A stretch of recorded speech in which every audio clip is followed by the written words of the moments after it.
Hello everyone, bienvenidos. Kirkwood, second stop of the Challengers. Such a beautiful day, venue, sunny day. We already went through white water. We couldn't compete over there because the condition they were a bit hard. But here we are, Kirkwood, a little fresh snow. I'm here with my two friends, but they're gonna be today announcing this event. Thanks so much for being here. Thanks so much everyone who's watching the live stream today. Thanks so much Heli Hansen, Jairo, everyone who support this one. So, Erica and Eli, you guys are locals from here. You will be presenting this one. So please, come on, tell a bit about you guys. I'm more than welcome to have you here. What's up, everybody? We are so excited to be here. Eli and I both coach for the Palisades Freeride team, just a little bit north of us. We love Kirkwood. We've been here all season competing with the kiddos. And yeah, we're just really excited to watch the best skiers in the Americas throw down today. Yes, I'm very excited. We've been here a few times already this season coaching our young guns, but now we got some adults here. Should be very entertaining. I'm also extremely excited to watch some super awesome skiing. So, yeah. And we will kick things off shortly after a couple of our lovely sponsors.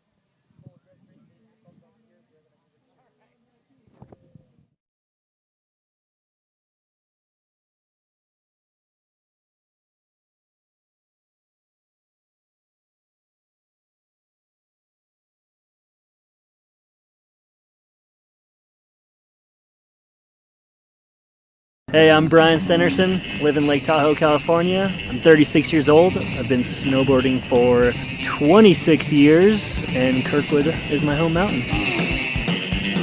Kirkwood has been pivotal to my athletic career. Learning to point stuff out at high speeds has been absolutely amazing. Just how steep it is, how exposed it can be, all the cool cliffs, basically just rad off-piste riding.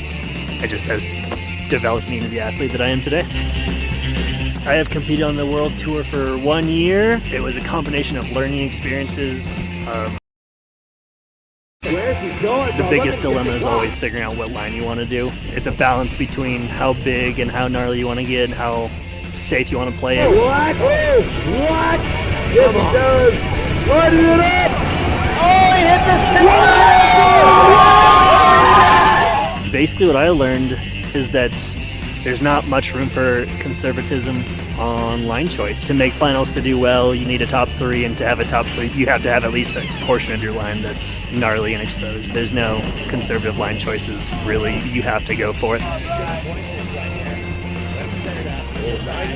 Back one goes there. Sends it up the big air, out of jump. It's one, two, three.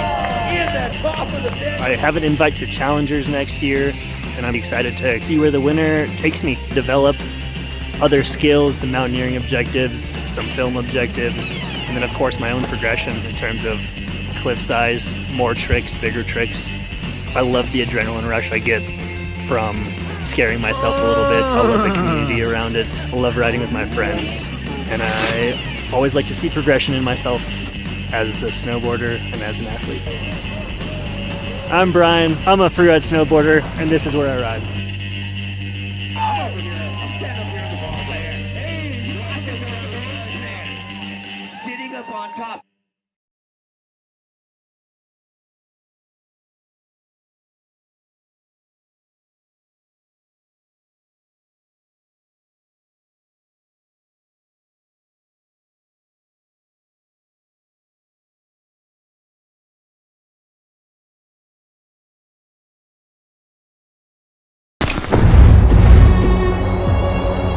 Freeride is freedom, a connection with the world, with nature. Exploration is a basic human instinct. It is in all of us. Getting out of our comfort zone, deciding where we want to be, and exploring new frontiers. Pushing ourselves to the limit.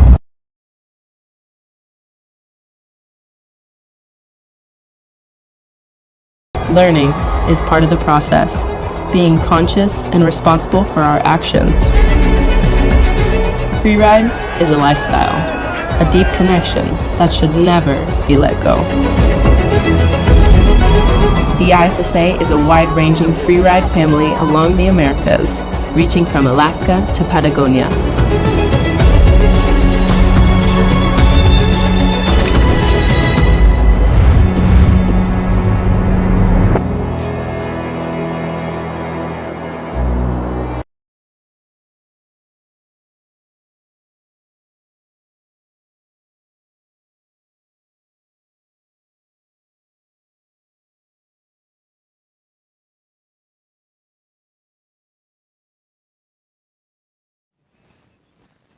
All right, everybody. Welcome back. We got some Forerunners dropping in soon here to kick off the show. For those of you joining us, we are here at Kirkwood Mountain on the legendary Cirque venue.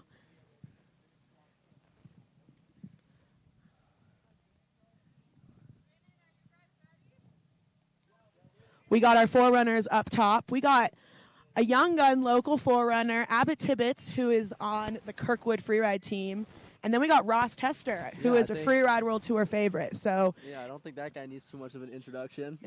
It's going to be a great show from the start here.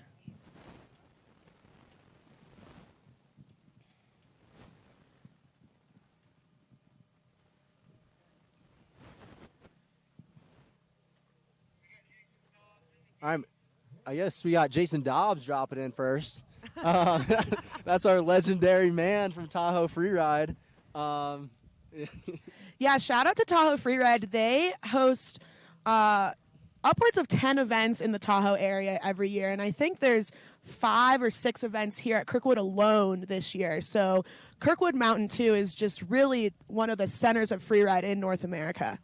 Oh yeah, he was telling me last night that he's going on almost 20 days of staying here this season. So this is basically his second home now, and now we get to watch him drop in. Here he is coming in. This guy is one of my favorite skiers to watch. Fun fact, he has no ACLs. Yeah, we were just talking about this the other night. He is ripping this venue with approximately 0 ACLs in those knees, but it is not looking like a problem for him. Kind of showing us what it's like in here. We heard it's variable conditions, maybe a little bit of POW, a little bit of chalk, but also some ice and some chunder balls. It looks like he found himself a good section of that terrain that is kicking up some good snow. So it looks pretty soft in there where he just went. Oh, and just kicking up snow, arcing. Yeah, those are some great turns. He's just showing it how it should be done. And I love that he's got those bamboo poles sticking out of his backpack that you can see all the way from down here. Yeah, he is, I don't think I have met anybody who's as passionate about freeride skiing as Jason Dobbs. He was a coach when I was an athlete and is now the executive director of Tahoe Freeride, which is a 501c3 nonprofit. So he just really, really loves the sport for all that it is, and he's making it look easy coming into the finish. Yeah, there he is, hitting one of his last features. You might get a little bonus up here. Okay, there it is, picking off a little chunk there. Little nuggie. Making his way down, looking like he's having a lot of fun. And yeah, that definitely was a good showing for how that terrain that he was skiing. It looked pretty soft over on this looker's right side. We'll have to see if any of the other Forerunners go off to the looker's left to see how that looks. But overall, the snow in there looked pretty good. Definitely a little bit fast, a little bit firm at the bottom, but up top looked quite nice. And you could see in that last shot just how big this venue is. It is arguably maybe the biggest venue in North America. All right. All right, this is the one and only Ross Tester. He is a Freeride World Tour athlete, one of our favorites, a Tahoe local. Just so fun to watch. Such a fast skier. Yeah, he made his way down that top section in, I think, 3 turns. Yeah, he's definitely always fun to watch. He always got big tricks to throw down. I don't think we'll see any today because he's forerunning. But, yeah, it's always exciting to watch him ski. He is keeping it safe, and it's honestly a little odd watching him keep his feet on the ground because most of the time they're not on the ground. So. Yeah, you could say that. Yeah, I think in the first stop of the Freeride World Tour this year, the one that he won, I think he spent almost more time in the air than there we go. There's an air. There's actually an air on this venue named after him called the Ross Tester Air, and he aired over pretty much the entire bottom section of the venue when he was a junior competing in the North American Championships here. Yeah, so today he decided to skip that and go with a little bit of a more fun, safer little bottom section there. Again, the point of the Forerunners is to give the judges some time to dial in their judging criteria and how they're going to work through that today, and also to give the athletes a good look at the conditions. He looks pretty stoked on that. I think he's just having some fun. We got the Freeride love always in the finish corral. And this is our, I believe, last Forerunner. We got Abbott Tibbetts. He is a young gun local on the Kirkwood Freeride team. He is super fun to watch. Eli and I have been watching him all season as coaches. Yeah, he's always great to watch. He throws down hard. He's definitely got all those tricks. He's also a great technical skier. I'm excited to see what line he picked today. I'm not sure if he actually even had a coach today, so I think this is a self-picked line. So I'm excited to see what the young guys got in store for us. He's dropping into a pretty consequential zone right there, making his way down into the hanging snowfield. Yeah, and it's pretty cool to get these junior athletes into this permanently closed circuit. This is venue is not open to the public. It is only open for free ride competition, and it's pretty rare to get the juniors in here during our regular season. So he is fired up to be skiing in that permanently closed terrain at his home mountain, I'm sure. Oh, yeah. I bet all his buddies are pretty jealous right now, too. Oh. I would be bragging if I was him. But he made a good, some good work through that top section.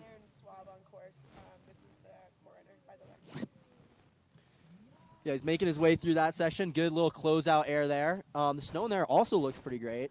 You would not be able to tell that he is under 18 because he is skiing just as well as the adults are and will be skiing in this competition today. Oh, and the nice threes to bolts. That was a big old three. I love that one. Yeah, he's definitely got those tricks under his belt. Very confident on those. I've seen him do all those in competition all year. So, and he's working his way down into what is this? The turkey gobble area. Yeah, went behind the trees there. This is a little spot behind the trees where we kind of can't see the athletes from the bottom, but luckily our camera crew has eyes on them, and he is now coming out into the turkey shoots zone. Making some good control turns, keeping his speed under control, and just making a technical exit. Oh, and a huge backflip. Wow. Oh, and he washed out a little bit, but way to open that feature up before even the athletes get on course. Yeah, that was very creative and cool to be able to see a Forerunner junior go inverted in a run, even though normally junior athletes are not allowed to go inverted in junior competitions. But as he's running for forerunning for an adult competition, I think they probably gave him the green light for that, and he threw down. That was awesome. All right, I think that was our last Forerunner. That was our last Forerunner, and we will get kicked off shortly here with the competition. So how this competition is going to work is we are running dual panel judges. So what that means is there are two different start lists that are alternating back and forth. So we are going to have the males and the females running back to back. And what this allows us to do is it allows us to run more athletes at a faster pace, and it's something that we use a lot here in Tahoe. Keeps it exciting for you guys, less downtime between athletes. As well as just like very easy, and we got two different panels of judges here. So on our A panel, I think we have the snowboard women going first, and then on the B panel, we have the snowboard men going first. So we'll run back-to-back snowboard woman and then a snowboard man. And then when those finish out, it'll be panel A, I think, is the ski men, and panel B is the ski women. So kind of, I think, all day, besides a little bit of this transition area, we'll be running a female then a male athlete. And we run dual panels in the juniors too, and we love this. It really keeps things kind of fun up top, not having to drop like just the girls and then just the boys or just the skiers and just the snowboarders. Like everyone's kind of intermingled up top, which I think is really fun for the athletes as well. Oh yeah, you definitely get a little bit more fun up there.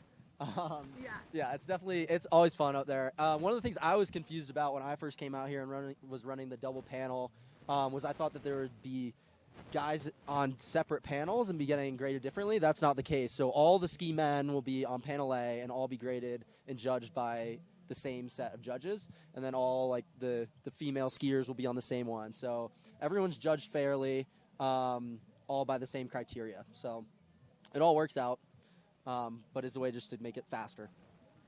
And it's really great because this sport is growing so rapidly. Especially in the juniors, like we have, I don't know, maybe 300 or 400 kids in the Tahoe area that compete.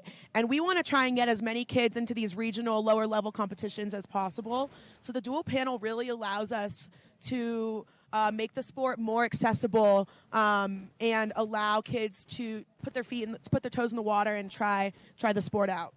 Yeah, I think I don't know. We got like we have 31 guys going today, and around like 15 for the snowboarders in each side, and 20 for the ski women. And in the junior events, we're able to run 60 ski guys. Yeah. So it definitely opens up that ability to get more guys into the competition and get these kids able to get more points. So it's definitely awesome for the growth of the sport. Yeah. And, you could see in the last shot kind of the side panel view of the Cirque. Just a big boy venue. It is so many options. There's, so many hits on this venue, so much opportunity to be creative. It's pretty rad to see these free riders throw down. Yeah, I think we might be dropping our first athlete shortly. Here we go. We got Erin from Red Mountain. Sounds like she's headed towards Chicken Chute, which is to the looker's right side. Oh, maybe not. Looks like she's headed a little bit to the looker's She left. is coming a little bit into the bucket chicken area. Here she comes. So her nickname is the Dirt Squirrel, which is ironic because this is a snow sport, but I respect it. Yeah, I'm not sure where that came from. I'd be interested to hear the story behind that. But yeah, I'm definitely excited to see what the Dirt Squirrel can get going for us today. Okay, nice. And she's kicking things off, just ripping through that hanging snowfield. That was a great air out and a really good control turn coming out as well. I think she was on her toe edge there, just ripping across the whole venue, making her way down. Coming into the Hell's Buttress area, you can see on this screen just how steep it is in there. I mean... Oh, that's a great shot. Yeah, it is just... nice with the... I think that was an indie grab. Indie grab. Yeah, looked really well in control there, making her way down. Yeah. Yeah, I love that shot angle right there because it shows how steep it is. Usually the straight-on angle kind of like takes away from it and makes it kind of look a little bit flat almost. Totally. And so from the viewers at home, it may seem a little bit easier than it actually is. That was a great angle to show how steep this really is and how much in control these snowboarders and skiers need to be. And she is coming from Red Mountain and has here that the mother load chair at Red Mountain is her favorite run and chairlift, which if you have been to Red Mountain, you know that is one of probably the longest chairlifts in North America. So she is no stranger to really long runs. She has got to be super strong after lapping that chairlift. I remember going there and just being exhausted. So that's great training for her, coming in to the bottom here. Coming into these turkey chutes, making her way through the trees. Definitely in competition, making your way through these trees is difficult to navigate. So sometimes you'll come out of these trees in a zone that you're not really looking to be on top of, but it looks like she's navigated it well, and she's got her eyes now on the features. Yeah, and these competitors only got one hard inspection run today, so they were only able to go through this inspection once today, which is you got to be on top of your landmarks. And she is coming into the finish, and that was a clean run, I believe. That was very clean. Yeah, very clean. Some good airs, some good style as well. A grab or two in there, but overall, the fluidity in that line. We saw her make like 3 turns through the top section, air a little cliff up there, and then just get all the way into her next shot. So it's pretty cool. She looked really good. Yeah. Great, yeah. What a way to kick things off. And we She's are in definitely full happy force about here. that. Okay, wow. Okay, there it is, the dual panel. We're dropping the next athlete right away. We got Max Baker. Max Baker is from Alpental, which is a sneaker little mountain outside of Seattle. Those Washington Alpental kids are just so fun to watch and ski around with. Yeah, so he also got written down here that for a soundtrack of his ski movie or something he'd want to be in, he'd want Thunder by Prince. So as we watch him rip this section, let's just all pretend that Thunder's playing in the background. And he is ripping. He made his really quick work through that top section. He's already down into the second cliff band here.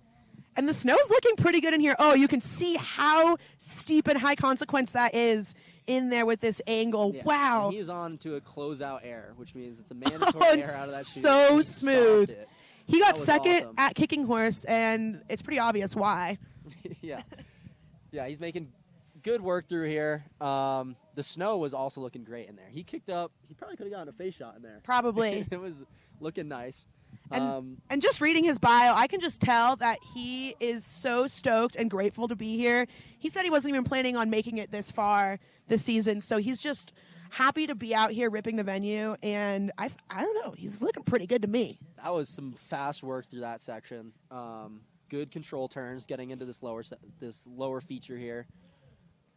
What's he got for us? He took that way bigger. Wow, that was nice. awesome. So smooth. That's a fun feature. Definitely something you gotta see during inspection, because from down here, that looks like there's almost nothing there, but there's a nice little lip that he took quite large. Oh, and he's got a nice neon green jacket on. That is so fun. Oh, Very helpful for the film crew to be able to follow. that was. I mean, man, I know he's only the first one to go, but I think that's going to be a tough run to beat.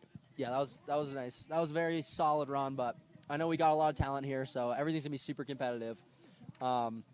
Next up, we got Mia Jones. Oh, yeah, I love this girl. She is an alumni of the Palisades team, so I've gotten to know her really well over the years. She is so fun to watch. No surprise, she's good at snowboarding, if you know her father, Jeremy. The last name says it all. Yeah. She is actually in school on the East Coast, I believe. She's at Dartmouth. So looking at her, watching her snowboard this season, you know, she is just absolutely ripping and no stranger to steep terrain. Yeah. Oh, That was a great wow. out and a great control turn. Wow. Oh, my gosh. She took that landing just straight downhill. There was no traversing to lose her speed there. She dropped that air and just stomped it and controlled her speed down the fall line. She's coming into another mandatory air zone here. Mia just, oh my gosh, absolutely sending. That was awesome. This line is, I like how down the fall line this line is. She's definitely making quick work of the terrain, and she's able to do that because of her control turns there. It's like, doesn't really matter if she picks up speed because she's confident and able to keep that snowboard pointed down the fall line. Yeah, and she just got, coming off a third place finish at the Research and Development Snowboard Competition this year, which is a really cool event. So she's no stranger to the podium. I think that might have been the first person hitting those chicken nugget clips. Oh, yeah, we love the chicken nuggets. We've been excited to see people hit those. And now she's making her way down towards the top of the Y chute, I think. Yeah, she is. Yep, coming into the Y chute. Let's see what she's got dropping in here. There's a little air I think that she's going to take. Nice. There's a good clean air into the chute, good control turns, and I think she's got a couple more features to play around. Nice. Oh, it's so slarvy. I mean, her technique is about as good as it gets. I love watching her rip that sidewall there. I mean, here it says that she likes surfing, and I mean, you could tell that some of that stuff definitely had some inspiration from ripping some slash turns on some waves there. That was awesome. And she's pretty young. She's, I think, maybe 18 or 19 years old. 19, I think. So she's really excited just to have the opportunity to compete in these Freeride World Tour Challenger Series events. I have a feeling that she's going to be kind of a regular around these parts. Yeah, she definitely has the ability to be coming back over and over and over again. That was a great run, and you see why she's here.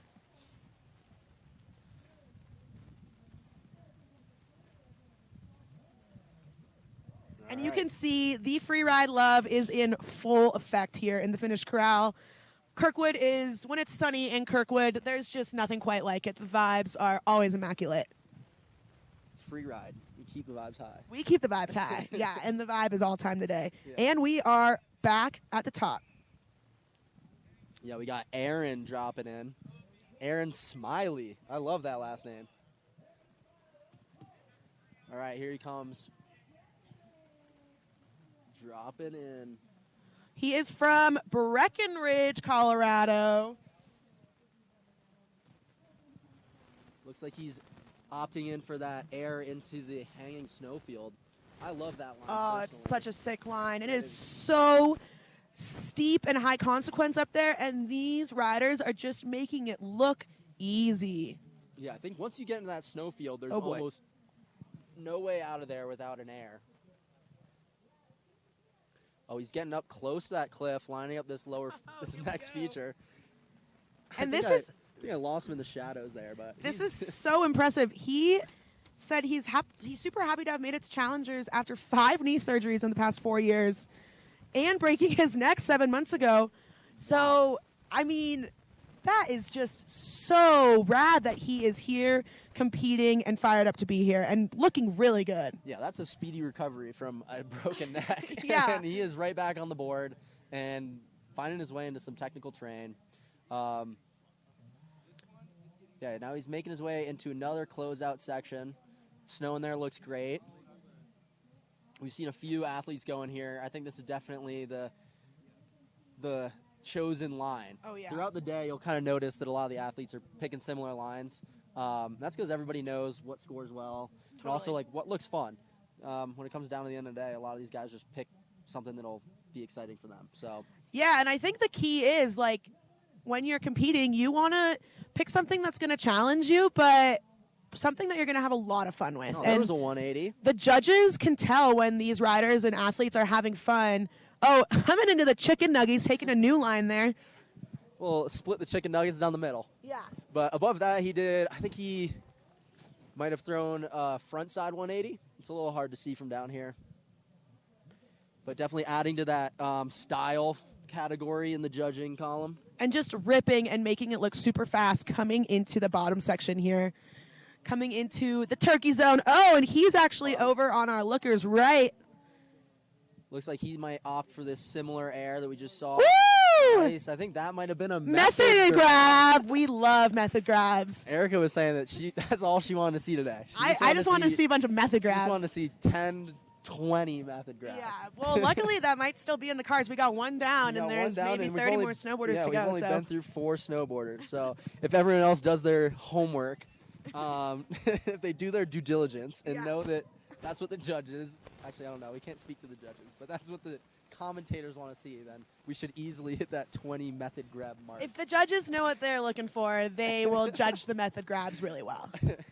I was told by a snowboarder. Oh, and we got our next female rider on course, Isadora Asler Escala from Chile. Yeah. It is so cool to have riders from all over the Americas, not just Canada and the United States. That is new within the past couple of years. And we even have riders from Australia and New Zealand here as well. So this is truly a world-class, global-level event here to see who's going to be on the big stage next year. Yeah, it looks like she's opening up a new section of the venue, maybe? Okay, now she traversed out into that area that we saw some of our forerunners go. I mean, that snow in there looks pretty great, but she's definitely ripping, making good turns. I think she's probably done the most turns through that section that we've seen yet. And they just- look good. They do look good. I was going to say that definitely just speaks well to her technique. She's getting herself into a little bit more of a spicy zone right now. Oh, there's a hop turn. Yeah, nice. I don't know if I would feel comfortable doing that on a snowboard. That's And you can see that the conditions are a little variable in there, so the athletes really have to be on top of it. But she is just, now she's looking really good. yeah, it looked like in that top section there was some good snow that she was kicking up, and then in that outrun, a few turns back, it looked a little bit more firm. But she made good work of it. Coming down. And so she has competed all over Chile and is super proud to be representing the South American crew here. She looks like she did a competition at El Volcán Pucón, which I have actually been to, and it is very cool. That's lucky you. I've never been out there. I'll add it to the list, though. And she is from she is from La Parva. La Parva is one of the prime spots to go skiing in South America. Oh, and her Freeride soundtrack song would be Inner Bloom by Rufus Du Sol, which I know you love a little bit of Rufus Du Sol. yeah. Yeah, you got some history with that. And here she is dropping into the turkey chutes, taking some control, making her way down that heel side of the board, just ripping through this steep technical sections. Definitely making it look easy. And for all of our friends on the live stream, this venue is large and in charge. It is probably upwards of maybe 3,000 vertical feet of drop in a permanently closed zone here at Kirkwood Mountain. So here she makes her way through the trees, the Christmas tree zone into the finish corral. She'll definitely be excited about that run. yeah. Yeah, not only is it a very steep and long venue, it's also really wide. There's just so many options. I would be overwhelmed picking a line through here. We got our next athlete dropping in. We got Ralph Backstrom. Oh, Ralph Backstrom, Yeah, tell us a little bit of history on this. A former Freeride World Tour champion. He is a wild card this season on the Challengers, taking a launch back into snowboarding. He's one of my good friends, actually, and he took the past few years off of snowboarding completely. Oh, wow. Oh, and he had a little washout there, but took a new line into that lower, upper Hell zone, and he's coming into the Hell's Buttress. Yeah, that was definitely a statement air there. That was Yeah. a huge He air. is back and Start off his hungry. run, and then he made his way down into the Buttress. Another big air, and yeah, it is looking easy for him. This definitely shows why this man was a champion. Yeah. And, he lives up in Truckee, just north of us here at Kirkwood, and he actually owns his own coffee roastery, Pacific Crest Coffee, in my personal opinion, the best coffee in Truckee. That's a good shout out. Yeah.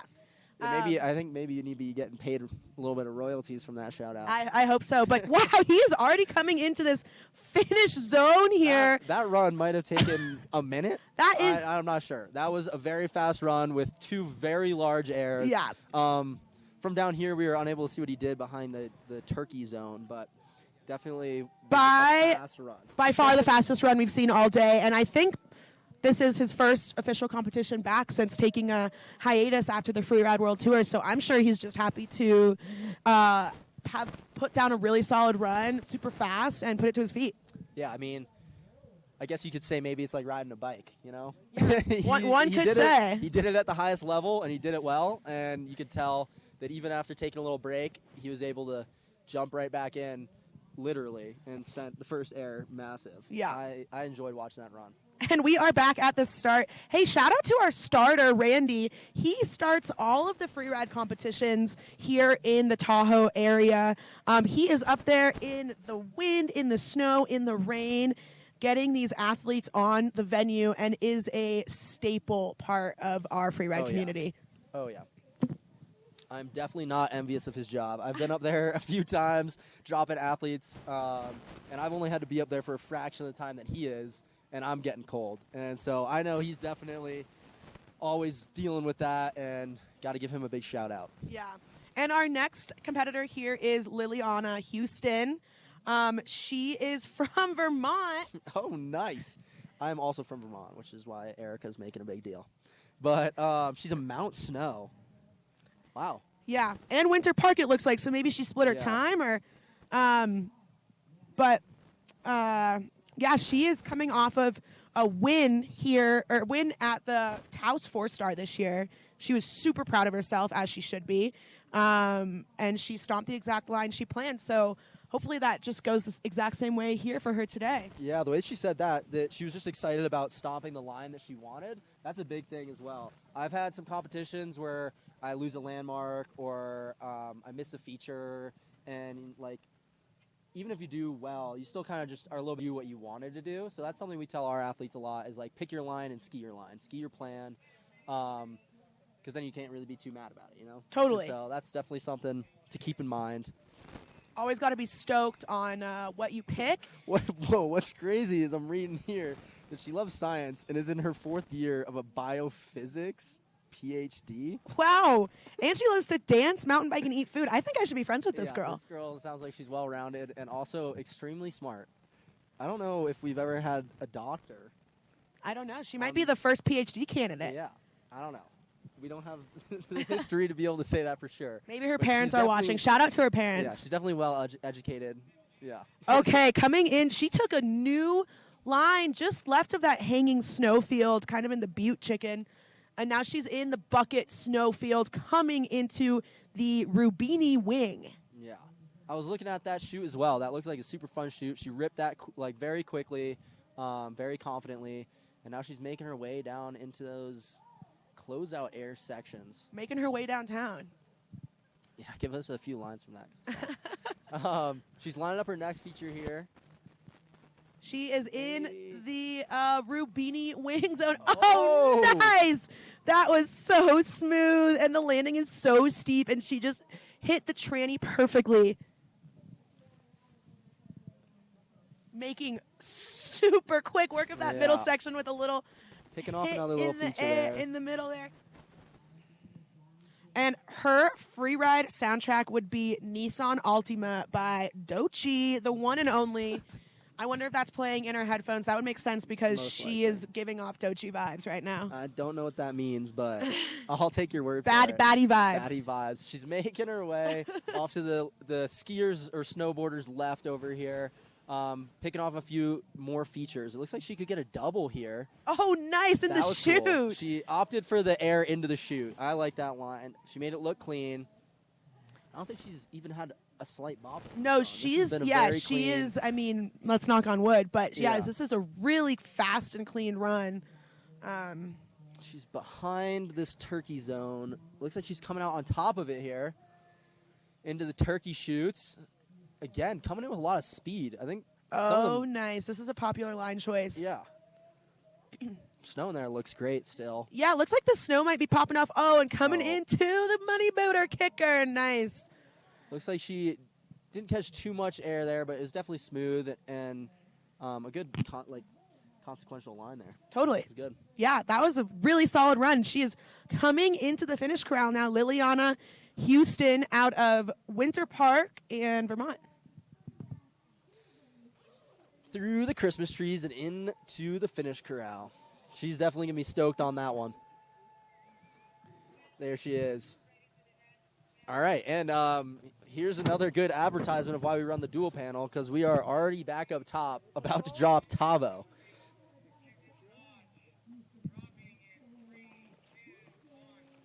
Here goes Tavo. Tavo, we both know pretty well. He's definitely around Palisades a bit. Yeah, he's a graduate of the Palisades Freeride team and also coaches the Palisades snowboard team when he is not competing. He's had a really great season so far. He got first place at I believe in the kicking horse competition. Yeah. He also was the junior world champion in 2022. Wow, Oh that was my nice. gosh. Wow. Yeah, so he opted in for this lower entrance into that hanging snowfield and then made quick work of the whole field and then dropped out one of those closeout cliffs. Made that snow look really nice in there. And Yeah, he's he, now like, getting into this zone here. Kind of almost slashed that wind lip up there and is now dropping into this closeout cliff. This looks pretty awesome. Nice. He had some help from his hands there coming in there to that, but I mean, hey, skiers ski with poles, so I think that's allowed. Yeah, I know. As both of us are skiers, we like to give the snowboarders some tough time with that. Here he is making his way down. I think there's a wind lip here. He's gonna. Oh, and a There's nice front little side one, I 180 think. coming into the chicken nuggets. Chicken nugget air. What does he got for us? Nice. Just making, just picking off a piece of that. Something easy. Just another feature to add to his line. Wow, and the snow looks really good in here. It may be softening up a little bit as it's getting warmer, but I mean, he even white roomed himself at the beginning of the day or at the beginning of his run, and they were saying 2 days ago that the competition might not even be feasible, and it snowed, I think, I don't know, just a couple inches, but Here it he is really dropping did well. to the gobbler air, I think we're calling Yeah, it. that's the gobbler. And that was very sick. He made really quick work of that spine area right into the cliff, and absolutely no hesitation. Aired that, stomped it. He's gonna be pretty pumped with that. Tavo's in one of those categories where he's almost always doing well if he doesn't crash. Yeah, and he did not crash, and that was a really sick It's run. too early to tell, but that was a really nice run. Yeah. Very confident. Yeah, that was a cool zone. I'm happy he opened up that gobbler cliff. Me too. Yeah, I we've think been we'll be wanting to seeing see a someone lot do of that. action on that today. And we are already back to the top. For those of you just joining us, we are running dual panels. So we are running the female snowboarders and the male snowboarders back to back. And now we got Emma Hall. I like her fit. Oh, yeah. I'm into the monochromatic. I think that's like the style now. I think it is the style. Yeah. But I think you have to be like good, you know? You Well, have to you feel definitely have to like be you have to good. have your style back in, or your skiing or snowboarding backing your style. For sure. And I mean, she's here. She's at the Challengers event. And Yeah. she is ripping already. So I think she's definitely able to claim that monochromatic fit and run it well. Coming into Chicken Bowl, coming off into the chicken wing zone, into the hanging snowfield. Or She's a little the bit below the hang zone. Yeah, a She's little picking below. off some good peppery zone right there. Definitely technical in there. All those areas where it's kind of like a more of a no-fall zone, like the hanging snowfield and getting into pepper like that, and there's no way out without hitting an air, those are going to score better from the judge's point of view. So Nice. it's definitely good that she got into that pepper. She's making her way in this cool chute right here. I think it looks like those cliffs are overhanging over her. Yeah, and It's kinda cool. she's coming off of first place at the Snowbird 4-star. So that's got to feel good having that under your belt for the season. Coming into a little bit of like a new air zone, I think. Yeah, I think she's the first one to hit that air Nice today. and so Making good smooth. work of it. It looks like that zone that she just had her run out through was kind of filled with a little bit of Avi debris, which might have been what tripped her up there a little bit. You could kind of see some of those like snowballs. And Totally, I'm guessing those yeah. are pretty frozen up in there. That makes the Chunderballs. Chunderballs. That makes Yeah. the control a little bit tough. But Yeah. she aired that. Now And she's making her way down. she is from Schweitzer Mountain, which is, I've never been there, but I've heard it's a pretty rad mountain. We have quite a few athletes actually from Schweitzer here today with us. I have never heard of it. It's in Idaho. All right. Yeah. Idaho. Sneaky good skiing. Oh, yeah. And her favorite run is the T-bar at Schweitzer. And I love a good T-bar. There's actually a T-bar here at Kirkwood. I've never ridden it. I need to get on there. It doesn't look like it's running today. It's not open. All right, so I think she's making her way. Yeah, she opted for that to the Oh, nice, looker's yeah. right of the turkey zone. Hit that little out air. Oh, looks like she got hung up a little bit, but she's still on her feet. Yeah, she should be really happy with that run. She had some super high consequential, solid airs. So, yeah. Yeah, definitely she got hung up a little bit in that Avi debris, and but it's definitely something easy to come back from. We also have the next stop over at A-Bay. Yeah, next we have our qualifier competition at Arapahoe Basin. That's in a couple weeks. And I don't. Okay, we got Warren Doyle on course. Yeah, I don't know if we're allowed to talk about the possible second one. Okay, Warren Doyle. Warren's working his way into the hanging snowfield. He is originally from Fort Collins, Colorado, but now hails Oh, out of wow. Bridgerboard. Wow, Oh, wow. my gosh, that was, I think that was the largest Wow. we've seen out of that section yet today. yeah, that was so and rad. Had just a super easy control turn. He's making fast work of this. Big three. Oh, front wow. side three over top of these cliffs. So he didn't go over the cliffs, but that is a very high consequence zone right there. This is to be throwing tricks. so fun to watch. He is riding so fast, making the snow look so good. I think he ripped like 5 turns from the top down to that next air. Or to Yeah. Like that middle cliff. Oh, and a method grab! We got a method grab. Let's go. That's 2 on the day. We'll be keeping tabs on that. But yeah, that was a great upper section. I love how big he took that top feature, and then the confidence to throw that 360 over that exposure. Yeah. And then just to like put I think it was just a hard heel edge turn right into a big cliff. So Eli, I would almost say that you are a snowboarder by the way that you are. Oh, we got an indie grab too. We got an indie multiple and grabs. a method grab. The grabs Those are the 2 have grabs been that we detected. know. Yeah. So We had a tutorial last night Yeah. on snowboarding grabs, and yeah, that's I what hope- we learned. I hope no one else brings out anything more advanced than that. Yeah. Because then we would be in uncharted waters. So Yeah. And he won the Challenger at Silverton last year. And I could see him being up there today. That for was sure. a very strong, very good run. confident run. He should definitely be proud of that. That was awesome to watch. I think the judges are going to have their work cut out for them on that one. Don't they always? Yeah, it's a job that I do not envy. I do not want to be a judge. A lot of that stuff comes down to 0.1 or 0.2 points or something like that. So next up, we got Jamie. Nickname is Figsy. Figsy. I like that nickname. I think I can figure out where that came from. Oh, she got Paint the Town Blue would be her Freeride soundtrack. Is that different than Paint the Town Red? Yes. Oh, okay. She is from Banff, Sunshine Village, up in Alberta. That is definitely a zone that I want to go visit more often. It is so sick up the there. BC zones. And let's see what she's got in store for us. She kinda is coming disappeared down the behind this ridge. Oh, yeah. Now she's up wow. in the bucket shoot zone is what we're calling She that. must have found a little sneaky entrance in the area. Picking off a little nugget there. Oh, and she's like, looks like it's pow It up looks there. so good up there. Yeah, what? I was hearing a little mixed reviews from people coming down from their inspection saying it was firm. Maybe it is firm under there, but there's definitely some fun on top. Mm-hmm. And now she's ripping just solid turns down on this next feature. Yeah, coming Looks like into she's- the Hell's Buttress zone. She's just kind of figuring out which takeoff she wants to pick off here.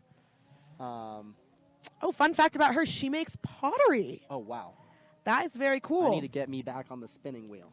Yeah, I used to do a bit of pottery back in the day. Oh. At summer camp. Oh, yeah, me too, actually. You know, I was a summer camp kid. That was my favorite activity for like half the summer. I made probably 15 bowls. This is all I could make.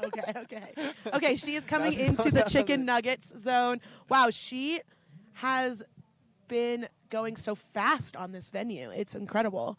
Yeah, I love watching these runs when they're just confident and making quick work of it. Totally. And so she actually got first place in the New Zealand 4-star, as well as the Kicking Horse 4-star this season. So she has got to be feeling really good about where she is at mentally this year with a couple wins under her belt. Yeah, definitely. I think maybe, I don't know, but something we could talk about here is I feel like there's been a lot more travel and going to competitions and stuff like that since kind of all those 4-stars and stuff have been all accumulated into one and bucket. she is She's in a new zone that we haven't seen yet today. Mandatory air out. She's at the bottom of the venue here. Wow. That That was was a cool zone. really, really, really nice. And she got into that zone through a very creative entrance. I Yeah, would've that was thought not you had easy to get come in there. from up top, but she found this nice little side entrance. Yep. Here. Getting a little. Wow. Now she's ripping out here. Oh, yeah. I thought she was going to go try to get a little feature at the end. Me too. In the finish crowd. That would have been cool. But she's definitely happy with that, ripping into the finish crowd. Yeah. Yeah, what do you think about that? I feel like I've seen a lot more, I don't know, I didn't feel like I heard a lot of people traveling to go compete down in like Chile and down in New Zealand and stuff, but I think I've heard about it a lot more recently since all this has been kind of... Yeah, I think it's a good opportunity to go see a new resort and compete against different people and kind of switch things up. I would totally do it if I were in that boat. Yeah. Okay, All so right. we got Jared Yanez. Coming into the hanging snowfield, very common entrance there. He is out of Grand Junction, Colorado / Winter Park. So a Colorado through and through boy. And he wants to shout out to his girlfriend, Autumn, for being fantastic, his fantastic riding partner, and through all the comps. I wonder if she's here today, or if you're on the live stream. Hi, Autumn. Shout out to you. Shout out Autumn. Oh, my God. And he just aired so big into the bucket snowfield. We've been seeing a lot of riders hit that, but it's impressive to see someone make such quick work of it. Yeah, and something to think about there is we were hearing from some people that it is a bit firm. Although it looks nice, it's definitely probably still firm in there. So taking a big air in the top section like that, you have to be able to get yourself under control very quickly. Oh, and taking wow.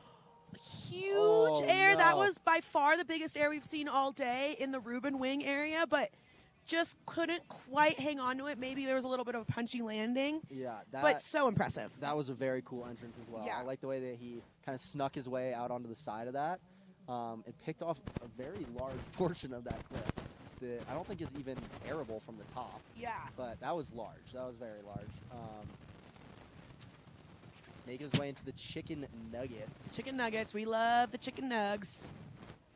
What's your favorite sauce to put on chicken nuggets? There was an indie grab off there. Ooh, Kind of like a ranch. yeah, Sometimes me too, I think. barbecue. Yeah, ranch. No barbecue for me. Maybe honey mustard. Ooh, that's a sleeper one. Yeah. I don't know. You know, I'd be getting my chicken nuggets from McDonald's. I don't think do they have honey mustard? Heck yeah, they have honey mustard. Okay, Okay. Back to All the right. back to the business here. Yeah. Coming into this is one of the sickest lines in Kirkwood. The handrail. It is like a quadruple. Yeah, this is something that Here we I go. want to hit at some point. He's the first person to tackle the handrail. 1, 2. Now he's got his 3 and his 4. We which heard- are mandatory airs out of here. We heard from athletes that this second pad, this one, nice! Well, looks like he held on to that, maybe a little bit of a butt bump, but Yeah. that's definitely a tough section. You got to get your trajectory right, because yeah, we heard that last pad is a bit short and a little bit peppery, so you don't really have the ability to change directions on that. as Totally, much. So totally. I think you have to come off the third pad, is it? Yeah, Onto I the don't know, fourth there's so many pad. So many pads. pads. I'm losing count. But you got to come off that in whatever trajectory you already want to be going off the end. Yeah. Because Yep. yeah, that was a really cool line though. All right, it looks like we're headed back up to Panel A. We got Michelle. Michelle Locke. Mish. Mish. She's also a Banff girl. Got some good representation coming out of that area. Yeah, we do. She loves to do anything outdoors, and she listed yoga and barrel racing, which are two very different things. Yeah, I feel like one's quite zen, Yeah. and one is not. And one is I'll a let little you bit decide which scary. one. Yeah, it's up to you. Choose Yeah, your own adventure. I've been a little bit nervous to go to yoga sometimes, you know. yeah, yoga's scary. I don't even know what barrel racing is. We'll have to learn from her later. Really? Yeah, what is barrel? Okay, we'll figure it out later. But she's in the chicken zone right now, making her way through some peppery zone. The snow just looks really good in there. It looks better than people were describing Yeah, it. I Maybe hope she that's drops just into the zone. it's a little bit I don't behind the know. trees on the I think- cam, but Yeah, okay. I think she's coming out to the lookers right. yeah. There's that zone that drops you into that overhanging cliff that I think we saw one person go in today. Mm-hmm. That just looks like a cool zone to be riding in.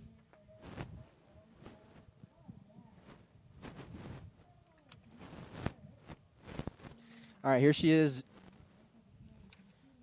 working her way through this lower section that we saw, or middle section that we saw both Dobbs and Ross Tester go through. Yep.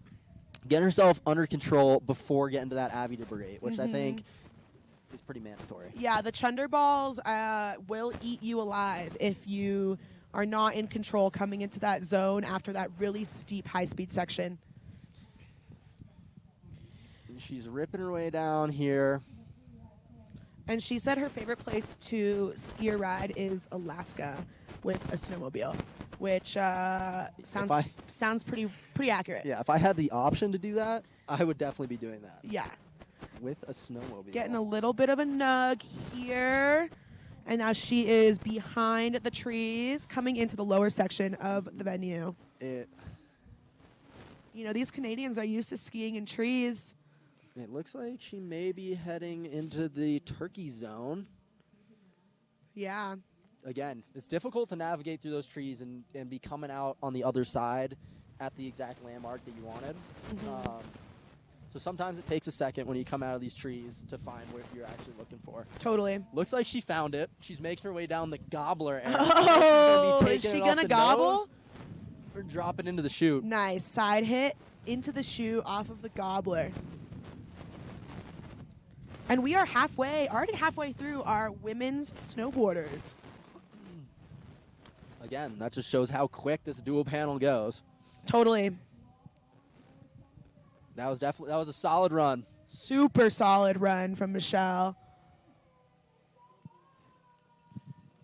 Yeah, I mean, saying that she rides in Alaska probably tells us why she's able to rip those That's steep right. sections with no hesitation. This is nothing compared This to is Alaska. nothing compared to those Alaskan spines. Although the Cirque I don't For know. those of you just joining us, we are on the Cirque, and it is a legendary venue. We got, I think this is Charles. Heads up, it still says Michelle Locke is on venue. This We is got Charles, a.k.a. Big Somerville. Dog. Big Dog. We got Big Dog on venue. And he's just got the side entrance into this hanging snowfield, making 2 or 3 turns, getting ready to line up his closeout air here. Getting a big piece of that one. And Great control turn out of there as well. He's from Fernie, BC. Another place definitely on the list to try and get to. I've met great people from there and heard amazing things. Oh, you can just see how steep it is coming in to the buttress, making such quick work out of it.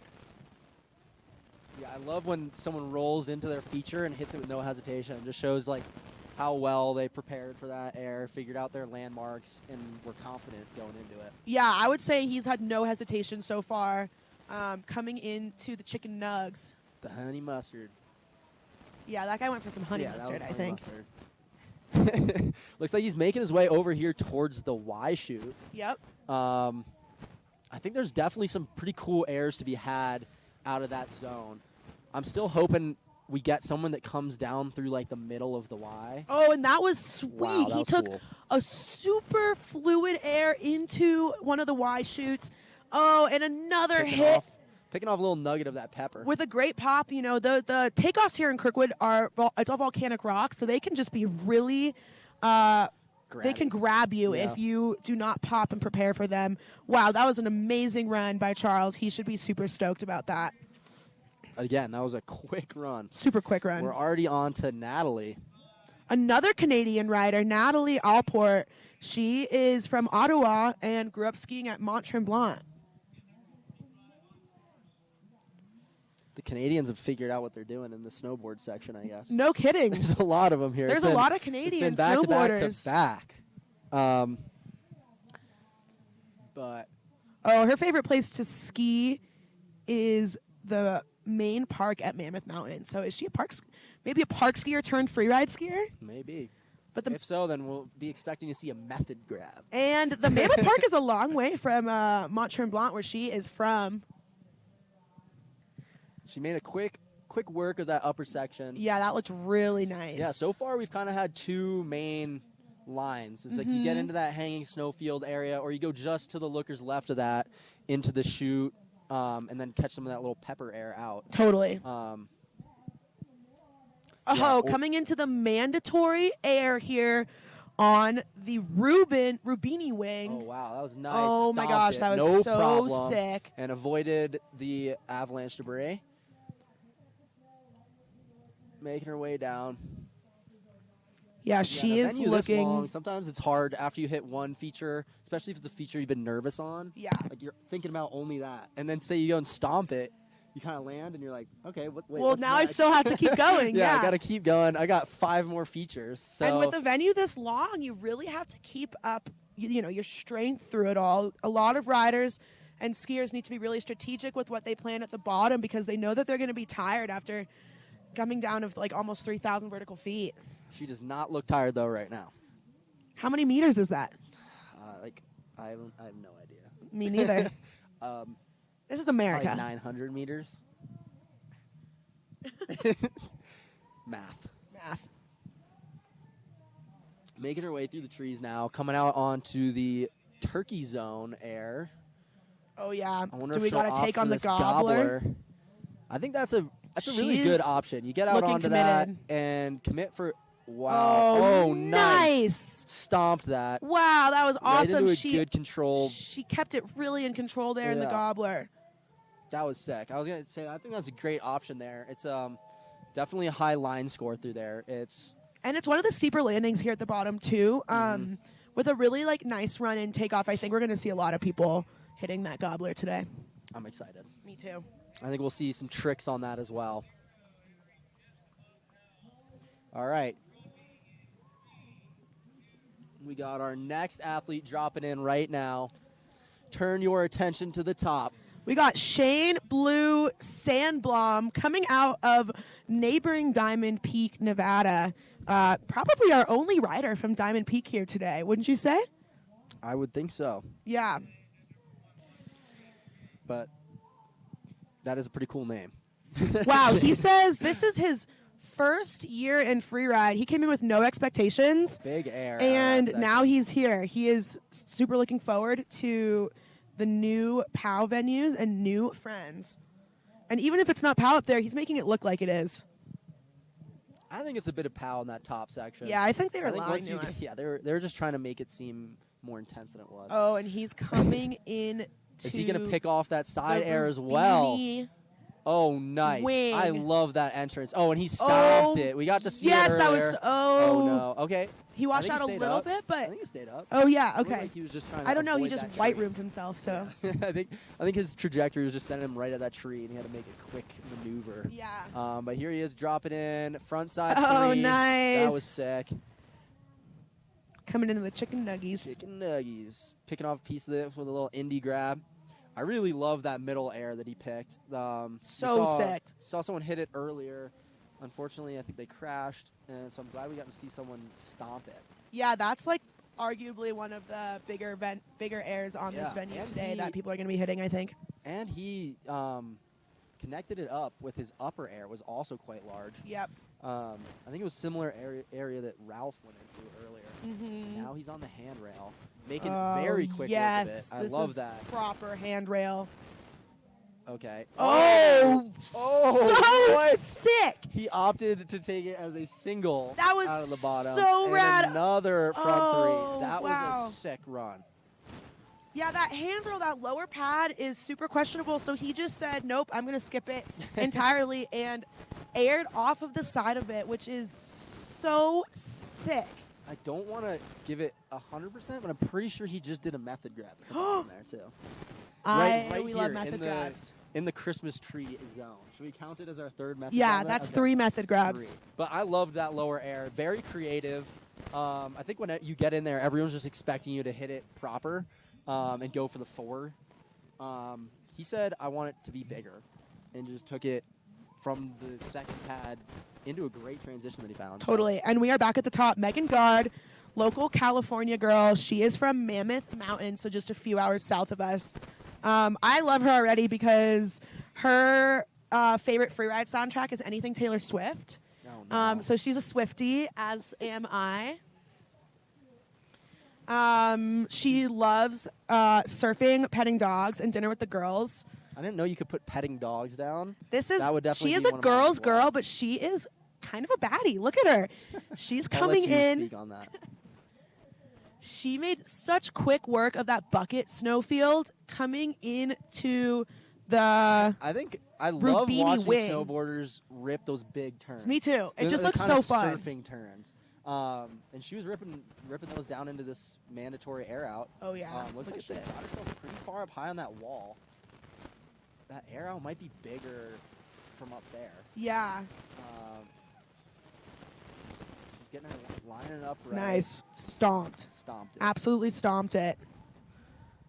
And honestly, controlling the speed very easily. Yeah, you can see there's those chunder balls from some avalanche debris earlier in an earlier storm cycle that are frozen now. So when riders come into that area, they have to keep it really under control.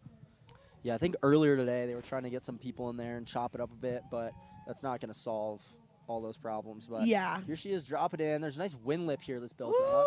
Catching a surfing. little air there. Coming down on the chicken nuggets. You think what kind of dip you think she's going for? I think she's going for barbecue. Really? She strikes me as more of a ranch girl. Okay, we'll say ranch. Oh, her favorite zone is Santa Teresa in Chile, and her favorite chairlift is Chair 23 in Mammoth, which is one of my favorite chairlifts as well. I've been there twice this season, and I love that chair as well. When you Super get steep it, terrain when there. you get it on like a wind buff day, when the wind machine kicks You on, just rip GS turns. you down just the whole feel thing. like you're the best skier on the mountain. I mean, you probably are. True.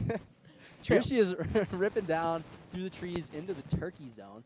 She's getting herself into some pretty major terrain. Yeah, this zone is, especially with only one inspection run, very technical. you have to really know where you're going so you don't get hung up. And I think she's got to where she wants to be. Yeah. I think she's going to line this up nice. There it is. Nice. Nice committing. Oh, that was Nice a new committing line jump today. Turn out. Yeah. Good control. Oh, and she's got the girls screaming for her in the finish corral because she's a girl's girl. That was a great run. Just absolutely ripping.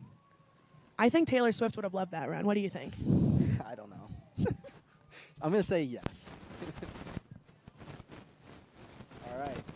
And we're already back up top again with Nicholas Carroll. Or Nick. I think he probably prefers Nick. I'm not sure. Yeah, for those of you just joining us, we are running dual panels, so the women and men run.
Finan?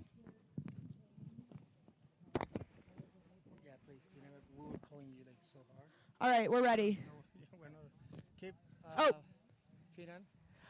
Okay, sorry about that that live stream blip there, but we are back and better than ever. We just are looking at Tilden Woolley right now, coming off of the Freeride Tour. Oh my gosh, huge new air. And he's still stoked, even though he had a little bit of a butt check. One of my favorite riders and favorite people to just be around in general. Yeah, he was super fun to watch earlier this year.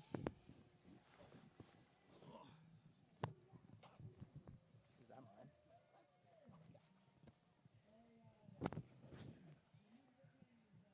Our camera's still down. Our TV's still down.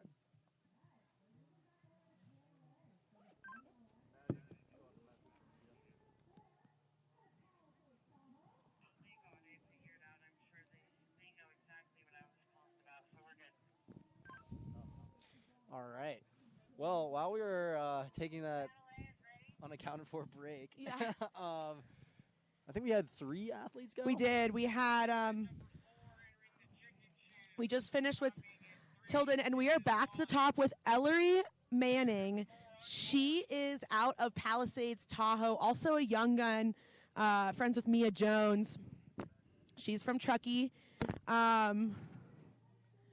Coming into the, oh, nice. Looks like she's entering the hanging snowfield, which is just one of our favorite zones. Also a mandatory air out zone, so you really have to know where you're going in there. Yeah, I think this is a fan favorite and athlete favorite zone. Totally. Yeah, like I said earlier, I think this would have been the zone I would have picked. Oh, looks like she went down kind of hard, making her way out of that zone. She took a very large air out, and then just had to make a few control turns, and I think the snow snakes just got her. She's up, she's running. She should be super stoked on that air because it was really, really dope. It was large. Yeah. And she's now making her way into this other closeout zone.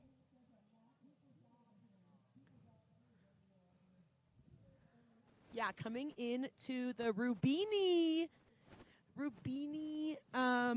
buttress. Oh yeah, wing. Rubini wing.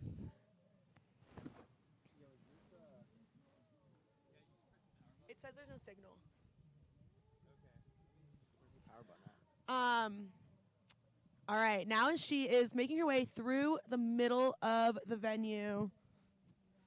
Oh, Ellery also likes to make ceramics. We got a lot of ceramic makers Maybe here we should have in like the challengers. Maybe should have there's like a challengers art night. yeah. That would be fun. Yeah, we can get all the athletes together, and the pro ceramic makers can teach the non-ceramic makers how to. It looked like she went down again. It looks like maybe it kind of looks like her nose dove in a little bit there. It may be warming up a little bit, and that little top crust layer might be a little bit more punchy right now. Yeah. Not quite sure how it is in there, but yeah, she did take a little fall there. But she's making her way over to the Y chute, maybe the handrail. Oh yeah, it looks like Or maybe she's just here to rip turns now. Yeah. Something tells me she's not done yet. Yeah. And she is just stoked to be here. Yeah, she is just ripping some beautiful surfy turns. With a nice little air. No, another fun feature. Yeah, she's making some fun work of that shoot through there, getting up on both walls. Yeah. And now she's just flying down to the finish corral.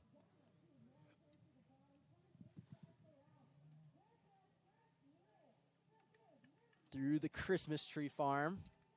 And looks like her goggles are up. I wonder how much of that she ran with her goggles up. If she did the whole thing or not. But maybe she got some snow in her goggles. yeah, probably. That was definitely a very solid run, though. She should be proud of that. We got Erica over here running engineer.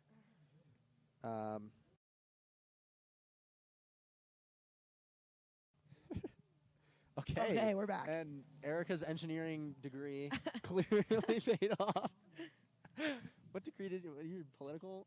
Political, not engineering. Yeah.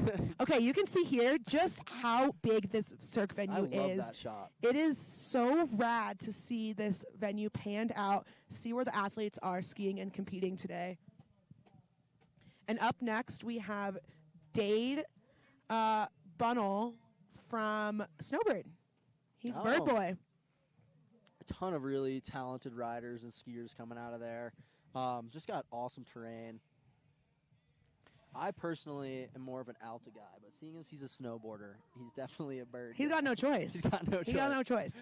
You want to ski in LCC? You got to ski. Go snowboard. Yeah.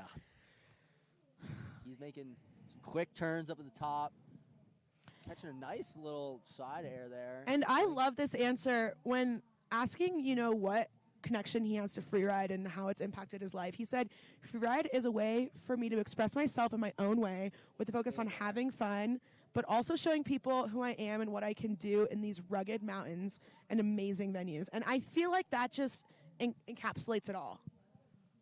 I didn't know it was a short essay answer, but I love that. I mean, good things take words to describe. Yeah, there are two different types of athletes, I think. There's the ones that take these questionnaires and really write down meaningful stuff, and then some that just write the minimum. But power to you if you write good stuff, because I mean, that's what the people want to hear. Oh, and he just white roomed himself a little bit. He's coming into the middle. And a nice backside three. Yeah, backside three. I hope he does a method grab. I hope he does. I think we're still only at 3 for the day. Yep. Yeah. Okay, coming into I love this zone. Turkey shoot zone. This is such a cool zone because the riders can be so creative with what they're lining up, and he stomped it to absolute bolts. Yeah, I'm still hoping I'll see someone take those bushes off a little bit, Looker's left of where he just went. Yep. It looks like you could take that quite large. Totally. Again, he made that bottom section look really easy, smooth, very fluid. He knew his landmarks, and absolutely he was moving on. All right, now we got Audrey. I love this rider, Audrey Hepburn. She's coming off of the Freeride World Tour, and she is, I think, one of the best female snowboarders I've ever met. I have this memory of meeting her a few years back and just, skiing with a big group of people, and she's just coming up and doing all these backflips and showing up the boys. Do you think we'll see one today? I hope so. She's got him. She's got him down. She's also from Banff. Yeah. Again, Canada has got their snowboarding figured out. Totally. She's got her way into the hanging snowfield. Yeah, she's coming into the hanging snowfield. I love this side angle shot on this hanging snowfield. You can see how steep it is. You can see how gnarly those takeoffs are out of there. Yeah, it is. This is a mandatory air zone, so she is just lining up the feature that she inspected.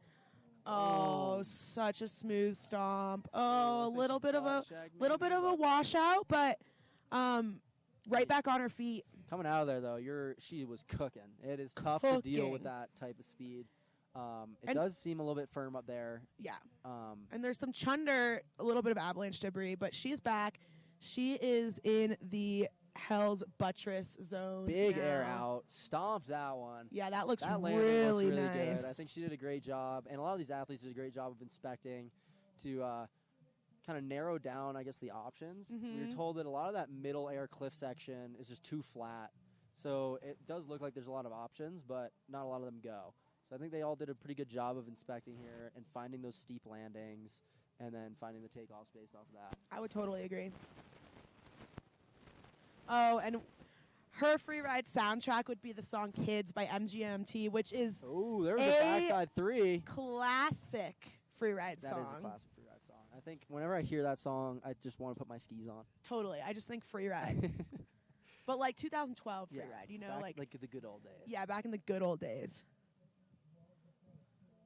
And she's behind the trees right now, coming into the lower section. I think she's going to come into venue. the turkey. She's coming in the turkey zone. You think she's going to gobble? I think she's going to go for the gobble. Yeah. I would be surprised if she didn't. They don't have Thanksgiving in Canada, but they have Canadian Thanksgiving. Yeah. Do they eat turkey? That's on Columbus Day. Okay, nice. Side hit of the gobble. Yeah, good little side air. Just ripping solid turns, making her way down. Enjoying every moment of it. Oh, yeah. She is I'm happy. actually not sure if Canadians eat the turkey on Thanksgiving. I don't know. I will have to ask. Yeah. I wish we could have our roaming reporter go interview. All right. And just like that, she's making her way through the Christmas tree farm, which I've now chosen as the name. And we're going to be heading back up to see Conrad.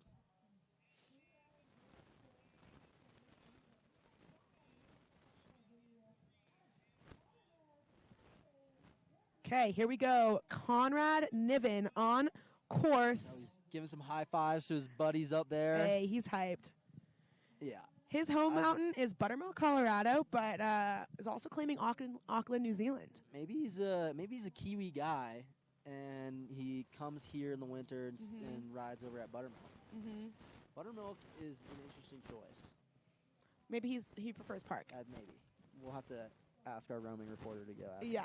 And he is in the hanging snowfield, coming into the mandatory air zone. I love this angle. You see how steep it is. It's such a good angle. Especially they're all holding on just like their toe edge. Big air out. Oh, nice. He's dealing with that speed easily. Oh. Getting a nice little slashy. Surfing. Such a nice surf turn. I love that. Yeah. Now it looks like he's dropping into a new section. I don't think we've seen anyone hit this cliff yet. Oh, okay. This is the chicken wing zone. Looks like he's making his way down, about to drop. I think he's just finding the best landing. Oh, yeah, there. that is a big that air. was Oh, my very gosh. large. Straight to his feet, keeping it totally under control. That was super impressive and possibly the biggest air we've seen stomped all day. Maybe. I'm still thinking that one a little bit. Looker's right is a little bit bigger. I mean, they're pretty similar size, but definitely worth a round of applause for. Nice. I think that might have been an indie grab. Still haven't seen another method. We're still only at 3 method grabs. So his previous competition highlights, something that he's proud of, is that one time he landed in 2011. And I feel like that's pretty good. Coming off of a land in 2011 to the 2025 you can ride that high Freeride World Tour Challengers, like that high has just been going for him for the past 14 He's now years. on the handrail. Oh, we love the handrail. Is he going to hit all 3 pads? I think he's taking a little proper. I don't know if he's got the speed to take it. Yeah, he's doing the proper handrail. Yeah. And like we said earlier, I think he's just got to get that. He's got to line himself up right. Oh, yeah. Great air out. Absolutely so smooth, textbook handrail. Stomped. Yeah. That is stomped. He hit some very large airs in there, some technical sections, and all of them were stomped. Totally. That middle cliff, the new one, I thought that was pretty impressive. I thought that was pretty really cool. good, yeah. You said that was the chicken wing? Something like that. Something like that. Okay, and just like that, you guys, we are on our final female snowboarder of the day, Kaya Hannapin. 10 or 12 method grabs. Yeah, I hope she does a ton We of gotta method get our grabs. numbers up. I know Kaya really well. She is such a fun girl who encompasses the energy of freeride. She's also a judge for some of our junior competitions. She's new to judging this year. So that's got to help her. That's got to help her. Yeah. Yeah. She's definitely got a good grasp of what lines will be scored well and what the judges are looking for. Totally. So I'm excited to watch her drop in here. Final woman snowboarder of the day. All right, here she is, dropping in. And I know she's gunning for a Freeride World Tour spot. She finished 3rd overall last year in the Challengers. So yeah, I think she's hungry for it, and she could totally do it.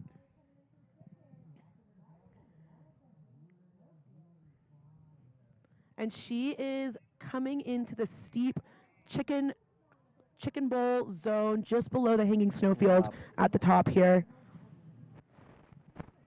Making an easy way through that chute, looking very solid.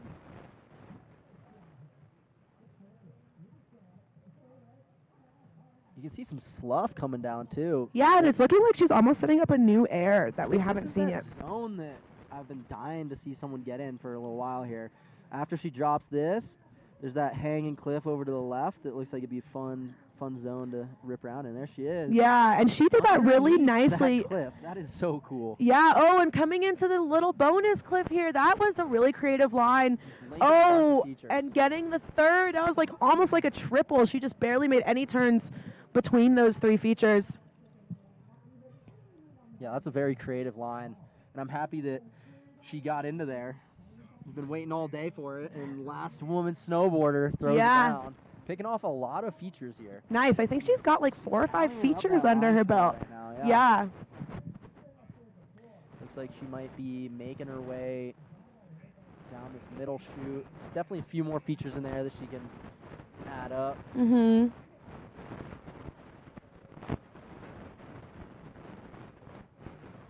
on top of this nice little air, good little clip band through there. Yeah, making the snow look really nice in there too. We've heard it is variable, that there's kind of every condition under the sun in that venue, so riders have to be really prepared for that.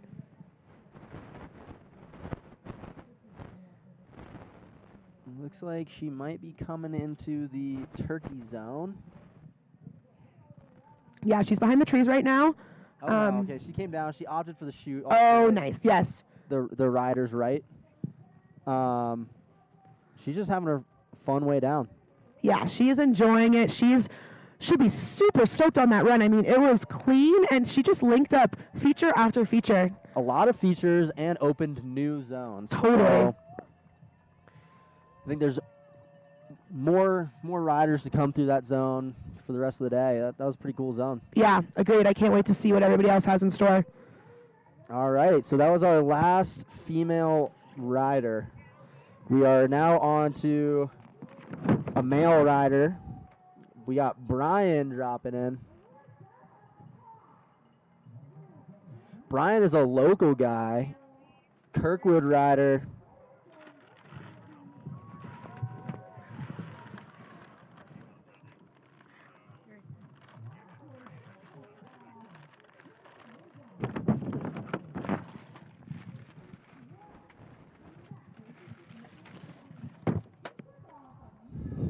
What do you got in that bag there? All right, here we we're go. holding up at top, waiting for the go-ahead so we can see Brian rip this. Again, he's a local dude, so he's probably also excited to be riding some permanently closed terrain.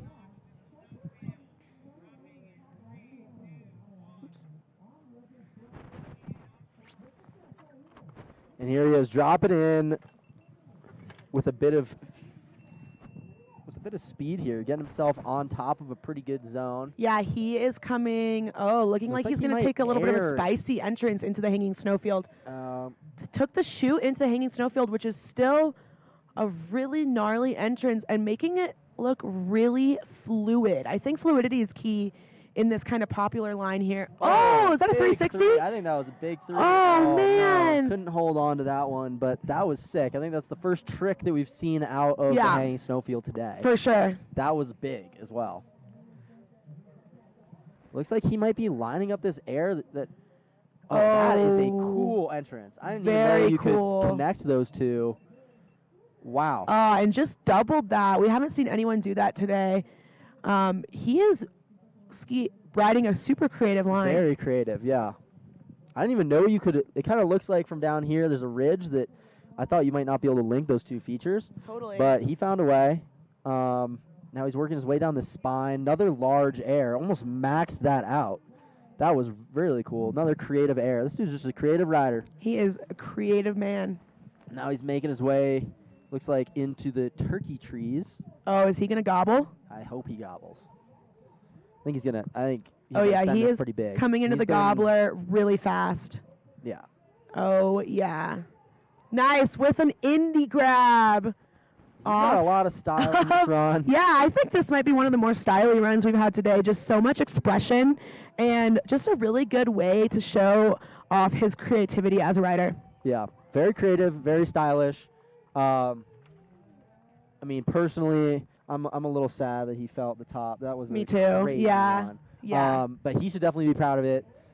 I think he got to be able to. I think he hit the line that he inspected. Totally. And just like that, you guys, we are now entering our men's skier field. We've got our first male skier. Wow, I am so excited to watch these guys throw down. Yeah, I'm a little biased as a skier myself. I love watching these dudes. They're gonna. So we've got- They're gonna be a little bit crazy today, I think. Oh, for sure. It's going to go They're down. all a little bit antsy. Yeah. Having the first stop canceled. Totally, yeah. So this is our second stop of the Freeride World Tour Challenger. So these are athletes from North and South America, as well as Oceania, coming in and competing for a spot on the Freeride World Tour. Yeah. And their first stop in Whitewater got canceled last weekend due to rapid warming and snow just poor conditions. Yeah. So today, I think they're all a little antsy. I think they're trying to get in there and kind of make a statement. They may be only down to getting to do 2 comps. Yeah. This free ride qualifier stuff. So I think they're going to try to make the most of it. Totally.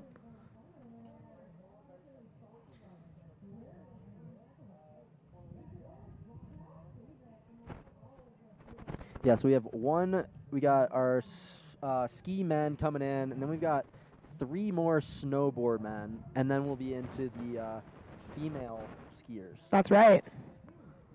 That is Yeah, also- almost that's halfway also through a the day. field that I love to watch. They're aggressive. The women's skiing in the past 5 years or so has just catapulted. I mean, the sport has always been progressing for the past, 20 years, but really women are pushing the sport. And as a female skier, I feel so empowered by it. And I think that says a lot when the women are pushing each other to do things and also supporting each other and uplifting each other.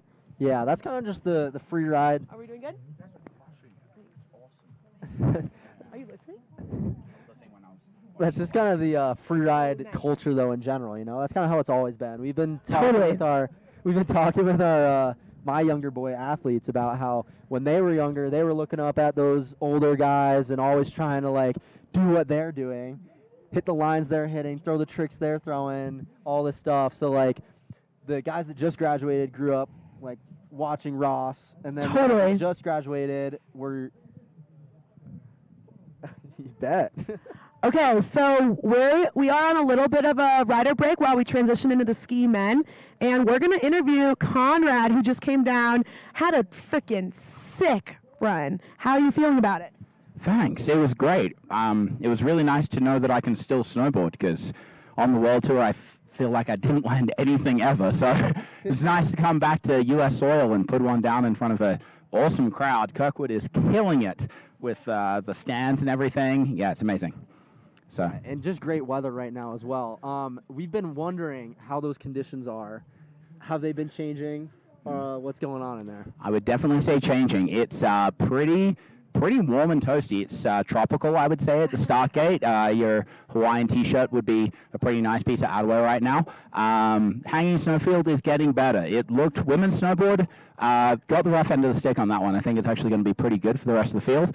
And then the middle section, below the chicken wing there, Rabini wing, it is really good to run out, really good to land. And the bottom's bumped up because, you know, it's skied by public. But as long as you go straight, it's all right.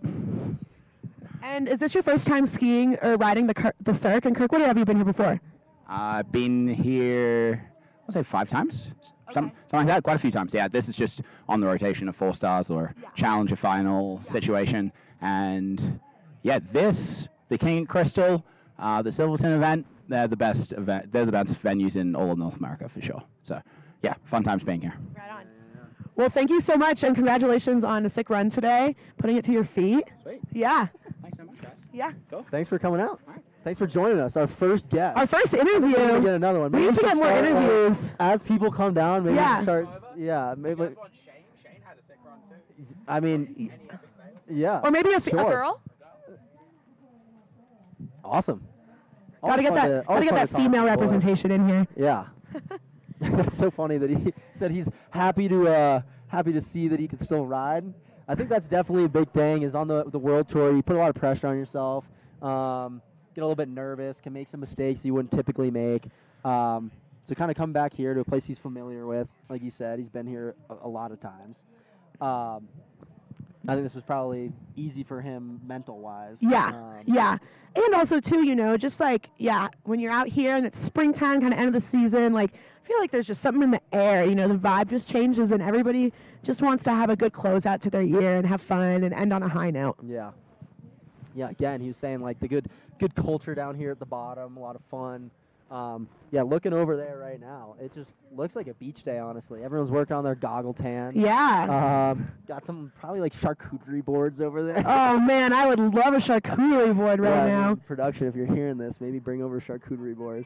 Okay, so for those of you just joining us, we are transitioning into our ski male field. We have a couple more male snowboarders, and then we'll be alternating back-to-back with the female and male skiers. We are running dual panel judging here, so that means we have 2 panels of judging. We can drop the athletes back-to-back. We alternate men and women, and we are on the legendary Cirque venue here at Kirkwood, which you can see.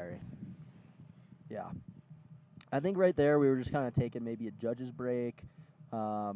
Usually when they switch between fields, they like to take a break, kind of recenter. Yeah, so here we have, you can see finishing off the men's snowboard. So we have... Just watch Brian. Yeah, so we have Elijah, Thomas, and Juan to go. And then we got Owen starting it up for the ski men. And then we got a talent-packed field. A lot of names, a lot of familiar names. Yeah, a lot of names from the Freeride World Tour. Yeah, I'm so excited. From big ski influencers. I bet you there's a few names on here that you guys could probably recognize from your Instagram feed. Yeah. I mean, Wyatt Gentry did the Kings and Queens this year. Yep. Threw a pretty sick cork 7 in there. Yep. I'm excited to see what he's got in store. And shout out quickly to our sponsors here. So Helly Hansen, GoPro, Backcountry Access, and then Orage, which is the overall sponsor of the Freeride World Tour this year. We could not do it without the sponsors, and you know they are some really good quality equipment that you get from these sponsors as well. Oh yeah. I would love a personal sponsor from any of those. Yeah, if you want to sponsor announcers. Yeah, we got this. I mean, look at these jackets. I mean, they took the camera away from us, you know, but we got these Helly Hansen jackets on. Keeping me very warm, honestly. I'm hot. Almost to the point where I might have to take it off soon. Yeah. I'm kind of sweating here. But yeah, awesome equipment. Yeah, there's so some of the, you know, there's so many talented riders here, as Eli was saying. Personally, I'm really excited to see Kai Morgan. He is a first-year competitor on the Challengers. He came up from juniors at Palisades Tahoe and has had an incredible season this year. Yeah, I got to compete against him a couple times this year. He's awesome. Yep. I'm excited to see what he's got to throw down, and I think this is also an area that he's pretty familiar with. He's probably competed here a couple times from NORAMs and things like that in the past. Yeah. Also, huge shout out to the Tahoe Freeride nonprofit crew. They have been putting on, I think close to 10 or 12 events this season in the Tahoe area, everywhere from U12 events to our Freeride World Tour Challenger events. So Jason Dobbs and Maddie Bromley and the whole Tahoe Freeride crew just absolutely crush it, and we're so thankful for them. Yeah, and every single competition is run very smoothly. I'm always so impressed, and the amount of work that they put in behind the scenes is behind the scenes, and you don't really realize it. We got the pleasure of witnessing how much work they put in last night, working until like 9 or 10. Totally. Figuring out all the little minute details, and then getting up early to figure anything else out that might have been left out. Absolutely. So can't give them a big enough of a shout out. We got Owen dropping in 3, 2, 1. Here he goes. First male skier in on the Challenger Series. He's absolutely ripping this chicken bowl area. Oh, yeah. I'm excited to see what he's got. Taking that side entrance into the hanging snowfield. Again, I think this is going to be a rider and skier favorite line through here. It's just such a cool piece of terrain. Oh, no hesitation. So smooth into the transition. Easy control turns. Yeah. He's picking off a large cliff here. Oh, yeah, this is a new one, I think. A little bit tech. In the chicken wing. Oh, man. That was large. I think that landing might have been a little bit flatter than he anticipated. A bit of a backslap there. I can't tell if he lost a ski. Yeah, he kicked the shoe. So we'll probably have to send a ninja down maybe. Maybe get a ninja. If it's close enough to him, he might start hiking. Kind of looks like he's... It looks like he lost both of his skis. Okay. He is now hiking. I thought I saw him take one off. Oh, maybe he did take one off. Oh, he's just going for it. He doesn't need a ninja. No need for a ninja.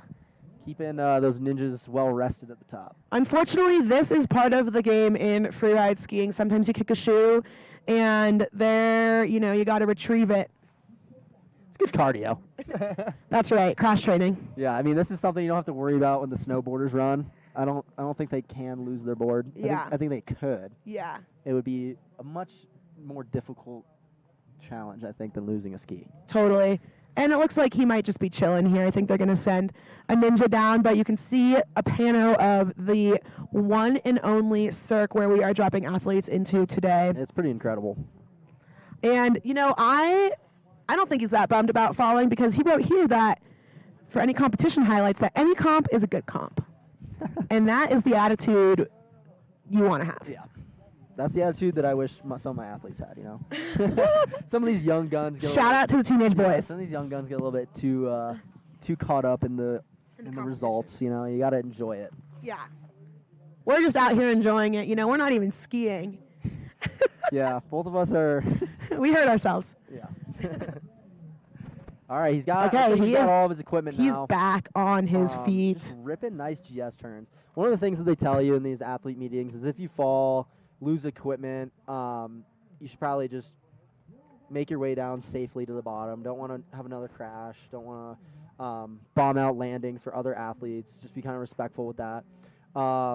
That's more for losing equipment. I think if you have a slight bobble, you should still be pushing it and try to finish your line. But for an instance like this where you lose your ski, this is going to be a no score.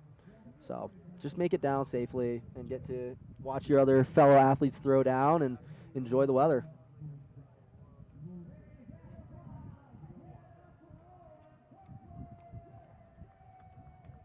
But that was one heck of a way to start off the ski men category. It sure was. And, it was very entertaining until he fell. Yeah. Always, you never know what's going to happen, and that's just part of the game, unfortunately. Yeah. Okay, so we're back with the male snowboarders, finishing off the male snowboarders category. We got Elijah Elijah Singer dropping in right now. This is a name I know well. For some reason, I don't know why I know it so well. Elijah. I don't know why you would either. He's from Big Sky. All right. Okay, so he would like to thank today Oh, that was a big his error in parents that and zone. Gucci Mane. He's probably listening to some Gucci Mane right now. I mean, you need a little bit of hype up to be throwing down like that first air into the venue. I've kind of always said that usually when I'm in the starting gate, my legs are a little bit weak. I'm a little bit nervous there. So like your first air is kind of the one that gets you into it. Yeah, you gotta start off strong. You gotta start off strong. Oh, and he is. Definitely started off strong. Oh my Big. God, he is holding on. I think he just white roomed himself there. I think that was just a. Yeah, I think he just straight up slashed himself Yeah. into the white room. That looked nice. Yeah, he is going so fast, making it so fluid. Super fun to watch. Now he's just got a few more nuggets and things that he can line up here. Oh. Frontside three. Front side stomp free. it. Do you think he's going to do a method grab? I really hope so. I really hope so too.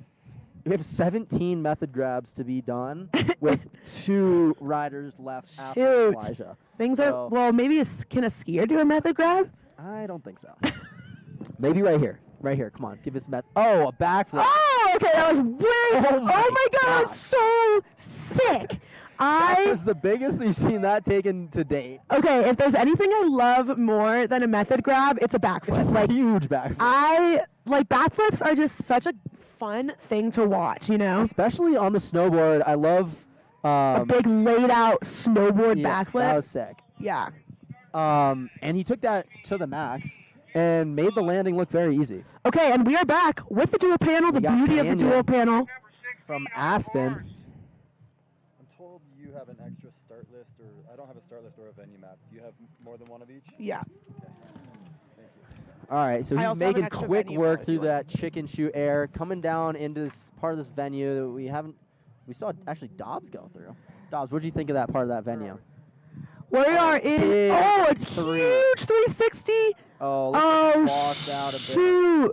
Wow, that was pretty impressive. That was definitely the first time we've seen that air hit today, let alone a 360 on it. Looks like he has all of his equipment, so. Oh, no, his ski's just sticking out right above him. That was an impressive start of a run. He made very quick work of that whole upper section. Yeah. I love that air that he chose. I think he might have just over-rotated a little bit, and the landing looked a bit more firm Yeah. than I think he might have been expecting.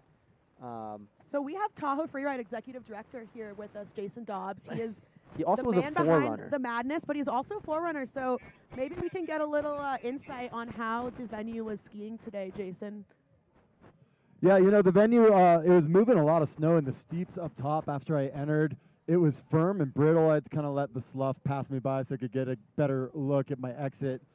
I kept it tame, knowing that, well, I kept it tame for my own reasons, but knowing we're going to see plenty of excitement happening throughout the rest of the day. I got down, though, and people said, that snow up top looked sick, and I have to say it was not. It was firm, somewhat brittle. I was scraping the veneer, all that snow moving just because it's a firm surface, and nothing was grabbing the snow once it started moving down those steep flanks. Okay. Right where we're watching the athlete right now had the best snow on the venue. The landings off Oh, we Ruby saw you Newton. get a nice deep turn in there. Yeah, up on that. Yeah. that, coming out of Sunnyside was really nice. I think there's even some white room potential. But where we just saw him ride through is called Sunnyside. It probably gets the most sun exposure on the face. With the temperatures and the direct bluebird sky that we've got, I expect that aspect to kind of change most throughout the day. Mm-hmm. Hard to say when it's going to be in its prime. It's going to keep getting better and better, and maybe reverse on the back end. But I think we're late enough in the year here. Yeah. It stays bright out there for a long time now. Exactly. Yeah, I think we got ample time. But it looks like Canyon's got all his stuff, making his way down to the bottom now. Again, that was a pretty chargy line that, just didn't quite work out. But that's awesome to see. It was he great came riding. out swinging. It's definitely a risk to reward game here in Freeride, and he's hammering for those top spots. It's the best 2 of 3 in the Challenger Series. Of course, having lost Whitewater We don't have a confirmed third run. We're aiming to do something special for the snowboarders here today, but if it is only a 2-stop series, it's 2 of 2, so no room for falls. So he's really going to be hoping we get that third run in. Yeah. All right. Thank you, Dobbs. You heard it here first from the one and only Jason Dobbs, and we are back to the top with Thomas Castelli out of Argentina. Ooh. We definitely got some Argentinian support here today. I think we got an Argentina flag over there on the grandstand. Yeah, we sure do. We got a lot of South American representation in here, and he is in the hanging snowfield. He's making his way through. It's funny that Dobbs said that it was actually, in fact, not good snow up there, because we've been saying all day that it looks pretty good. I mean, personally, I guess I'd rather have a little bit firmer conditions, not have to worry about punching through, than having a punchy crust or something like that. But then again, that makes the outruns a little bit difficult. It's never speed, easy, and that's it, you know. Yeah, that's it. Big frontside 3. I'm pretty sure that was a frontside 3. So he is from Ushuaia. I think that's how you pronounce it. Taking that which air is the nice. southernmost tip of Patagonia, Argentina. I could imagine that is a really cool and unique place to be from, and probably is a good reason why he is just ripping the venue. It also says that he works with horseback riding expeditions in some remote places. That sounds very interesting. Something that maybe I'll have to go do. Yeah, I want to go meet up with our boy Thomas and go for a horseback ride. And but go skiing in Argentina. And go skiing. He is currently making his way down through here into the turkey trees, kind of ripping them through pretty fluidly, making his way down. I think he'll probably opt for the gobbler. I think the gobbler's one of the fan favorites because it's also a very big landmark. It's easy to see when you're coming through those trees, and it's got a great landing. So,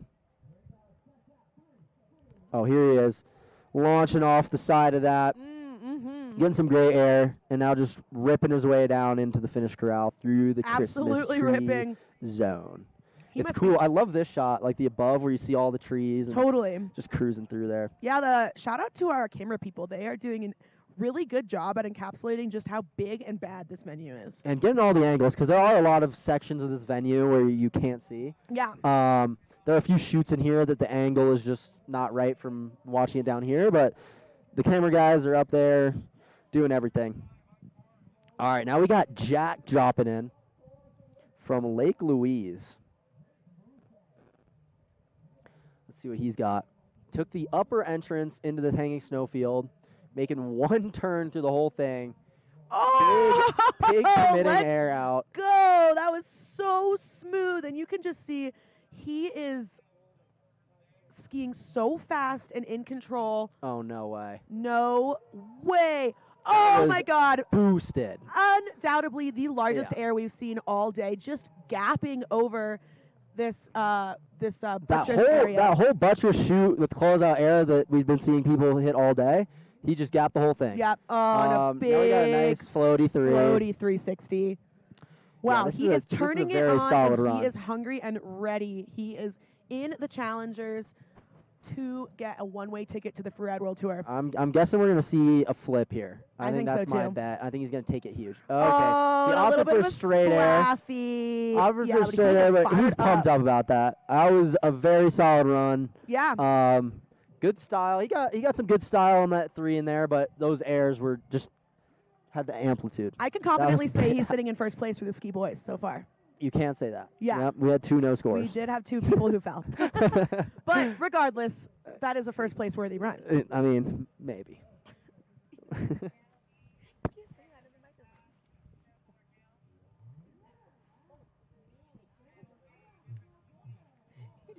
All right, now we're back up at the top with Juan, our last snowboard man of the day. Also out of Argentina.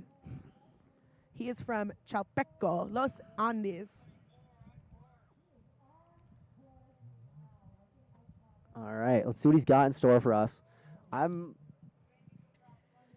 excited to see him just rip this. I want to see a fast, fun run from him. I mean, so far he's doing just that. Yeah.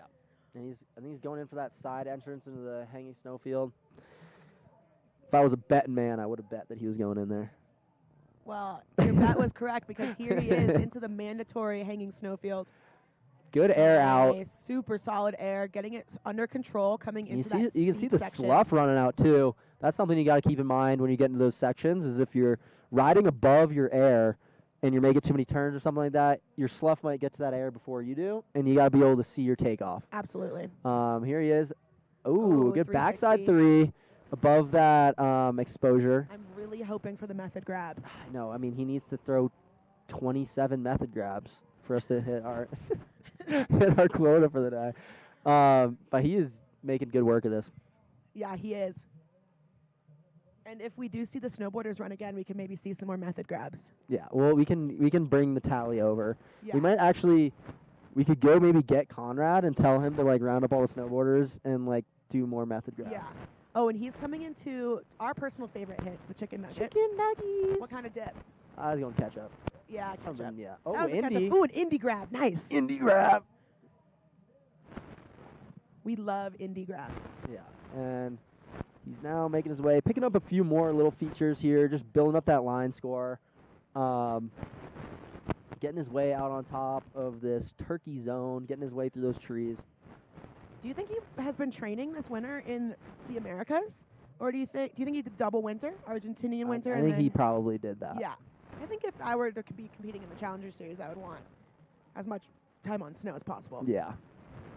He's just making a nice line down the turkey chute, picking off this little lower cliff Oh, air. nice. That's shoot. And unfortunately a front punch, but otherwise really solid and fast run to round off our male snowboard field. So Yeah, that does it for the male snowboarders. oh, I'm excited for this next rider. He is kind of a local boy. Freeride World Tour athlete last year, Colton Schaff. Yeah, he definitely should have some fire under his feet for us. Yeah, it's going to be fire. I'm excited. We might have a short break here, as the panel. Okay, I think we have one more skier and then we have a break, because we just finished up the panel B side for the snowboarders. So I think we're gonna be able to see Colton here, and then we'll take a quick break.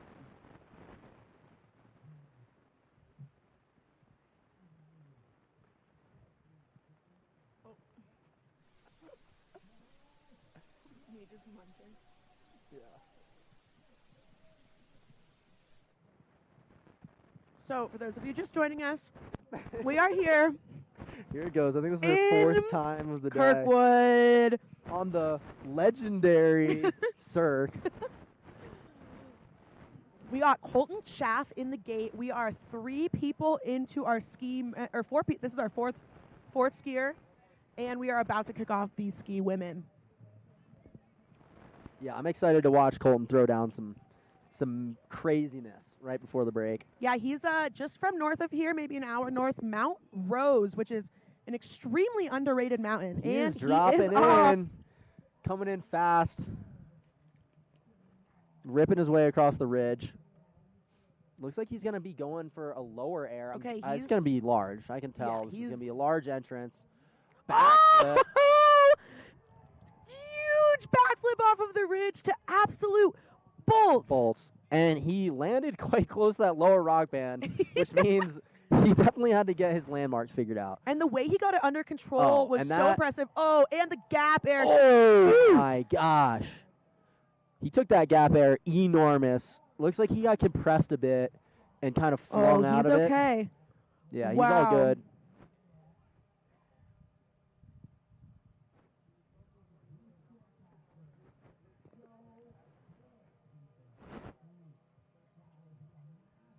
All right, so we just got word. While we wait for Colton to get his skis on, we're going to go to a quick commercial break, and then we will be back with kicking off our women's ski category and men's ski category. Yeah, I'm excited.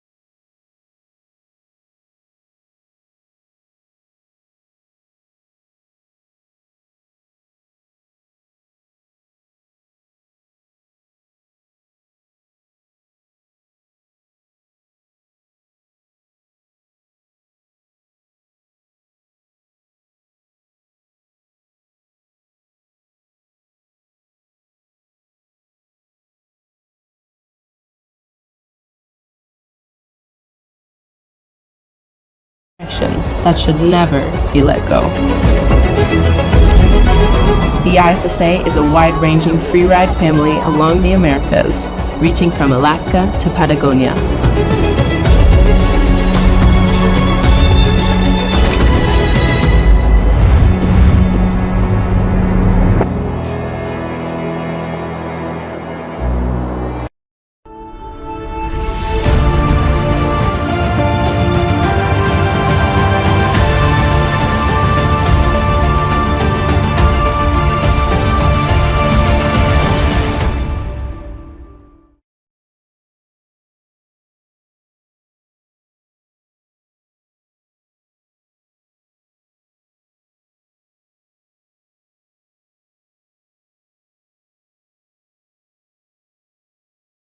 Hey, I'm Brian Stenerson, live in Lake Tahoe, California. I'm 36 years old. I've been snowboarding for 26 years, and Kirkwood is my home mountain. Kirkwood has been pivotal to my athletic career. Learning to point stuff out at high speeds has been absolutely amazing. Just how steep it is, how exposed it can be, all the cool cliffs, basically just rad off-piste riding. It just has developed me into the athlete that I am today. I have competed on the World Tour for 1 year. It was a combination of learning experiences, of higher level competitive snowboarding, and I have hopes of going back and being able to do even better because I know I can. I won the Challenger here at Kirkwood, the last event of the season, and it meant so much because I didn't have anything to lose. Had a ton of confidence going into it. Being in front of the home crowd was amazing. And I wanted to pick a line that was going to be memorable one way or the other. The biggest dilemma is always figuring out what line you want to do. It's a balance between how big and how gnarly you want to get and how safe you want to play it. What? What? Yes, he does. Lighting it up. Oh, he hit the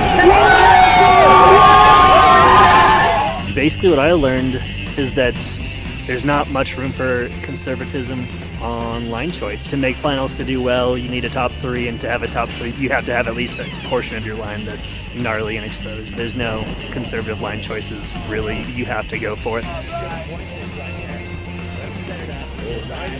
Back to it goes. Sends it up the big air, out of jump.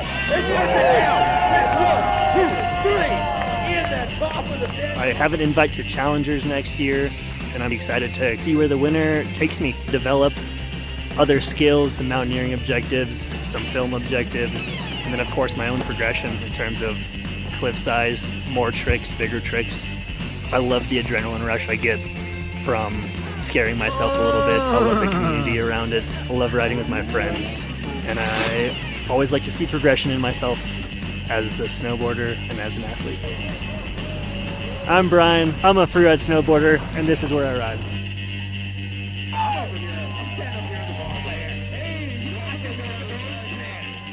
Sitting up on top.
All right, everybody, we are back here in sunny Kirkwood, California for the, technically, the first stop, second stop Yep. of the Freeride World Tour Challenger Series.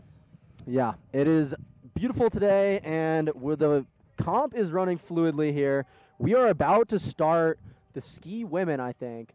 But quickly before that, I think they wanted us to talk about that. I think the snowboard men here are going to be able to get another run in as like a whole nother comp. All right, we will get back to that special announcement, but right now we have Lydia Nelson on course. She is coming off of the Freeride World Tour last season and got a wild card for the series. This looks awesome. I'm loving the start of this run. She came in strong, dropping into the hanging snowfield, making great turns. She is such a beautiful and aggressive skier. Oh, and wow. such a solid, smooth air. That was large. Hanging on out of the hanging snowfield. Making her way down on top of this feature again, putting this into a double. Oh, wow. my God. Oh, shoot. gosh. Wow. And unfortunately, just punching a little bit after going really, really big. That was a very aggressive line. That was a really cool double. Yeah. I hope she's okay. She looks like she's okay. I think she's okay. It looks like she just landed, punched a little bit, kind of got G'd out and spun around. It was definitely a very large air. She took that one of the biggest. definitely one of the biggest and most fluid airs Yeah. into that zone we've seen so far. She was hungry for it. She hit wanted it. that top cliff in that middle section. Yeah. And made one turn. directional turn, not even a speed turn. Yeah. But she's up, moving around right now. That's good to see. Yep. Looks like she might be putting her skis on, and then we'll be coming back down here. Yeah. Lydia actually just this year started coaching for the Mammoth Junior Freeride team. So Eli and I have been seeing her around at some of these local Tahoe comps this year. Such an awesome thing that she is able to compete and then still be such a big part of the up and coming junior freeride community. Yeah, and I know that all her athletes are probably big supporters.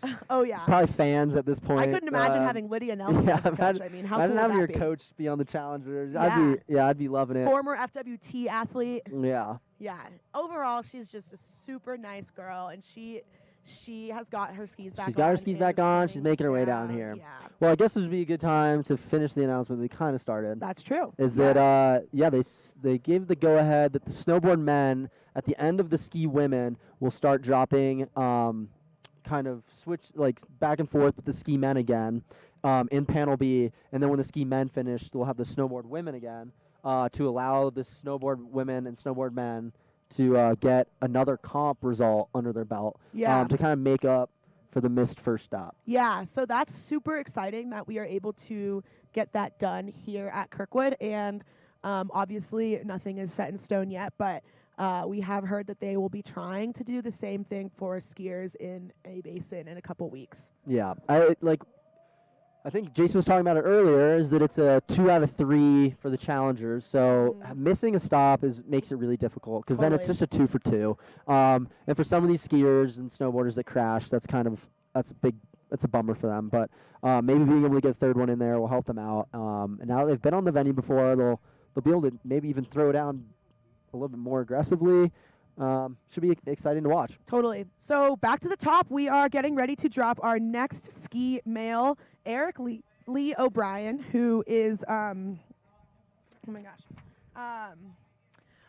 used to hail out of Tahoe, but now is a Banff rider. He has been doing this for so long, loves the sport so much for what it is. Oh wow! One big GS turn coming in there, a little air in the chicken chute. And now he's just making quick work of it. Into the pepper section, airing through there. He's just linking. Oh, look at those three angles in or that four steep zone. little features together. Great exit turn. I'm a sucker for good GS. Me too. Good turns. I'm a sucker for a good angle. That's the thing. That's the coaches in us. We like to see good technique here. Oh, there he's opting in for the big cliff. We saw a few snowboarders go down on. Shoot. I love that entrance still. I think that the landing might just be a little bit flatter or a little bit punchy. It's claimed 3 out of the 4 takers. Yeah, it's so, unfortunate.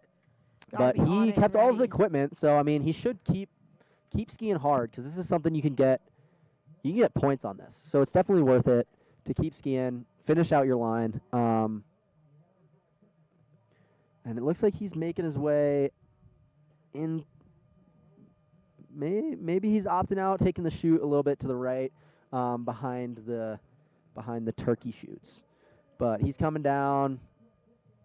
Yeah, I think he crashed and just kind of wanted to get down safely and not hold up anything. And we are headed back up. Back to the top for our second female for rider. Hannah.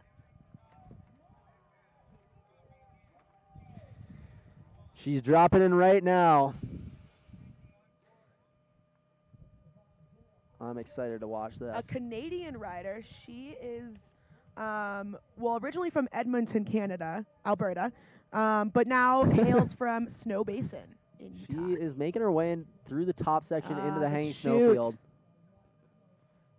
Yeah, took the chute entrance. Lining up one of these bigger airs. Nice.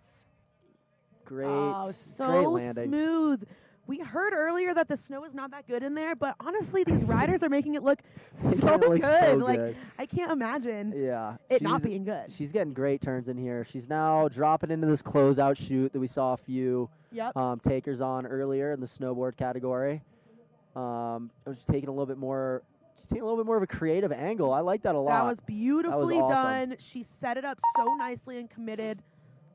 Looks like she's making her way down onto the chicken nuggets. And she's coming off a first place at the Taos 4-star this season, so that's got to feel pretty good. And her Freeride ski soundtrack would be Mr. Brightside. Yeah, we can sing that for you while she's going. Maybe not. Okay, Erica's too wimpy. Coming out of my... No one wants to hear me sing. I think Hannah would.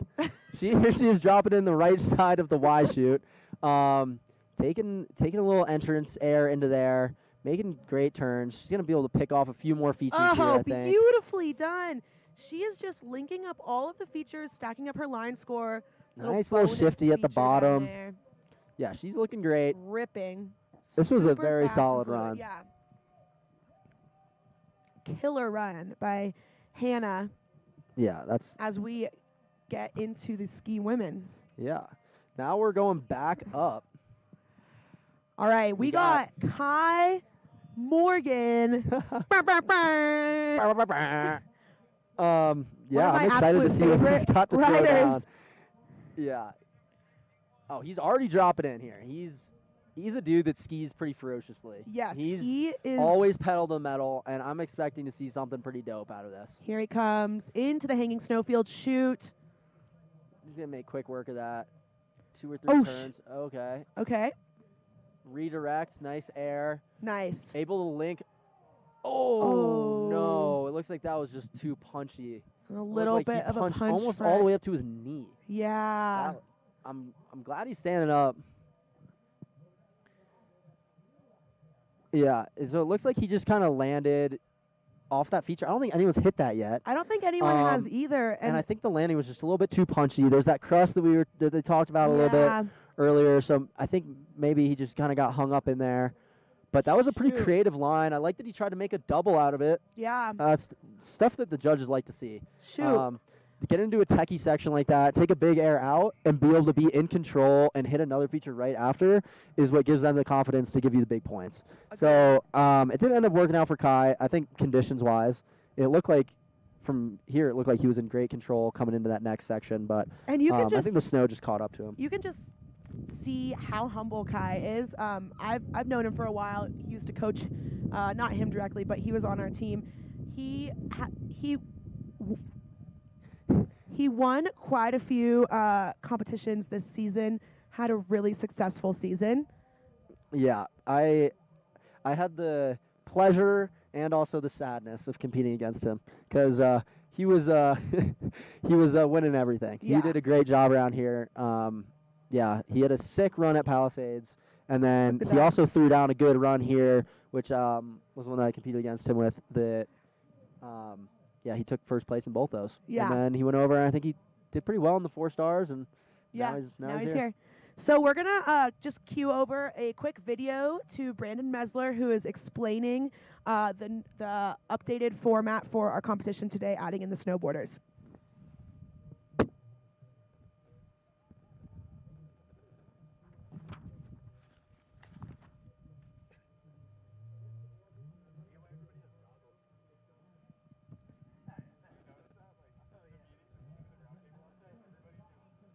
What's up, everybody? Brendan Metzler coming to you from the bottom of the Cirque.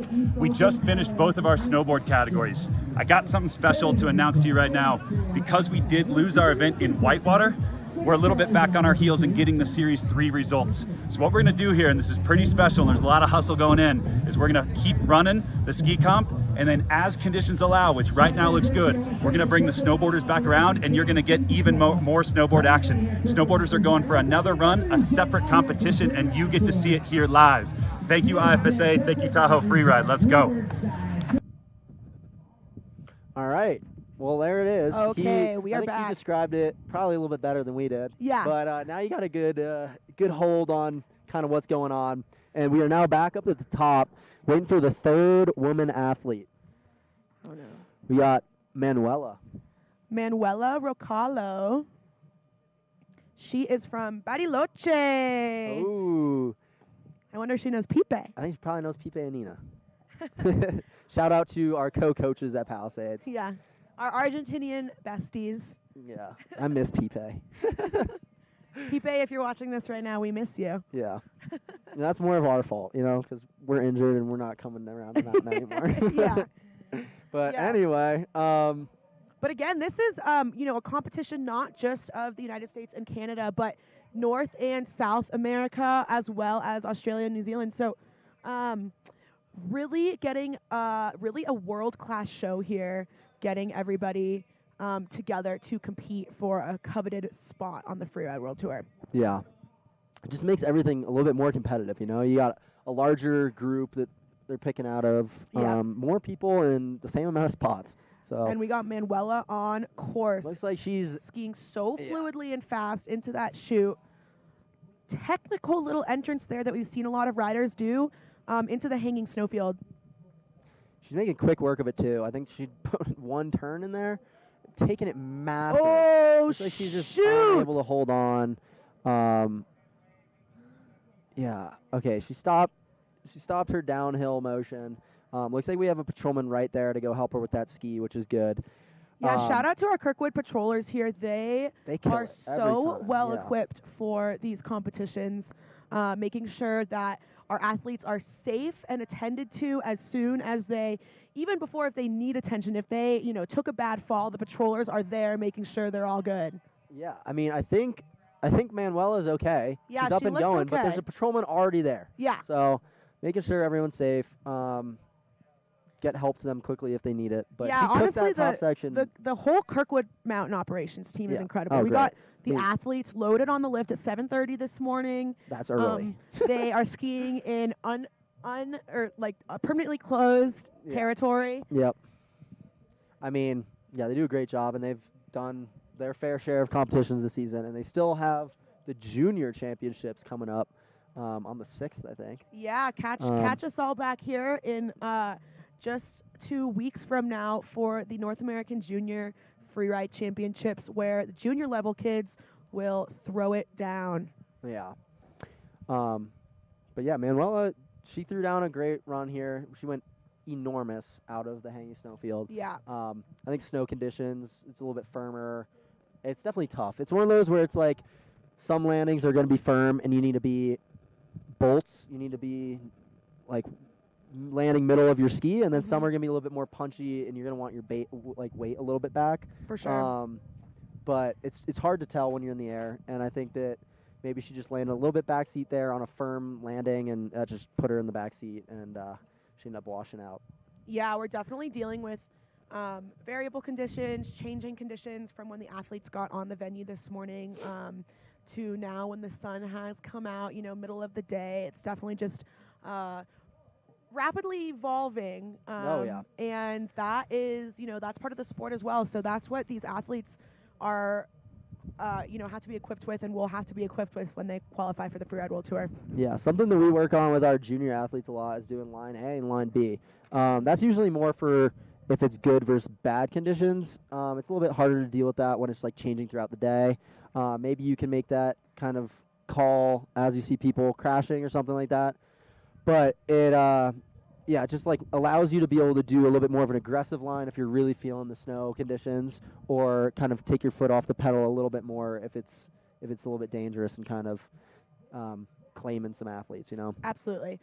We are going to take a quick ad break while Manuela makes her down to the bottom, and we'll be right back.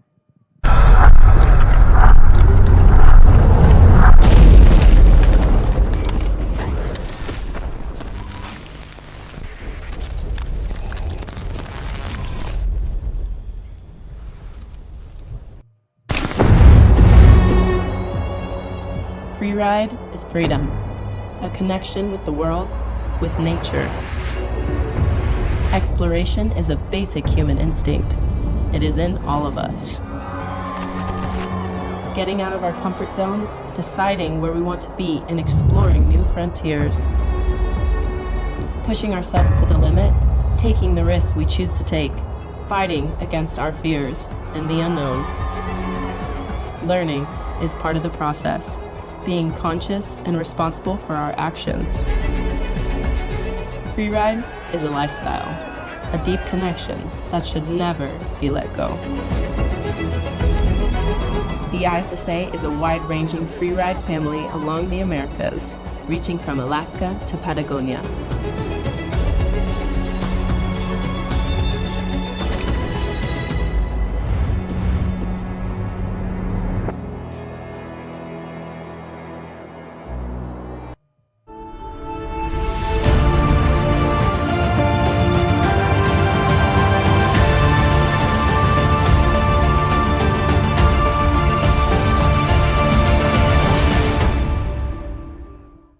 Hey, I'm Brian Stenerson, live in Lake Tahoe, California. I'm 36 years old. I've been snowboarding for 26 years, and Kirkwood is my home mountain. Kirkwood has been pivotal to my athletic career. Learning to point stuff out at high speeds has been absolutely amazing. Just how steep it is, how exposed it can be, all the cool cliffs, basically just rad off-piste riding. It just has developed me into the athlete that I am today. I have competed on the World Tour for 1 year. It was a combination of learning experiences, of higher level competitive snowboarding, and I have hopes of going back and being able to do even better because I know I can. Okay, we are back and live with our next male skier, Brian. Wyatt Gentry. Wyatt Gentry. Here he is, dropping into the hanging snowfield, making really quick work of that and sending that huge, just absolutely stomping it. This is one of the guys that we were talking about earlier. I'm excited to watch. I know he's got a big bag of tricks, and he is no newbie to going enormous. I hope he does a method grab. Oh My! Oh, that was so absolutely stomping that straight off of the nose. That was sick. That perfect speed. Yeah, found absolutely. that transition perfectly. Absolutely I think we're perfect. gonna see a 3 here on this hip. Big three. Called it. Big floaty he's 360. Super fluid, super floaty. Wow, that was an awesome air. That was the first time we saw it today. Yeah. I might say. Biggest start of the day? I don't know. I think that cross court from earlier that might was have a big been, one. Yeah. might have been bigger. Yep. Coming into the gobble. Little side hit. He knows that he just sent it big and wants to make sure that he wants to put that one into the corral. Yeah. Again, I think that's one of those zones where if you kind of take it off the point, the landing may be a little bit flatter. I think that's something that, as a very experienced rider, he was at the Junior Freeride World Championship. And shout out to his favorite song, "Higher" by Creed. Yeah, okay, shout out. That was Chloe, definitely important. Chloe He/Her, on course. She is coming off of the Freeride World Tour this year, so she is looking to re-qualify. All right, she's making her way. Wow, absolutely ripping in here as well. Oh, so Wow. smooth and floaty off of that hanging snowfield air.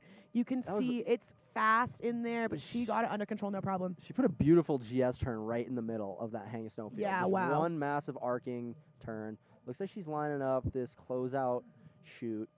Mandatory air section, absolutely so fluid with an airplane turn off of that closeout air. Oh, and just look at that textbook skiing. Yeah, I mean, this is a high-level athlete, as you know. She's coming straight off the World Tour, so she's here looking to requalify, and I think this run is going to definitely It's going to put her up it's there. gonna for sure. it's going to do her good. Yeah, we'll So see what this she is a- has down. this has been a in great store run so down in far. here. Okay, Oh, so coming into taking a little the- shoot there. I think she Yep. might hit this.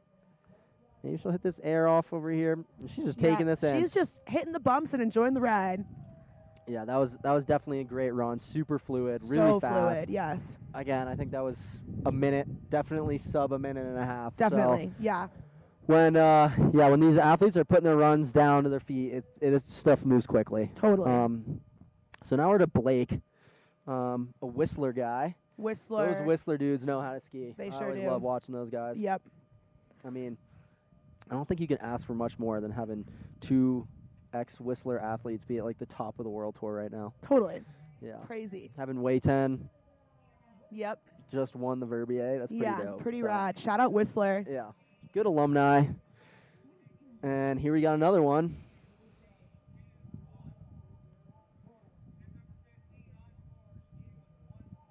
Okay, he only has one pull apparently. Skiing with one pole. Maybe All right. that's just like the vibe. Maybe he purposefully. Oh, he's okay. missing an arm.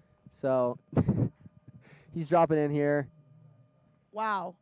That is making is quick work of this. making absolutely quick work of it. Oh, so smooth. Finding that tranny in between those little rocks down there. A lot of people have gotten hung up on that zone and unfortunately crashed into the rocks, so good on him. I think he's lining this big boy up right here. Oh, Again. and going for the gap double.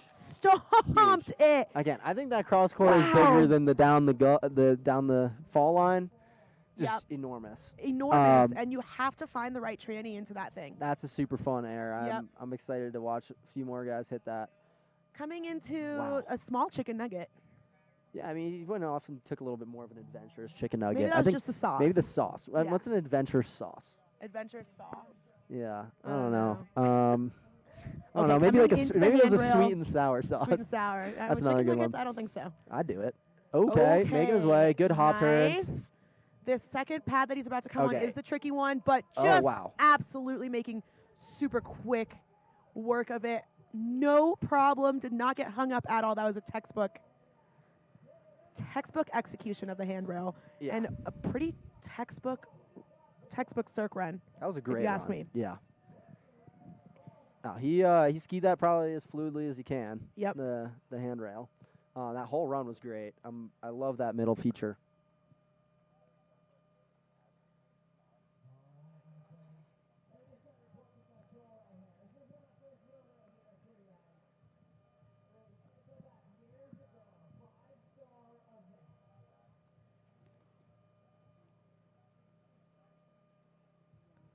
Copy that. So we just got word that there was an off-venue accident on the hill here at Kirkwood, and the patrol attending to the venue has to go take care of the accident. So we're going to go on a 20-minute break here, but we'll be back, no problem. We're going to try and get some. Yeah. Okay, We're and gonna- then we're going to go do some ads and maybe some ads. But we're gonna try to keep some fun for you guys. Get some athlete interviews. We could get some of the guys that have already went, and maybe some of the snowboarders to hear what their ideas are for their second run. But yeah, we'll head to ads right now, and yeah, it'll be about 20 minutes until another athlete drops.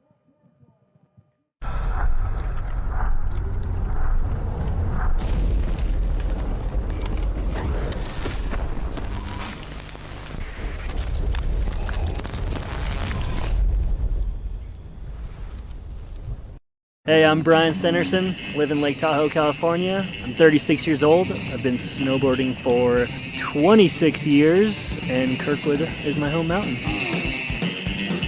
Kirkwood has been pivotal to my athletic career. Learning to point stuff out at high speeds has been absolutely amazing. Just how steep it is, how exposed it can be, all the cool cliffs, basically just rad off-piste riding.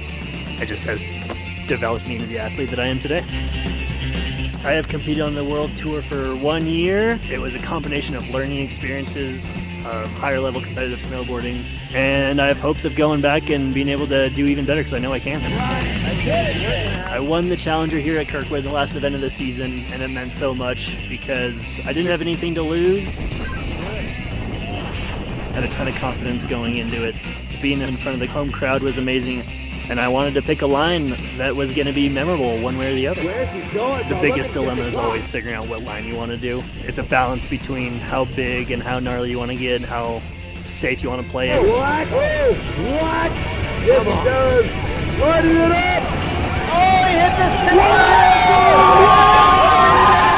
the Basically what I learned is that there's not much room for conservatism on line choice. To make finals to do well, you need a top 3, and to have a top 3, you have to have at least a portion of your line that's gnarly and exposed. There's no conservative line choices, really. You have to go for it.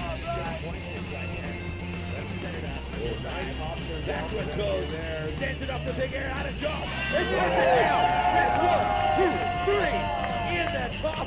I have an invite to Challengers next year, and I'm excited to see where the winner takes me. Develop other skills, some mountaineering objectives, some film objectives, and then of course my own progression in terms of cliff size, more tricks, bigger tricks. I love the adrenaline rush I get from scaring myself a little bit. I love the community around it. I love riding with my friends, and I always like to see progression in myself as a snowboarder and as an athlete. I'm Brian, I'm a freeride snowboarder, and this is where I ride.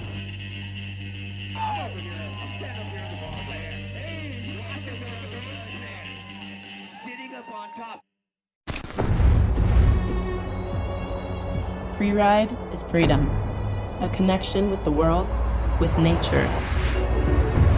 Exploration is a basic human instinct. It is in all of us. Getting out of our comfort zone, deciding where we want to be, and exploring new frontiers. Pushing ourselves to the limit, taking the risks we choose to take, fighting against our fears and the unknown. Learning is part of the process, being conscious and responsible for our actions. Freeride is a lifestyle, a deep connection that should never be let go. The IFSA is a wide-ranging freeride family along the Americas, reaching from Alaska to Patagonia.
Hey, here we are, beautiful Kirkwood, the circus. I'm here with my friend Tavo, man. Such a calm, beautiful day. It was snow in the last few days, freezing. You just competed. So how was the venue, man? Come on, tell all the spectator, like, how was that? Yeah.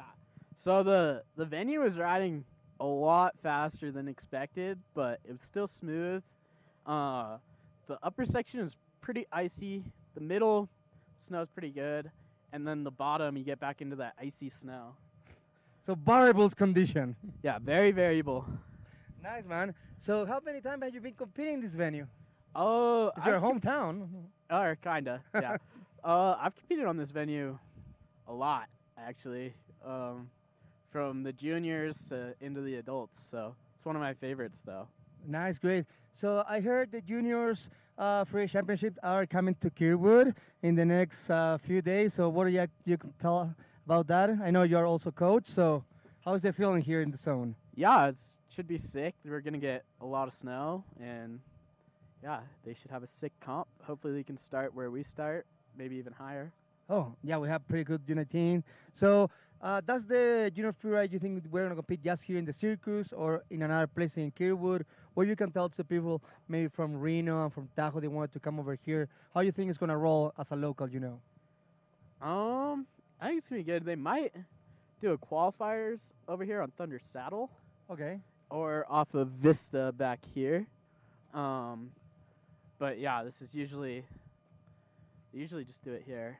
Yeah, because there's plenty of venues in this resort. Yeah. Man. And there was actually one event where I was really young, and they ran 12 to 14 and 15 to 18 at the same time, but they split the venue. No way. Down the middle. And it was the 15 to 18 venue and the 12 to 14 venue. Wow, that is crazy. Yeah. I'm really proud of how Tahoe they run all their comps here. We learn from them. I mean, we learn from you guys. Yeah. The dual panel, what it's like, it's been working great today. So what do you think about that one? About like running, like because it's quite fast for you guys. You know, it's like as an athlete, it's a go. Yeah, I like the go of it a little bit more because you're not sitting up at the top for as long, you know, and yeah, you're not getting cold up there. Your muscles are staying warm. Yeah, no, it's happened, man. Yeah. I mean, especially today's sunny day and it's beautiful, but sometimes when it's windy and it's snowing and you want to see the starlist moving on and say, okay, let's get out. Yeah, exactly. So great, man. It's been such a great comp. I think we're still waiting for patrols to come back, and we hear it might be an extra round for the snowboarders. It's something like, you know, around. Yeah, so they're going to run us back up here in about 20, 30 minutes, and we might get to go again to make up for Whitewater after the skiers go. Okay, so that in the result will make it will be a different plan. Will be right now you're coming from 2 comps to maybe another 3rd comp, so you know the result right now, it could change, send it bigger, or take control, you know. Yeah. So where are you planning from that one? You know, kind of right in the middle. Okay. Yeah. So maybe go a little bit bigger, a little faster, hit a couple different airs, do some more tricks, and the snow might change also. Yeah, I'm hoping the snow gets better because it's very icy and variable at the top. So yeah, it might be changing. Okay, so it's cool, man. So it's been awesome to have you here, man. Yeah. Such a beautiful place, Kirkwood. I don't know. I mean, sunny days, no any cloud. It feels like South America sometimes. You know, perfect weather. So thanks, man. Thanks for you. And we'll see. Socha. And we'll keep here. We have a few more for the interview, guys. So keep following. We're going for some commercials, and we'll be back in a second. Bye-bye. Hey, I'm Brian Stenerson, live in Lake Tahoe, California. I'm 36 years old. I've been snowboarding for 26 years, and Kirkwood is my home mountain. Kirkwood has been pivotal to my athletic career. Learning to point stuff out at high speeds has been absolutely amazing. Just how steep it is, how exposed it can be, all the cool cliffs, basically just rad off-piste riding. It just has developed me into the athlete that I am today. I have competed on the World Tour for 1 year. It was a combination of learning experiences, of higher level competitive snowboarding, and I have hopes of going back and being able to do even better because I know I can. I won the Challenger here at Kirkwood, the last event of the season, and it meant so much because I didn't have anything to lose. Had a ton of confidence going into it, Being in front of the home crowd was amazing, and I wanted to pick a line that was going to be memorable one way or the other. The biggest dilemma is always figuring out what line you want to do. It's a balance between how big and how gnarly you want to get, and how safe you want to play it. What? What? Yes, he does. Lighting it up. Oh, he hit the center. Basically, what I learned is that there's not much room for conservatism on line choice. To make finals to do well, you need a top 3, and to have a top 3, you have to have at least a portion of your line that's gnarly and exposed. There's no conservative line choices, really. You have to go for it. That's what goes. Sends it up the big air, out of jump. I have an invite to Challengers next year, and I'm excited to see where the winter takes me. Develop other skills, some mountaineering objectives, some film objectives, and then of course my own progression in terms of cliff size, more tricks, bigger tricks. I love the adrenaline rush I get from scaring myself a little bit. I love the community around it. I love riding with my friends, and I always like to see progression in myself as a snowboarder and as an athlete. I'm Brian, I'm a freeride snowboarder, and this is where I ride.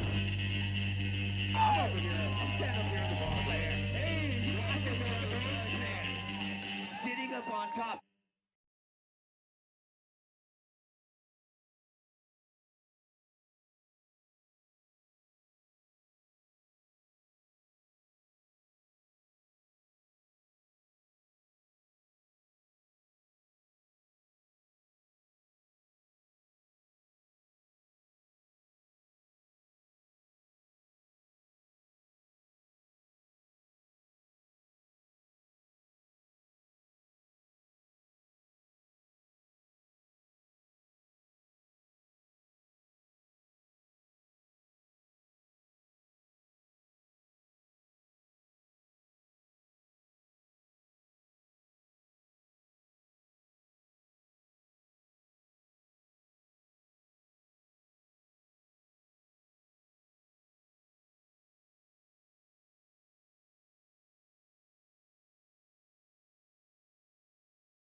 Hey, so here we are back, Kirkwood.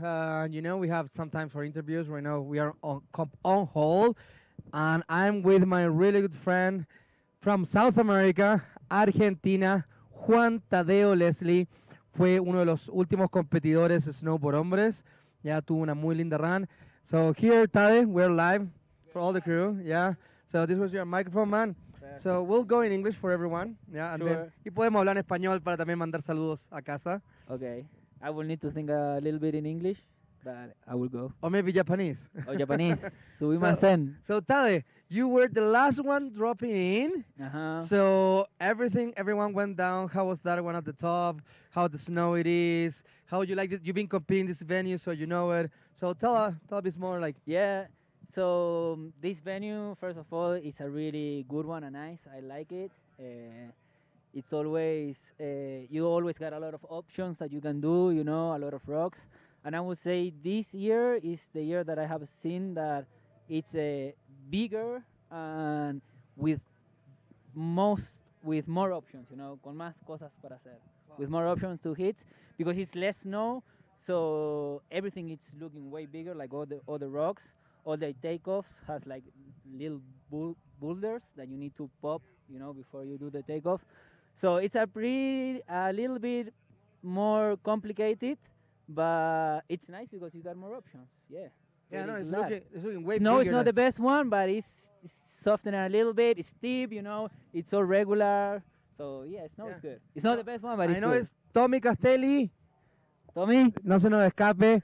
Come over here, here. We have another Argentinian athletes. So these two guys, they are the top 2 athletes in South America. Tomás Castelli, and Juan Tadeo Leslie, my 2 really good friends. As everyone knows, South American. So these 2 guys are the first and second place in South America. they won their spot to challengers just because they beat everyone in South America. So, Tommy Castelli, ¿cómo estuvo la pista? ¿Cómo estuvo arriba el venue? Hielo, piedras. What you can tell about the venue, man? Bueno. Inglés y español. Ok. Bueno, el venue estaba bueno, la verdad. Un poco más firme de lo que me esperaba. Pero divertido igual, empinada la primera parte, así que ahí me tuve que arrastrar para sobrevivir un poco. Pero bueno, después se puso divertido, así que disfrutando acá con toda la banda. So, the venue was really fun, really steep at the beginning, and then when I managed to get out of there, it was all fun. Nice. So this venue reminds you like San Martín, Santa Tere, Cerro Bayo. What is similar for South America? Because that is, I would say this spot will be like the big face of Eduardo's in Las Leñas. Oh, yeah. Because it's steep, it's a lot of rocks that you got, so many options that you can hit. And also the quality of snow, when we competed in Eduardo's that time, I don't know, like 2 years ago, it was pretty similar. Hope we get another one in Eduardo's. So yeah, I hear we are going back to Eduardo, Argentina's Andes Freeride Week. There may be a 4-star comp also. So Ooh, you guys can tell that would to be nice. all the South American athletes they are watching right now. Para todos los de Sudamérica que están mirando, ¿cuál ha sido la experiencia también acá en los Challengers? Como tú vienes por primera vez, tú vienes por tercera vez, so you're coming third time, man. So what is your experience about the Challengers, to meet all these cool people, and be traveling from Canada, California? So what you can say to all the South Americans?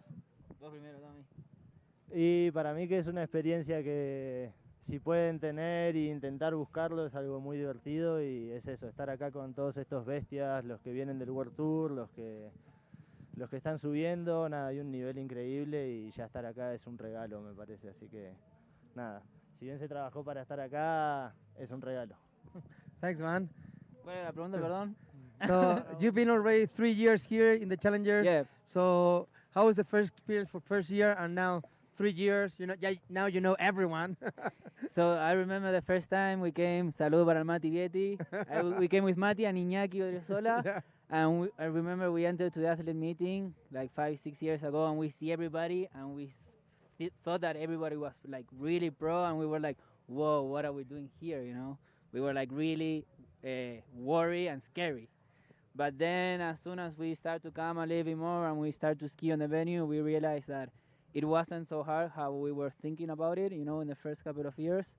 And I think by the time that you keep on doing a little bit more, you start to gain more confidence.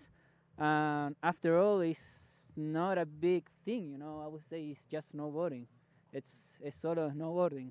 No es tanto más que eso. Solo pasarlo bien. Solo pasarlo bien. Andar en snowboard es algo que sabemos de chicos y que lo hacemos por pasión. Y creo que no es nada más que complicado. Hay que buscar una buena línea sobre esa pantalla y nada más. Buenísimo. So guys, thank you everyone. What you would like to say to South American athlete Gonzalo Patín over there, all your homies? ¿Qué les quieren decir a todos los sudacas que están ahí viéndolo? No. Y continuamos con competencia dentro de poco. Eso, un saludo para todos los que están viendo. Gracias por mirar. Ojalá que algún día alguno llegue al tour, por favor. Y nada, gracias por mirar. Sigan mirando. Sí, muchas gracias a todos por el aguante, al Gonza, a Pocha, a toda la organización de Freeride Sudamérica, son unos capos, se pasaron. Okay, thanks guys, thanks everyone. So, well, here we have more people to interview all around. They've been already skiing this really nice, beautiful terrain. We got an inch of a little bit of snow, fresh their day, also was windy. Today's sunny and warm day. It has been beautiful. So, we're going to go for some commercials, and we have more people than we're interviewing. So if you wanted to keep hearing freeride stories, here we are, okay? So we'll be back in a few seconds, okay? Freeride is freedom, a connection with the world, with nature. Exploration is a basic human instinct. It is in all of us. Getting out of our comfort zone, deciding where we want to be, and exploring new frontiers. Pushing ourselves to the limit, taking the risks we choose to take, fighting against our fears and the unknown. Learning is part of the process, being conscious and responsible for our actions. Freeride is a lifestyle. a deep connection that should never be let go. The IFSA is a wide-ranging freeride family along the Americas, reaching from Alaska to Patagonia.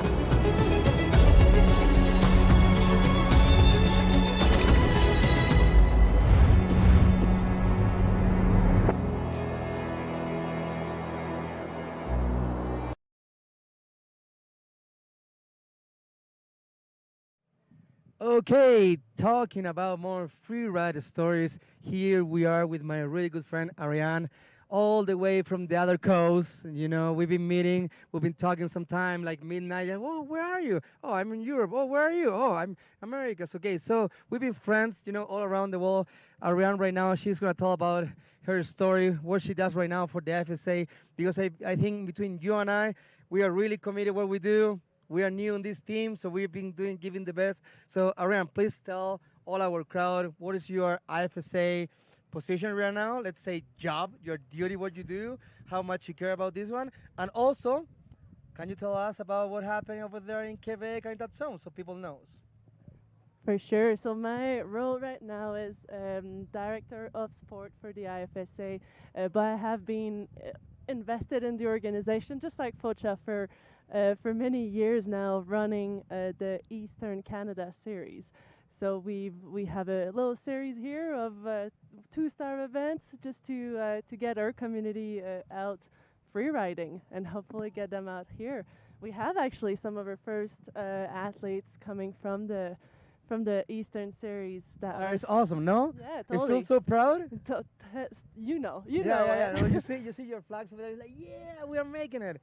So cool. So tell me a bit more how you start developing everything in Eastern Canada. So how everything works. You have right now like 2-star com 3.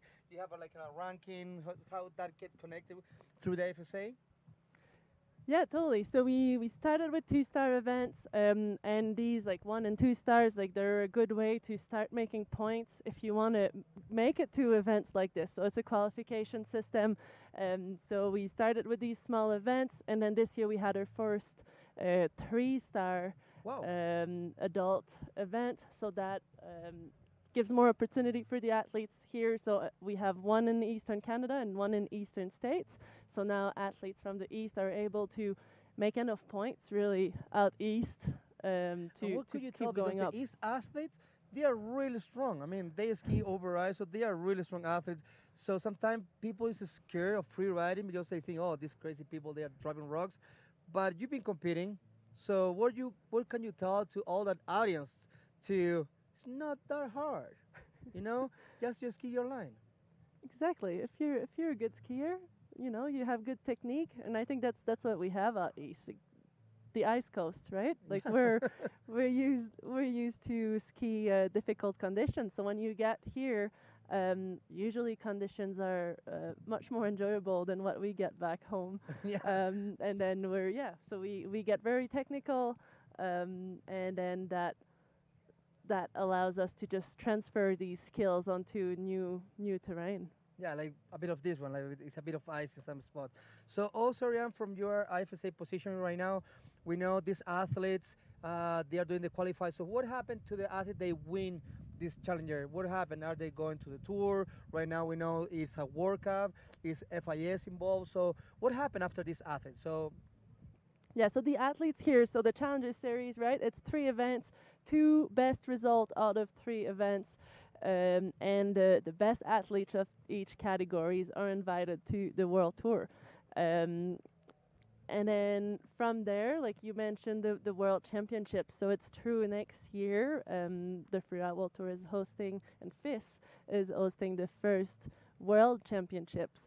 So that means that there's also that into play. So yes, it's trying to get a spot onto the World Tour, but it's also trying to get a spot onto the future World's Championships. So big development here with FIS coming in, and we'll see a lot more of these kind of events in future years. yeah, I believe it's gonna get stronger and stronger in the sport, and I think also we have to keep the free soul, the one we all have, because we love it. So what would you recommend to all these alpine clubs or slopestyle clubs, they are right now getting into the sport because probably you will have a few one right now. They're interesting to start developing comp. So what can you tell? So first, we will tell them welcome. Yeah, welcome. So what else can you tell them to how they can start joining to this IFSA world? How to join? Well, you're all welcome. That's for sure. And similar as the conditions, right? If you come from other discipline, I think there's so much of these skills that are transferable to what we have here. So that makes very good athletes that can adapt to our terrain. And it's such a good community, like the freeride community. The people here are very welcoming, and it's big events. It's gathering with a lot of other great riders and in some of the most amazing mountains in the world. So please come give it a try, and you'll fall in love with it. So after this stop here in Kirkwood, what is going to happen? What is going to happen after here? Are we going somewhere else?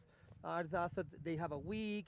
I heard through Tabo, Kirkwood is hosting the Junior Freeride Championship. So you are part of the IFSA sport. Like, what's happening? So everyone who's watching at the house, they know and they can prepare. You know, they can have the tea ready to go. Because I hear it's a lot of good comps coming out. Totally, and lots of live streams coming up. So keep an eye out for that. But correct, like the IFSA, we are staying in Kirkwood this week because next week we have the Junior Freeride Championship, so the American Championship. So all of the best juniors of each division and each age group from 7 to 18 will be here competing for the American champion title from North and South America. Yeah, full America. So the win for those champions, they get the chance to also to fly to Europe for the junior championships. Is something connected in between that, or like how? What I'm maybe the audience would like to know, how is IFSA connected with the junior championships? So because we've seen a lot of Canadians and Americans, and we saw Tomás Terzano from Argentina competing. So how that one also works? Yeah, totally. So the athletes competing in the JFC, so Junior Freeride Championship here next week, they are competing for the American titles and the rankings of this season in the Americas.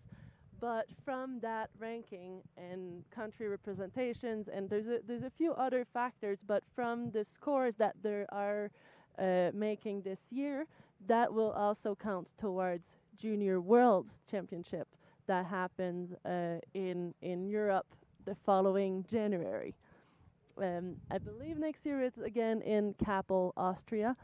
So we start the season with the World Championship in Europe, and that gathers the best athletes from the Americas, but also from Europe, from Oceania, from everywhere in the world. Wow, crazy. So we are getting into the last big peak of the IFSA, let's say series we competed during all the winter. Right now we're getting springtime. So we have the challengers here, then we have the FAC coming, you said, from the 6 to 13? 6 to 13, yeah, that's correct. So that week, so be ready, 6 to 13, everyone to tune up.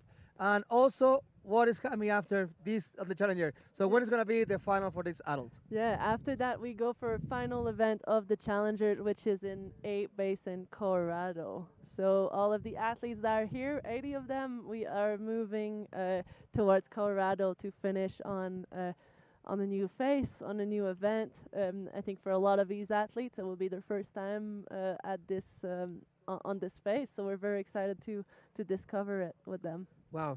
It's everything what is happening right now in the FSA is unbelievable. So everyone was watching behind the screen and is having a lot of fun. We would like to answer you, give you so much knowledge about this sport because it's so much fun. So we have criteria of the way it's judging. We'll try to talk with the judges in a bit. Also around here, she was telling us what is happening at the end of the season right now, what happened with the top athletes. So not much I can say. It's happening everything right now. So stay tuned. We'll be back in almost 20 minutes. Yeah. So don't go away. I'm gonna see if I can grab a judge and come back and ask him a few questions. So thanks, Ariane, for everything you are doing for the FSA. For making it here. Yeah. And do not leave. Thank you, Focha. Yeah. Thank you. Okay, so we're going for a few commercials. We'll be back. I'm going to go and grab one of the judges over there, and we'll be talking about the criteria. Okay, talk to you soon. Hey, I'm Brian Stenerson, live in Lake Tahoe, California. I'm 36 years old. I've been snowboarding for 26 years, and Kirkwood is my home mountain. Kirkwood has been pivotal to my athletic career. Learning to point stuff out at high speeds has been absolutely amazing. Just how steep it is, how exposed it can be, all the cool cliffs, basically just rad off-piste riding.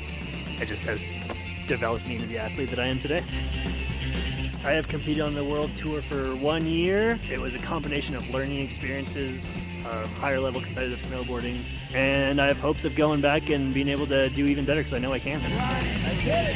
I won the Challenger here at Kirkwood, the last event of the season, and it meant so much because I didn't have anything to lose. Had a ton of confidence going into it. Being in front of the home crowd was amazing. And I wanted to pick a line that was going to be memorable one way or the other. The biggest dilemma is always figuring out what line you want to do. It's a balance between how big and how gnarly you want to get and how safe you want to play it. What? What? Yes, he does. Lighting it up. Oh, he hit the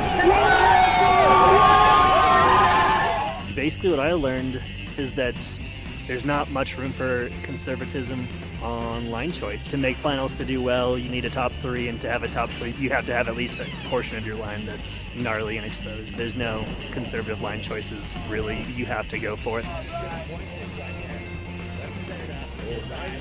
Backward goes. Sends it up the big air, out of jump. I have an invite to Challengers next year, and I'm excited to see where the winner takes me. Develop other skills, some mountaineering objectives, some film objectives, and then of course my own progression in terms of cliff size, more tricks, bigger tricks.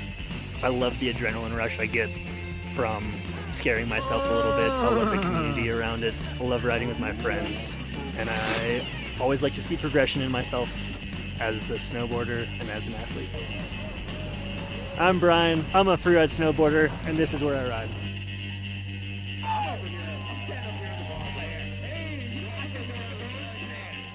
Sitting up on top.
So keep talking about freeride stories. So I was running over there looking for judges, and who I found here. I'm gonna let you to present yourself.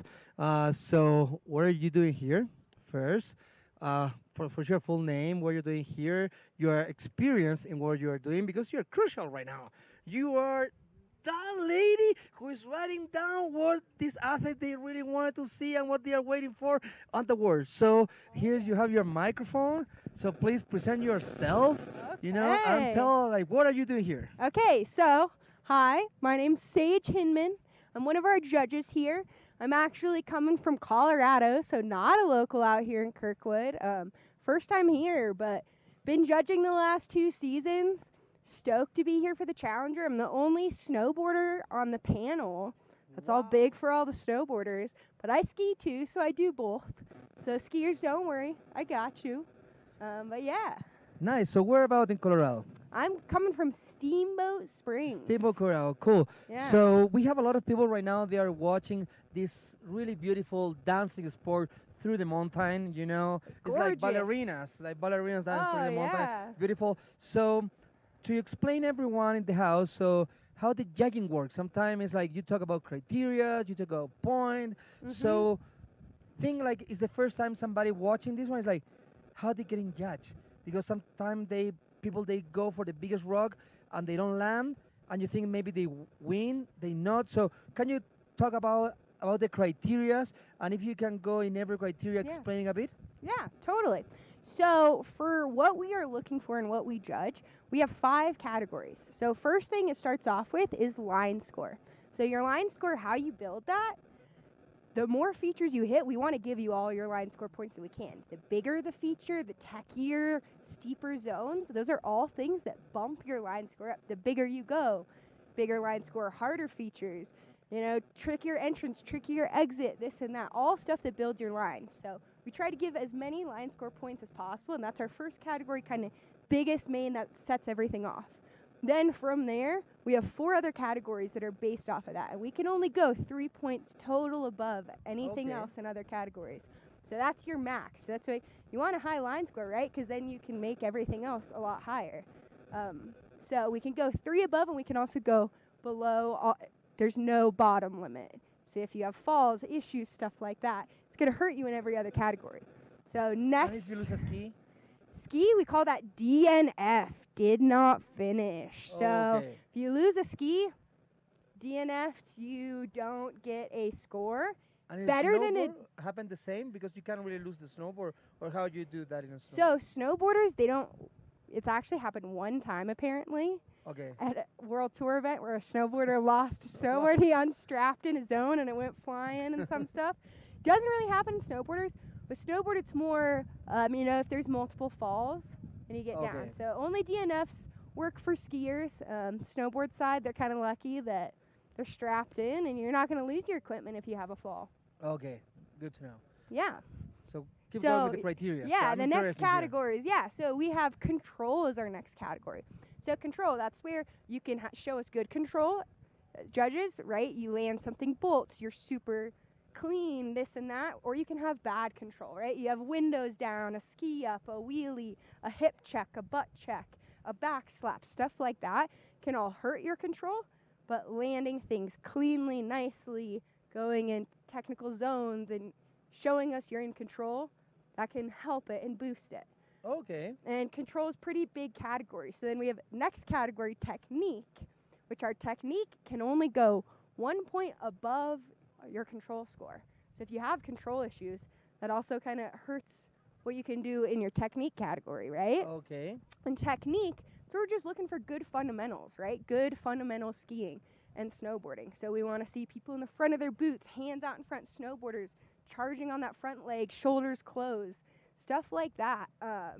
You know, also can show really good technique if you're doing spins both ways, right? You can spin right, spin left for snowboarders, front side, back side. Oh, for you guys, it might be hard to know when somebody's coming switch. Or you have binoculars? We have binoculars, and we Okay. have eyes on everything. So even though we might not know their switch, we can tell if they land, switch, and then do something else for a snowboarder. For skiers, it's pretty obvious when they're switch, right? They're backwards. Snowboarders, we're paying attention. We got a close eye on that, so we can tell when there's switch tricks. And front side, back side spins, all that good stuff. We also use the binoculars, help us with like control issues, seeing windows or if your hand touches the ground, anything like that. Yeah, so that's our next category is technique. And then moving on from that, we have fluidity and energy. So fluidity and energy, that's like we want to see fall line skiing. So I'm sure maybe not everyone's seen ski movies. If you haven't, you should go watch some cool ski movies. They're pretty awesome. But when you watch a ski movie, it doesn't look like they're looking for features, right? It's kind of, they're fall line skiing. It works really smoothly, you know, it just kind of flows. That's what we want to see on the venue. We want to see you fall line skiing. You know, it's going to hurt you if you're traversing around, which for features which could build your line score, but then hurt you in fluidity. And then also energy. That's like, are we like a medium pace? Are you fast paced? Are you charging? Are you aggressive, really bending the skis and like have a lot of energy in your run? Show you're having fun. Yeah, exactly. Like it's fun. We can tell if you're having fun or not, and if you're having fun, then it's more fun to judge, and you know, versus if you're just kind of going slow, picking your way out for a casual stroll, right? That's not really comp energy. Then final category we have is style. Style's the fun one. So style, that's where we bring in all of our freestyle elements. That's where, right? Backflips, spins, daffies, like butters even too, you know, throwing in some nose butter threes, whatever tricks you got, just overall style, and then tricks, any freestyle elements. That's where it all plays into that category. So that's a fun one. Yeah, I see a lot of fun all stuff. Those, so you judge, you have the line, then you get all this, I get numbers, you write numbers down? Yep, so we have our line score. We have then, we call it your rider level. So you can be 3 above is the max. That means there is nothing you could have done perfect. It is beyond excellent. And then it kind of goes down from there to pretty good or average or below average riding. So then you have your rider level, which then that combined with your line score gives us what we call the rider potential. So then we have a whole place for that, rider potential, and then that kind of we go off of that based off of what your run is. So if you ever are looking at our scores or ever see judges' scores, our scores kind of tell a story of what the run looks like. Right? So if the run was really fast, maybe the fluidity is your high category, but there weren't many airs or tricks, then maybe other stuff is low. Or no tricked airs, maybe your style is your lowest score, but you were in control, good technique, and good fluidity. You know, it shows what you did out there is kind of how our scores reflect that based off of what we get your rider potential with your rider level and that line score. So you're really good at math and also writing down. Oh, so not always. Sometimes the math doesn't math. So how is the judging panel? Is like one just you have more co-partners? So like yeah. How many you guys are? I heard it's a dual panel around, so yeah, I'll explain that. Yep. Yeah, so we typically, a judging pit it's always going to be 3 judges. So you have 1 head judge, 2 supporting judges. This event specifically, because it's awesome, we have 2 judging panels, so it's dual panels. We have 2 head judges and then 2 supporting panel judges in each one of those pits. And we do that for speed-wise, and it's awesome. Dual panels are sick. I love working in them. They're pretty quick. This comp has been really quick. Yeah, it's been super quick, super smooth. Dual panel just kind of helps. It also gives us more time in between athletes to talk, because while the whole next run's going, we can still be discussing. We're not to worried about being so quick with, okay, we have 100 athletes to get to, and it's only the 3 of us. Like, you only have a couple minutes then before you got to move on to the next. With the dual panel, we have that whole next run to sit there for us and deliberate and talk and discuss and be a little bit more lax about how we can do that and not be so go, go, go, go, go. You know? Okay, nice. So making a little, like a little close up. So we have criteria. Yeah, we have the criteria. Yeah. Then right now we have 3 judges in the panel. Yeah. In this case, we have 2 panels or dual panel. That is what is happening right now here. Yeah, we have 6 judges out here right now, and we have a person in the middle who she is kind of the boss in between both pits. So she is the one who's start communicating with us if we're ready for the next drop, telling us bib numbers, stuff like that. So there's 6 of us in there, 1 person sitting in the middle between the 2 pits, kind of managing and delegating the 2 pits and doing anything we need and communicating with the TD, the starter, and others for the 2 pits. Wow, that is wonderful information you are giving to us. Yeah. So for people they maybe want to become a judge, you have to be a ex-athlete, you have to be a pro, you have to be part of the ski school. Like, what is the beginning process for becoming a judge? So the beginning process. So we have online courses. You can actually take it. It's free. You can find it on the IFSA website. And you can kind of look through it, and if it seems interesting and something kind of you would want to get into, you do that, and then you reach out. There's some contacts to some regional directors or anyone who is a judge about shadowing a pit and seeing if you're a good fit or if it works. So how it works, if you shadow a pit, say we'll have our 3 judges, and we'll have a 4th person come in and shadow, and you just kind of hang out and watch the first couple. and kind of figure it out, and then you'll have scores that you can kind of practice and do it. And it's not scores that are going to be used, but it's kind of used for you to learn and train and figure out if you like it. And if that goes well, then you can keep coming in shadowing and then judging and training more and more, and then that's how you can continue to move up, you know. So there's certain level of judges to be able to judge a certain level of events, right? We have 1 stars all the way to 4 stars to challenger events. Oh, wow. So there's a big range, and then there's different criterias that you're checked off to judge certain level of competitions. And you So kinda- it's not something really hard to do. It's something you got to be accurate, you got to be smart, Yeah. you have to study. But Yeah. it's not you don't have to be coming from like the pro No, level. you don't have to be an old pro. There is a lot of old pros, with cool people to know and hang out with, but by no means do you have to be an old pro or anyone in that means. You know, it can be pretty much anyone as long as you know skiing and riding, you know tricks, you got a good eye for it, you know what technique should look like, you know you're kind of checked into the industry and know about the free ride world and are passionate about it. That's another big thing. Like all of us judges, we do this because we love the sport and we're passionate about free riding, and we do that in all of our free time. So it's our way of kind of giving back to the sport, and we're all here for the athletes and we're here for them. That's why we do it. Yeah, well, thanks so much for your info. And I heard you Yeah. are panelists between locals, some Chileans, some Easter Coast. So you Yeah, have we're people from yeah, we're a little bit all over. Yeah, we got a local or regional director for all of the series here as our head judge, and then Tuto coming all the way overseas, and then me coming from a couple states away. So we got a cool panel of judges in my pit today. Yeah, thanks so much for your information. Hopefully this one Yeah. was really useful for everyone at home, and you'll get a bit of better idea of what is happening right now here at Kirkwood Challengers second stop. Thanks so much to Helly Hansen, BCA, such a Oh, really good yeah. sponsors that they've been supporting us. Free World Tour by Rush, really great. GoPro, all of them, they've been supporting this one. And for sure, I have to say a big hug to all the media team. They've been here in the morning since 5:30 in the morning, working, getting all those cameras. Judges, they've been working since a few days, scoping all the different terrain. Athletes, they travel all the way from Whitewater to here. So it's a lot of things happening right now at Kirkwood, California. So stay tuned. We'll be back really soon. We have almost half of the comp keep going. Yeah, we are kind of half. We're just kind of getting into the start of the skiers, So we have Action. roughly half, but it should be some good action the whole rest of the day. Some great conditions, nice sunny weather. Should see some great skiing. Yeah, thanks so much for all your info. So anyone who would like to start doing judging courses, please go into IFSA, the website.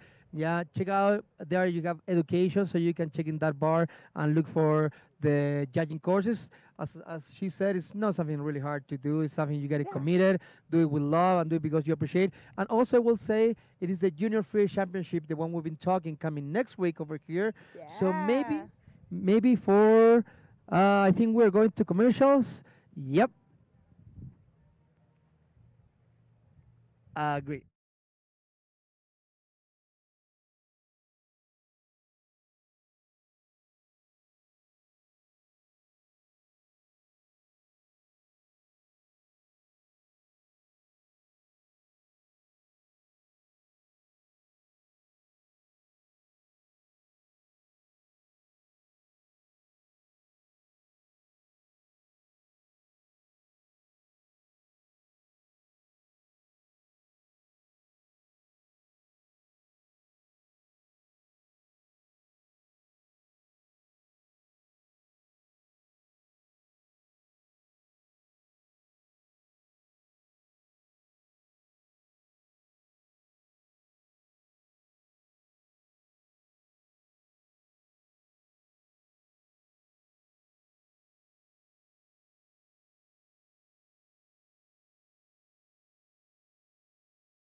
Wow, it's exciting. It's been such a cool, calm day. I'm here with my two friends, Erica and Lai. Such a great commentators. Look from here, comp is almost happening. Patrols, they are coming back on the way. Hopefully, whatever happened at the resort is fine.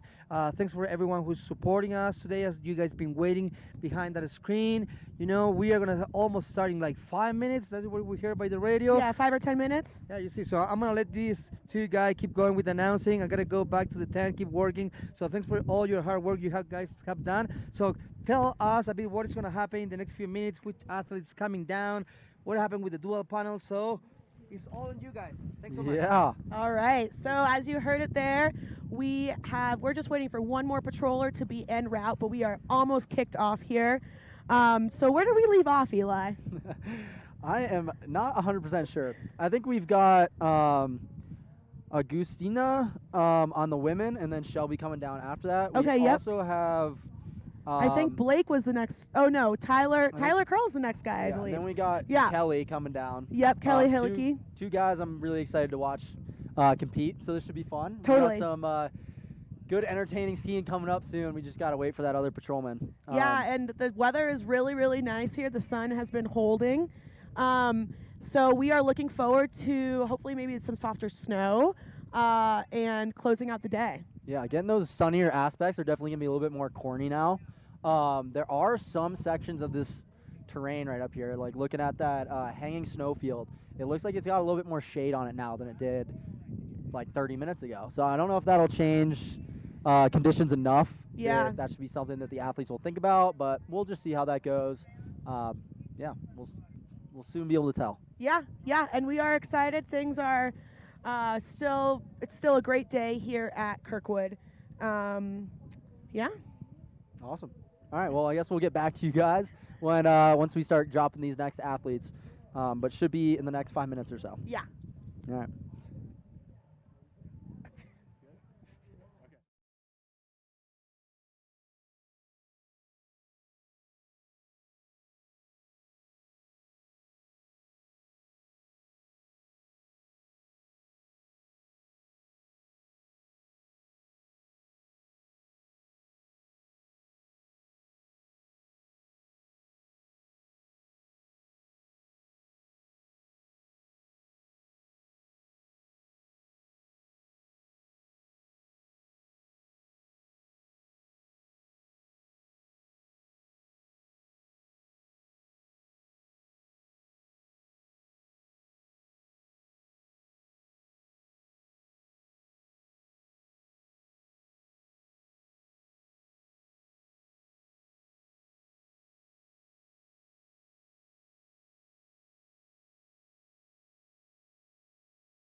Okay, we are back in the action here at sunny Kirkwood, California. Oh yeah, I'm getting excited for this.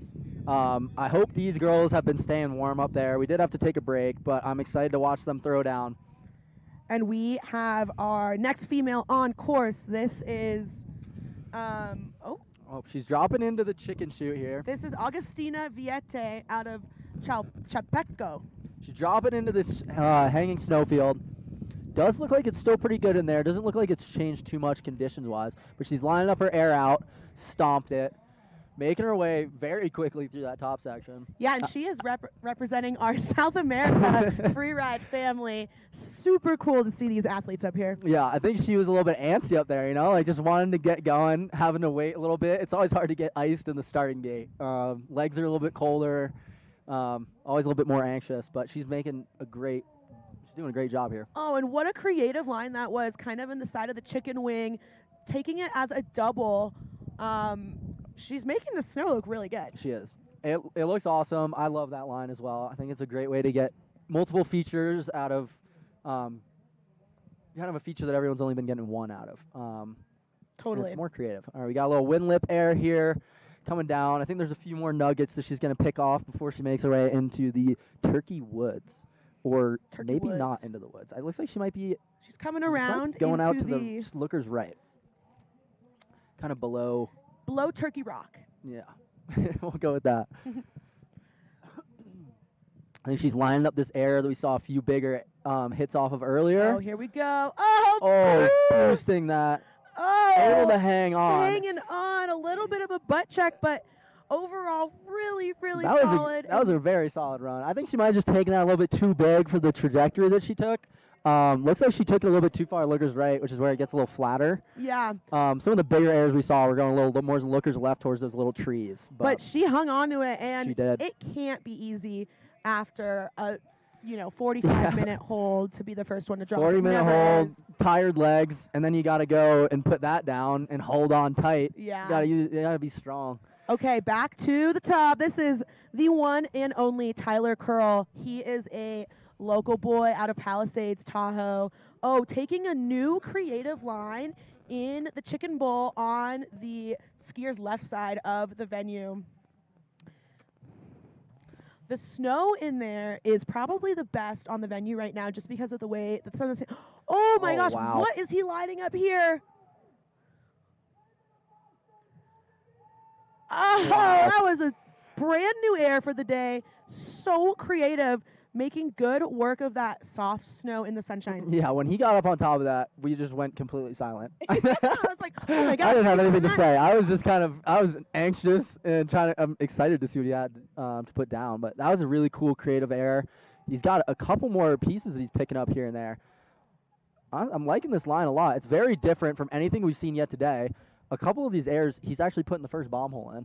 Yeah, he's taking a completely different line than we've seen today, which is awesome. And now he is on top of another large one, picking off that.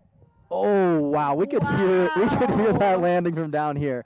That one was a big compression, but very impressive and strong legs again. Waiting up there for 40 minutes and then going down and throwing down two of the larger cliffs that we've seen to pretty much a flat landing. Not to mention at the bottom of the venue after this massive 2,500, 3,000 foot vertical cirque, to put something to your feet at the bottom is really impressive. Yeah, that's definitely a good competitive run there, but we definitely have a lot more guys to go. And up next, we have Shelby. She's from Aspen. From Aspen. I wonder which mountain she prefers. Yeah. Have you been to Aspen? I have been to Aspen. What's your preferred mountain? Probably Highlands. Maybe Snowmass is also pretty fun. Yeah. I'm about those two. Yeah. Yeah. I'm just there for the après, though. Yeah, I know you are. Yeah, Okay. big CU Boulder girl over here. Just went for the X top. Games. Let's focus on what's in front of us here. We got Shelby Hall. She's got Fade to Black by Metallica as her song. I think would be sick. Yeah. I hope need that's that. playing in I her hope ears. she's listening to that right now.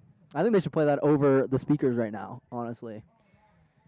She said she loves Freeride because it's a way for her to make stronger friendships and stay connected to nature, which I think is two of the most important things about freeride skiing. Yeah. And here she is dropping into the hanging snowfield.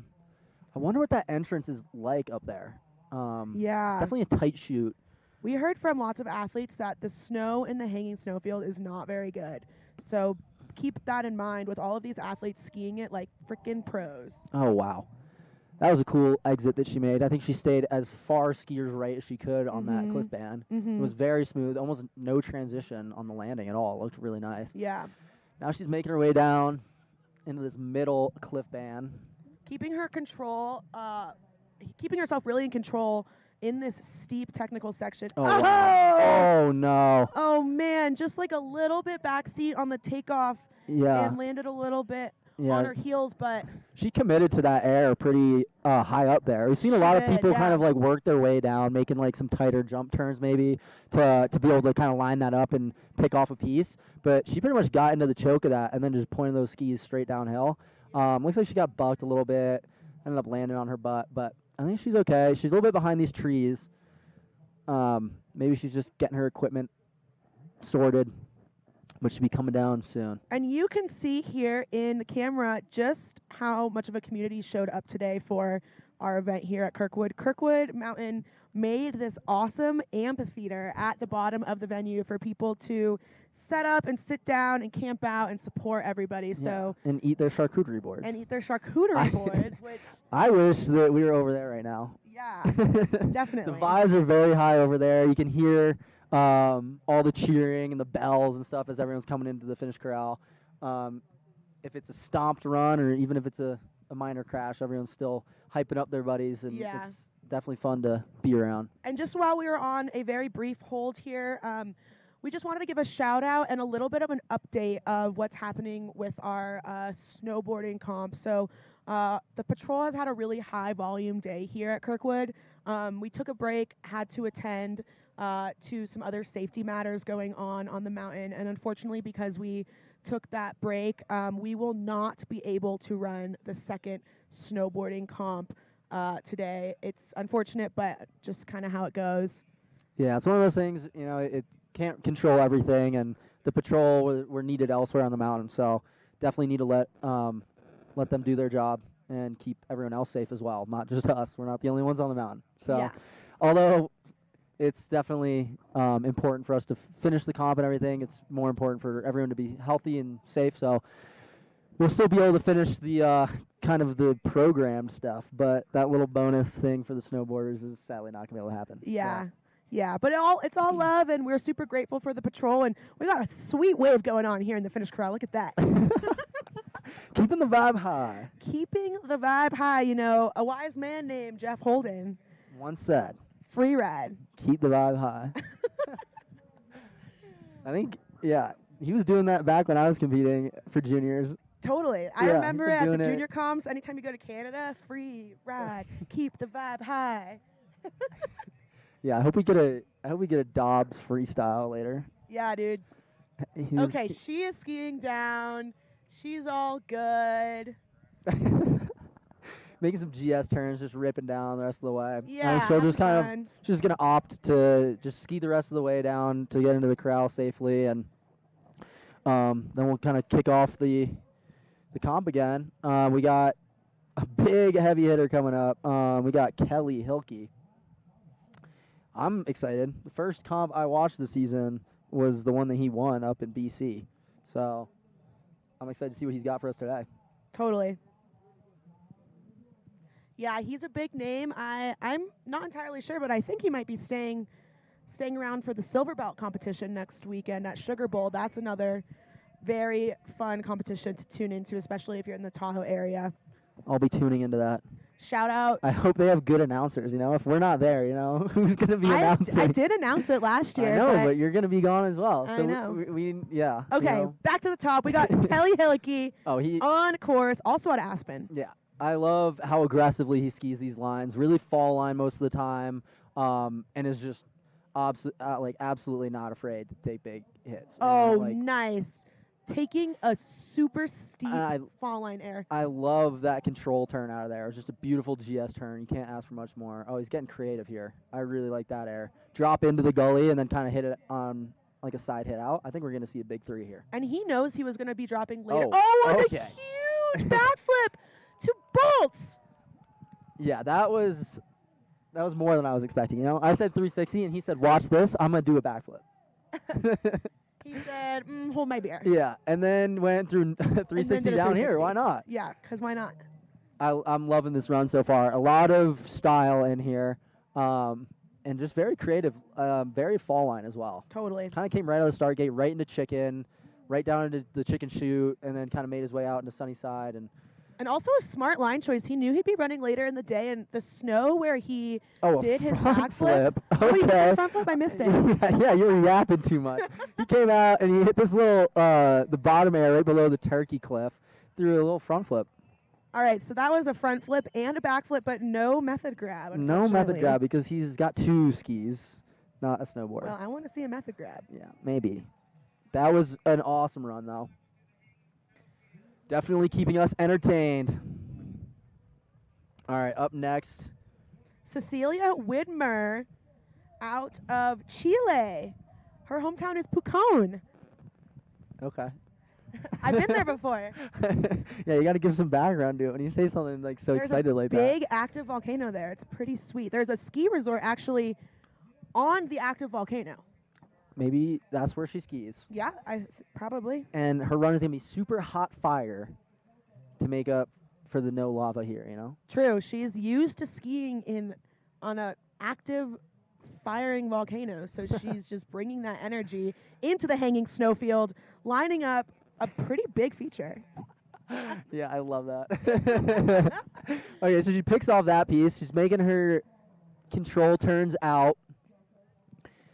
Looks like she's going to be trying to make it a little bit farther over into the sunny side. Yeah, get some of that good snow over there. Yeah, smart girl. That's where you want to be skiing right now. She'll be able to link up a bunch of features. We've seen a few runs today where people go over there and are able to link like 4 or 5 features. Totally.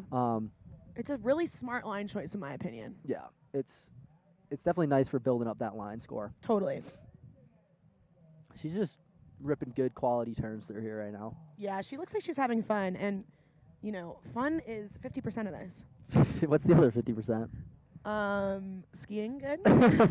But the judges can tell when you're having fun. That is a big thing. I mean, they don't really have the category of energy. You know, Yeah, if you're it's skiing and having basically fun, just you got a lot of fun. energy. They're gonna boost that up through the roof. If you're not having fun, are you really skiing? Now we're getting philosophical. I don't know. We could ask our fellow skiers someday. Maybe we'll get an interview. Oh, and she came into that middle feature and was just washed out a little bit, but she's back on her feet, feeling good, gonna have fun the rest of this run. Yeah, you're gonna just rip some good quality turns the rest of the way down, I think.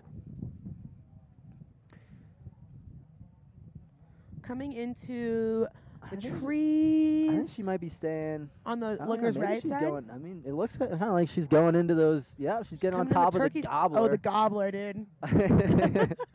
Yeah, that's a great feature. I think she's It gonna is a drop great in here. feature. Oh, she's kind of skiing it like a spine. I like that. Oh, nice! That was You awesome. made some great turns on the gobbler. This way to get creative. Yeah, you know? Not heck just, yeah. Don't just ski down and kind of do like a slarvy little turn on the top of that. You might as well get in there and Yeah. ski that little spine. Now she's making her way through the Christmas tree farm. Is that what we're calling that zone Yeah, now? that's what we're Christmas calling tree it. farm? Yeah, there is a forest back at home that had like really tall, straight trees, and my parents convinced me that it was where they grew telephone poles. So we called it like the telephone pole farm. So this is the Christmas tree farm. Well, you heard it here first, folks. All right. Well, If you're wondering where they grow telephone poles. yeah, in Vermont. Okay, up next we got another heavy hitter, Chance Deschamps Prescott. He's one of those dudes that filled out a pretty solid skier bio. All right, we're actually hearing that maybe someone missed their start, so we got to figure out who's dropping next. Yeah. and then we'll get back. to It looks like that's not Chance. I I mean, I don't know what Chance looks like. Well, I don't think that's him.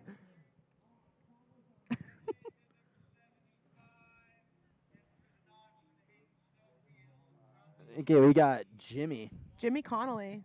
So it looks like we're just skipping Chance right now. I think it's probably one of those things that maybe he got caught up in the delay, didn't get up in time, and then they're just going to have to run him later maybe. Yeah. So this guy is out of Winter Park, but maybe, yeah, Winter Park. Okay, he's already done with the hanging snowfield. Yeah. Holy moly, he is That was flying. quick. That was quick. Yeah. Looked like he came out of that with a ton of speed, but was able to shut it down and get to his next section. I love this cliff. Wow, that is that we haven't have we seen that one We've today? seen one person go through there. Yeah, that's a pretty standard cliff for this venue. That was quite fluid though. I think that's what's most impressive about that is I think he made 2 turns from those trees above it into there. Yep. All right, now he hit the little hip, make his way down, get a few more into the trees. Get a few more bonus nuggets here. Outside of skiing, Jimmy enjoys scrubbing drywall and taking his pet fish for walks. I wonder if he's got his pet fish with him right now. But I feel like he doesn't do much besides skiing because he's so good at it. He is pretty good at this. Oh, the big gobbler! air, yep. Freaking bolts. That was awesome. Yeah, that was such a smooth and clean run from Jimmy. And fast. That might be up there. Fastest run of the top day? 5, top 3 fastest runs of the day. For sure. I mean, we didn't even finish saying his name, and he was through the hanging snowfield. Absolutely. All right, well, now we got Harriet.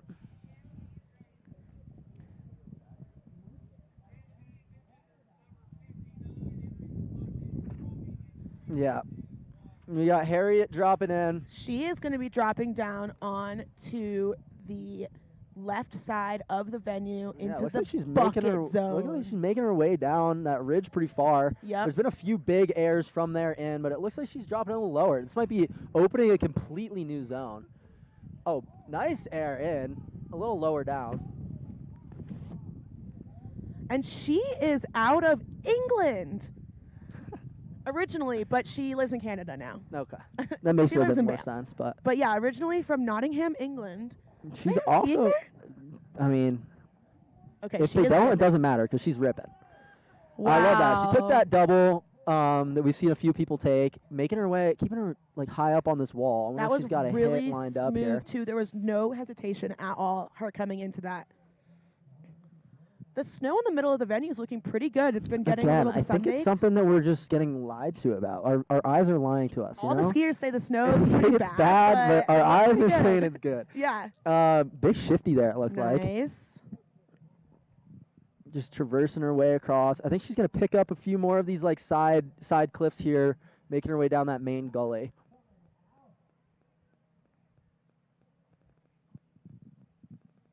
And Into the tree zone. is she coming up on Turkey or did she? No, she went down No, below. she's to the going on side. the other side. Well, that was a really Maybe solid run for her. hitting I the think she's money booter I at think the she's bottom. ducking in here, just taking a piece Nice. of it. Taking Just a little chunk. Taking a piece of the pie. Yeah. Yeah. Do you think it's a chicken pot pie? It probably is. Actually, it might be a turkey pot pie. Oh, It's yeah. right below the turkey cliff. You know? Is that what the new name of that? Speaking of which, I had chicken pot pie last night. Oh my God, me too. No way. Were we together? Nope. No, we were not. All right. Well. Well. we got our next bib 17. We got Orion Cherny from Aspen Snowmass. Dropping in, making quick work of that chicken chute area. I think he's gonna hang a little bit to the skier's left into the sunny side. Oh man, he wow, is going he is fast, cooking. Cooking. I think we got a big air lined up for Oh, us yeah. here. Oh, and another a huge backflip. backflip. Oh. Oh man. Yeah, looks like Did he not over-rotated that one a little hang bit. on to that, but is- he hung on to all of his gear. He is still up, and he is ripping some telly turns. Oh, that is telly definitely spear? something worth knowing. Is he is on telly skis? Okay, he the could- only one in the division, I think, right now. I think there's 2 telly skis. Oh my God, another backflip. No, that was a front flip. Front flip. So one goes backwards, the other one goes forward. Okay, So I'm learning. yeah, Yeah, him and his brother are both telly skiers. yeah. We saw Canyon earlier. He's the second one to drop. I think he ended up He fell, crashing a bit. yeah. Yeah. but unfortunately. But you oh, know what? Do we what? got here? Oh, okay. Well, nice. Orion said we're gonna do every single flip. Orion said since I don't have normal bindings, my skis aren't going to come off, and I'm just going to do a bunch of flips on this venue. Yeah, I love it. I mean, yeah, he did more spins inverted than most people have been doing just normally. He's done 2 more backflips than I've done in my entire life. No, he's one more backflip. Oh, yeah. He said one of those was a front flip. All right, we got our next lady dropping in. We got Jessie Violet. Oh, let's go. She's another She's ripping. Swiftie. She's oh gosh, okay. Her favorite song is The Bolter by Taylor Swift, which is a really sad song. Well, she's definitely not sad right now. She's absolutely tearing up Oh this my chicken ball. gosh, She wow. made great work of that. I love those turns. And she's from New Zealand, treble cone. She's a Kiwi. She's a Kiwi. Dropped into that chute that I've been talking about all day because I love it. Completely white roomed herself. She wants to say hi to her mom and dad. Okay. Hi, Mom and Dad. Hi, Mom and Dad. Mrs. and Mr. Violet. Anyway, she made great work through that section. White roomed herself, but was able to stay where she wanted to be and pick off that cliff section. Yeah, it's definitely easy to white room yourself and get a little too low, and then when you come out of the cloud, you're not where you need to be. You're like, where am I? But she handled it well. Now she's moving on to her lower section. Definitely lining up some of these lower cliffs here. I'm excited to see what she's got. Yeah, in the turkey zone, entering the turkey. Everything is turkey zone. Oh, that's a from great here on. air. That Have was we seen that one awesome. yet today? I don't think so. I think that was a new air. I think we've seen a few of like the higher takeoffs to like higher landings. But Yeah. we haven't seen that one yet. I think she's just making her way down now through that main gully. Making her way down. Oh no, she somehow got herself up onto the turkey shoots zone, getting into some technical terrain. Oh, nice. Yeah, we saw some. No way. Yes. Yes. That's That was awesome. so good. I wanted to see people rip that all day. That was super clean, very technical zone, and she made it look super easy. Yeah. What an absolutely fabulous run from Jessie Violet, hailing all the way from New Zealand, chasing winter in their summer. That was awesome. Super cool. That was a great run.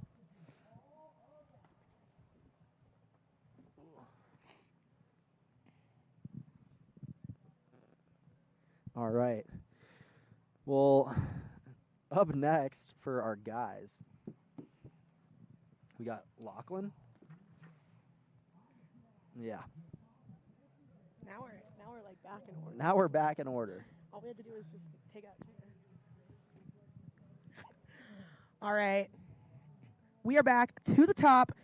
For those of you just joining us, we're running dual panel judging, which is why we are able to do this competition so efficiently and quickly. So we're running skier men and skier women back to back here on the legendary Cirque. The legend. Dairy. Wait for it. Dairy. Cirque. But if you missed it, one of the first 4 times Erica said it, it's usually permanently closed terrain. But, I mean, these guys are the best skiers. In the world. Not in the, I mean, in the Americas Yeah. area. Yeah. Which is basically the world. Yeah. Okay, calm down. Yeah, these are the best skiers around, so definitely willing to open up the good terrain. All right, Lachlan's dropping in now. All right, he is hailing out of Canada. Hometown is Whistler, but now he skis at Revelstoke. Little drop in there, dropping into the side entrance of the hanging snowfield. Big air out. That was super so easy for him, honestly. smooth, catching that transition and getting right back into control. Yeah.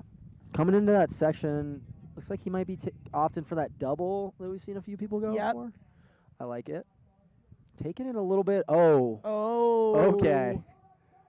Nice. That was a new line through there. I mean, yeah, we've seen people hit the top cliff and we've seen people hit the bottom cliff, but that's the first time we've seen them connect those two pieces together. Double action. Double action. Yeah. The typical line out of there was just kind of straight down the chute, but he added a little extra spice. Totally. And he stomped that air, so now it's 2 for 5 people have stomped that. Okay. The odds are getting better. The odds are getting better.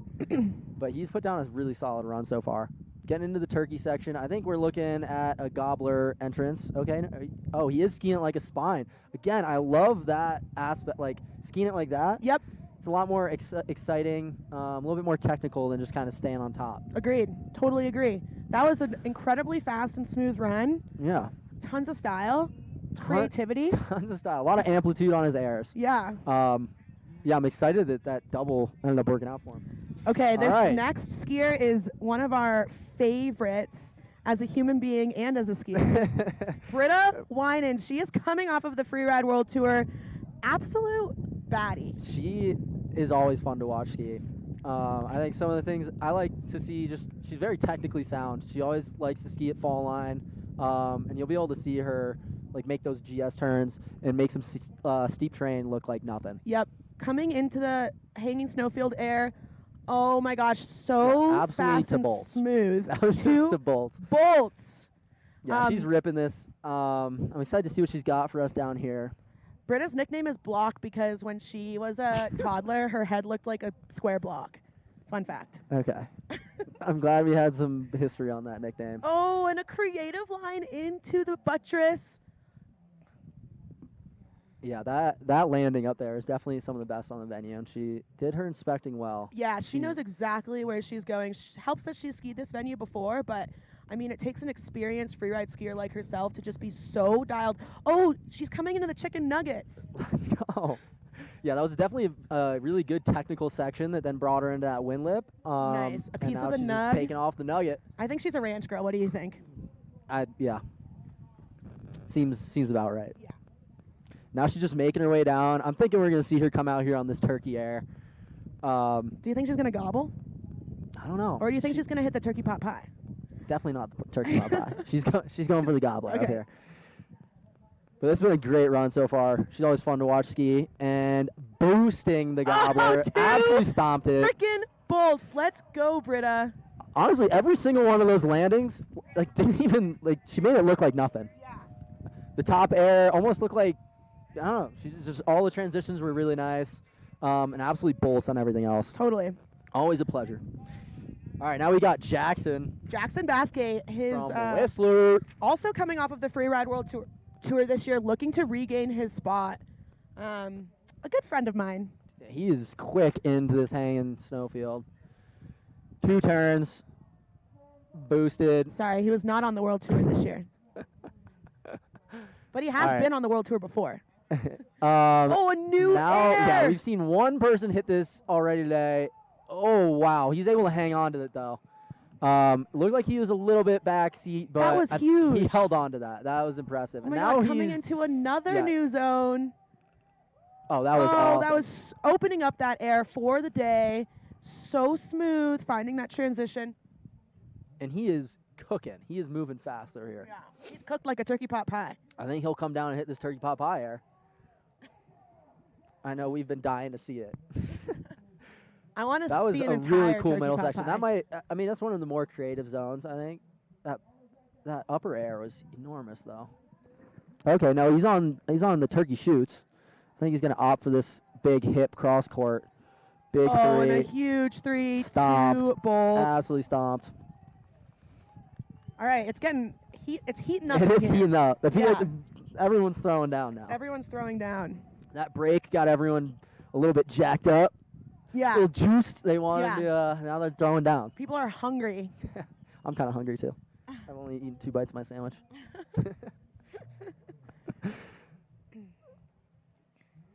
Yeah, that was 2 great runs back to back. Yeah, absolutely stellar.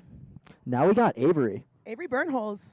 We went to Worlds together back in 2020. Her nickname is Young Grom. Young Grom. And she likes Oysters in My Pocket by Royal Otis. Absolutely. That's a great song. I mean, I'm more of like a Linger by Royal Otis kind of guy. We know. Yeah, I listen to that song probably 2 to 3 times a day. Shout out Royal Otis. She is from Crested Butte, Colorado, so she is no stranger to steep and rocky terrain. All right. Sounds like she's about to drop in.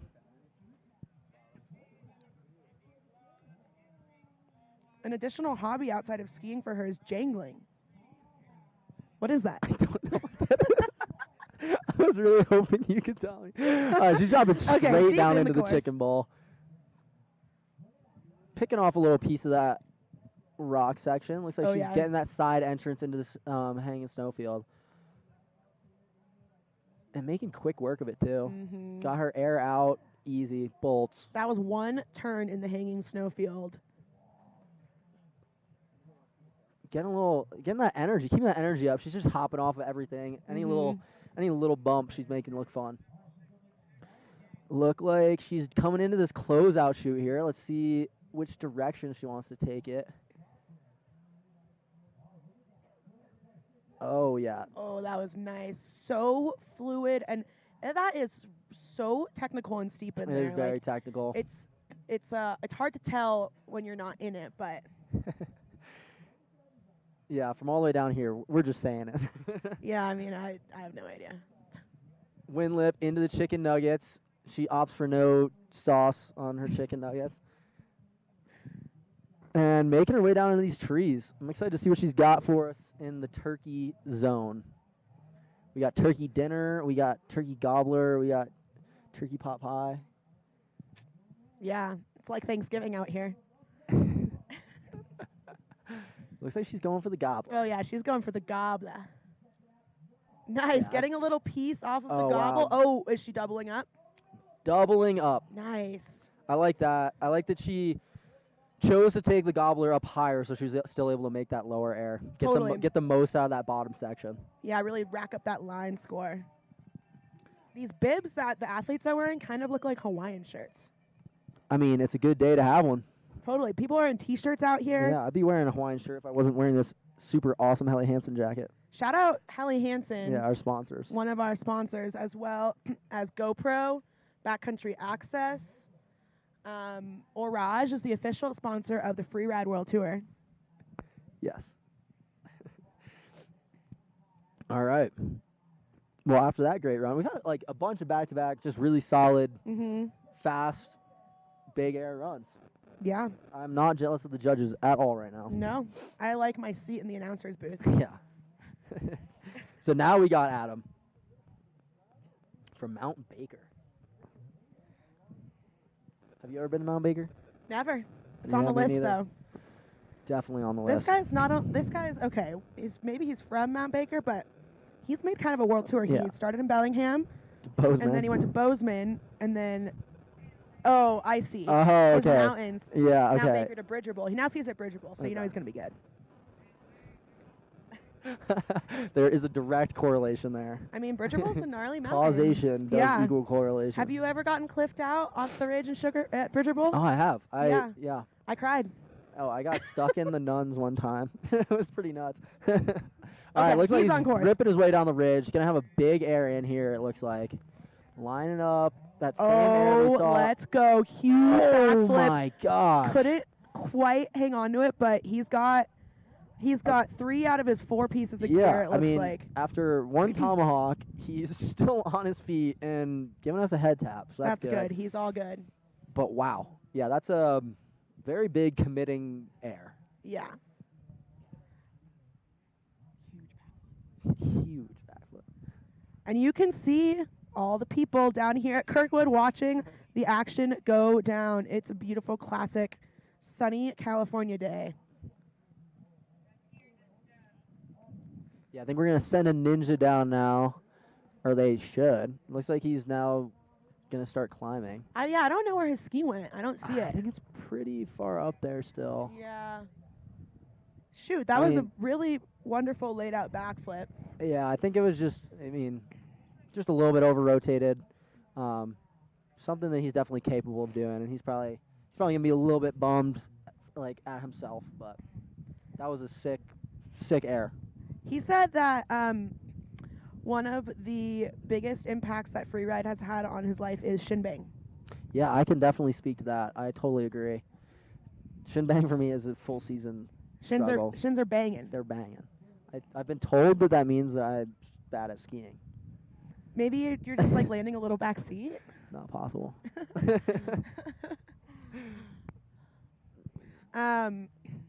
His Freeride soundtrack is the Star Wars theme song. That'd be cool. Okay. I mean, I don't want to like offend the Star Wars fans here, but like, aren't there a bunch of different ones. I think the one that comes to my mind is like Dun, dun dun dun Yeah, okay. dun dun dun. no, not that one. What? Oh, okay, okay. Well, That one's like Darth sorry. Vader's Oh, I don't know. thing. Oh, dun dun. Yeah, that. yeah. Da da da da. So I think that's the one he's thinking of. Yeah. But Darth Vader would be pretty dope if that was. That'd be a cool song to have as a What? as a ski team song. Yeah. So I mean, I think he's got his equipment now. And there's Dobbs. So his Look additional. at him. Look at this. Look at this man who's behind it all. This is Jason Dobbs in front of the Cirque, the legendary. The legendary Cirque, looking handsome as ever. Shout out Tahoe Freeride. They put on events like almost every single weekend in Tahoe during the winter, from U12 to U100. Yeah. Yeah. And a huge shout out to the groomers here at Kirkwood for making this epic stadium in the Kirkwood for people to post up, chill, hang out, enjoy the vibes. Yeah, they've definitely had their work cut out for them because that stadium seating has been here for the junior national, the adult 2-star, and now here as well. So, and they're definitely not leaving it there. So they're taking that thing down and rebuilding it, I think, every comp. So whoever is on that Snowcat is definitely well trained. Totally. All right, we're going back to the top. We got Jenna Myers now. Ooh. Jenna's She's a freeride song is snowbird. Rasputin. That's a great one. She's a snowbird girl. Absolutely ripping in this top section. Yeah, I wonder if that chute entrance into the hang snowfield has gotten a little bit worse as the day's been going on. Because we've seen a little bit kind of longer runouts from that. Yeah, I'm sure it has as the Yeah. sun kind of peters away from it and maybe it's getting Oh, a little good. like refrozen. Good air and great landing to absolute bolts. Getting on edge and kicking up that good snow. Yeah, she's just ripping that zone. I wonder how many of these athletes have a racing background or what, or they just had good coaches growing up. So they'll have very good technique. Okay, I did say that having fun was 50% of it, but I think that fun is 50%, turning is 25%, and then maybe I don't know, but turning is in there. Yeah, technique. Technique. She went into that closeout chute, dropped the cliff, super to bolts, and is now making her way down, taking off a few more little nuggets Super to to add up that bolts. line score. Super to bolts. Super to bolts. It's more than just to bolts. Super. Looks like she's gonna stay high, pick off another piece of this. Oh, nice. She's coming into just right of the turkey zone, heading for the turkey pot pie. Ooh. Oh, nice. She got the Super perfect solid. size piece of that turkey pot pie. Super solid. Yeah. Now she's making her way through the Christmas tree farm, and we're going to be head back up because panel A is already ready. And I think we have Finn Griffith.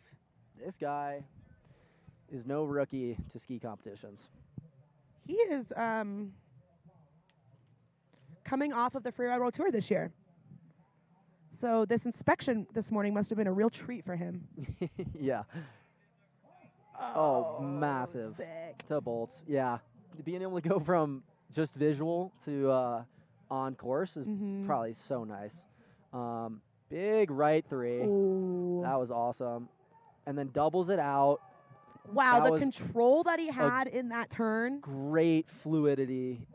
Great fluid through that line. Just dropped in there. Big right 3 immediately onto a right footer off that lower cliff. You have to be locked up. Okay. Man, he knows how to ski. He's getting styly. Yeah. Yeah, he's super styling. And he is dropping.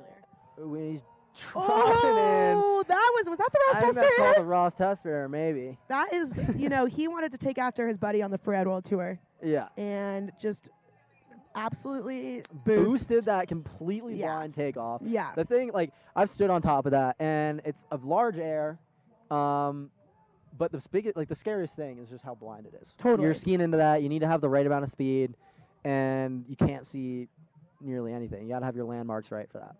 And he absolutely stomped. Okay, our next competitor is a Kirkwood local girl, Molly Adams. She got a wild card into this event. She is just an absolute ripper. I'm excited to see this. Yeah, she grew up through the junior program here at Kirkwood. Shout out to the junior Freeride program here at Kirkwood. They do a great job. And yeah, she was always up there on the podium with the girls in her junior career. Yeah, I wouldn't know. I'm too new here, but I'll take your word for it.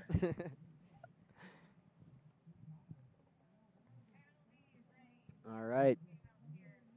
Panel B is ready now, so we're going to be dropping her any minute now.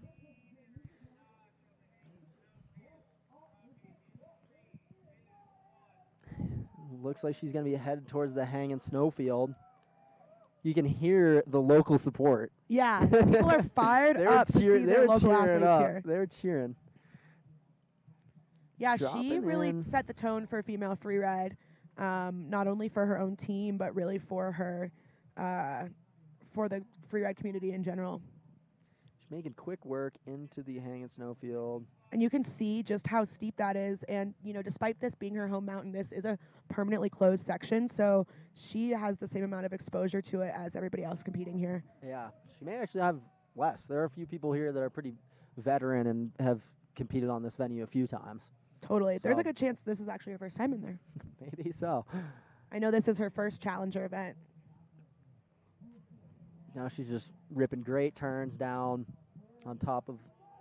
Wow, that's a new takeoff, I think. Yeah. I like Yeah, that. I like so that angle of smooth. it. Oh, it looks like she made it maybe washed out a little bit, or she was just trying to get a good speed control turn in there. But that was an awesome air. A bit bigger than the lower takeoff that we've been seeing from other people. Yeah, totally. Now making her way into this wind lip above the chicken nuggets. I think she wants some nuggets. I don't know. It looked like she thought about it and then opted out. Yeah. She's like, eh. But she's got enough. She got more features coming up anyway. Miss me with those nuggets. Nobody needs those nuggets. Mm-mm. But she's definitely making her way down into this tree section above the turkey. The turkey shoots.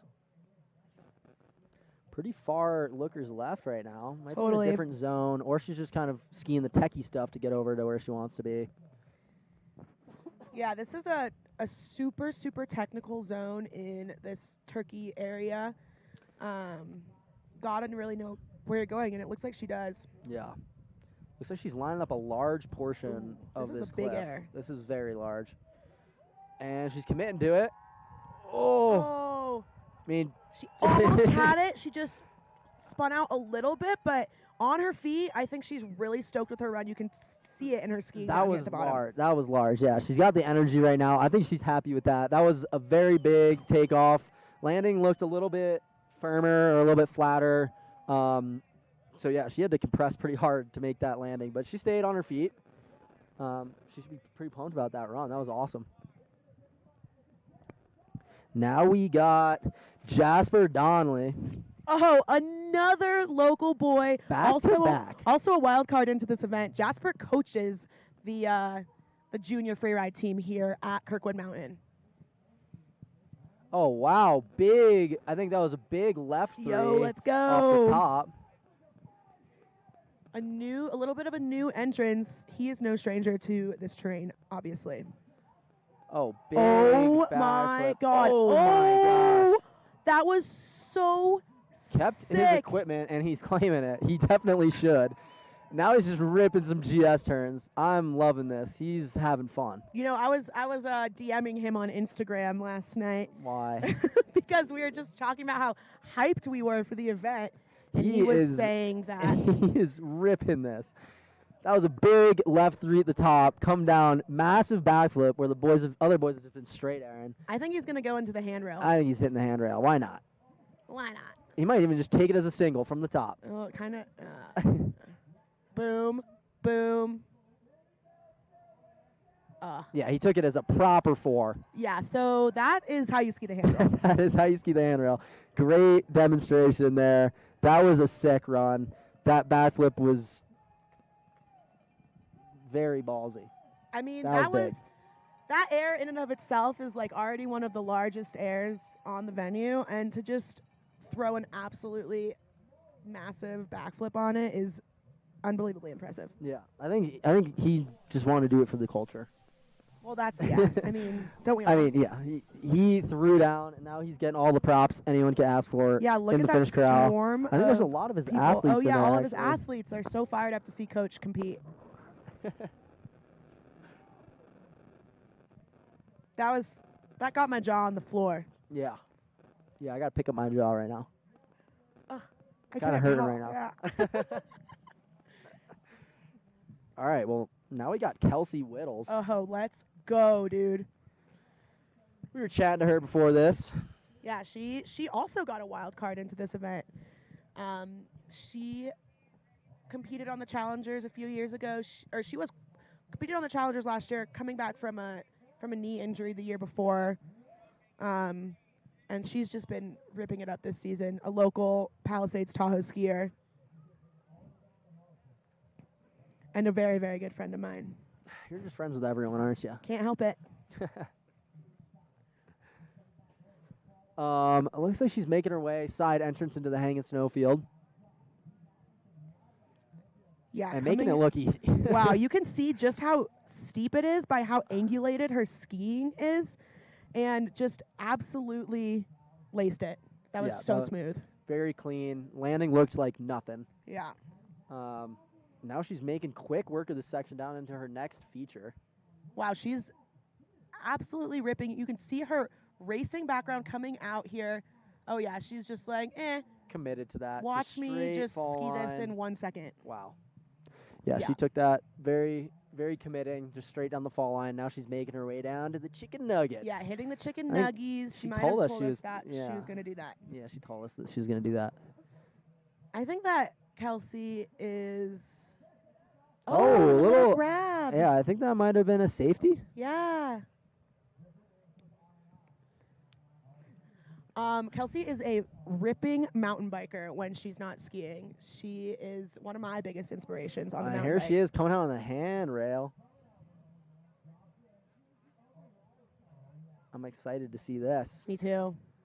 She was excited about the handrail. Yeah, great control through there. Wow, like that just first like hop turn turning it in was perfectly. too easy. Okay. Nice. Dude, let's nice. go. Made easy work of that. Wow, that was so sick. I'm so fired up for fired her. up. You know when you're just fired up for your friends? You. Oh, she went a little bit too far down. Okay, never mind. She's making it back to the She's crowd. fine. She knows what she's doing. That was awesome. That was a great run. I'm pumped about that. She stomped that exactly how she explained it to us. Totally. And now we are on to the next guy. I think this is Townsend Reed. Yep. And big left three off the top. Absolutely stomped. This guy's also no newbie to competitions. I think he was actually in Austria this winter at Junior Worlds. Oh, and a massive backflip to bolts, tying in the double. That was so sick. He's just got all the tricks right now. Definitely maxing out that style category. Totally. And I think he's got something new for us here. Oh, yeah, that's a brand new air. Mm-hmm. Very creative. I like that a lot.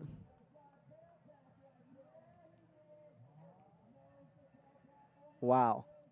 This run has been an absolute heater, and I don't think it's over yet. No way. I think we got something big on this money Oh, booter. yeah, he's just coming in the chicken pot He's pie. coming in hot. Turkey pot pie. Oh, my God. Oh, my gosh, to Wow. bolts. That was, you can hear, You could hear him. you can hear him laughing coming into the finish corral right now. He is so fired up. I don't know how you can't be stoked on that run. That run was, I think, a masterclass. I mean, the backflip, But to two the backflips. double hit was like the amount of control and strength that you have to get that turn Yeah. in for that next hit after going upside down is just amazing. Yeah. And this lower air, I think he matched the max of the day off the turkey pot pie air. I think For I think he sure. went, I think he matched the biggest we've seen yet. Undoubtedly. And absolute stomped it to bolts.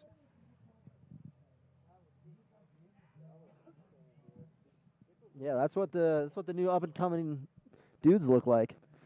Because he was in Koppel back in January, right?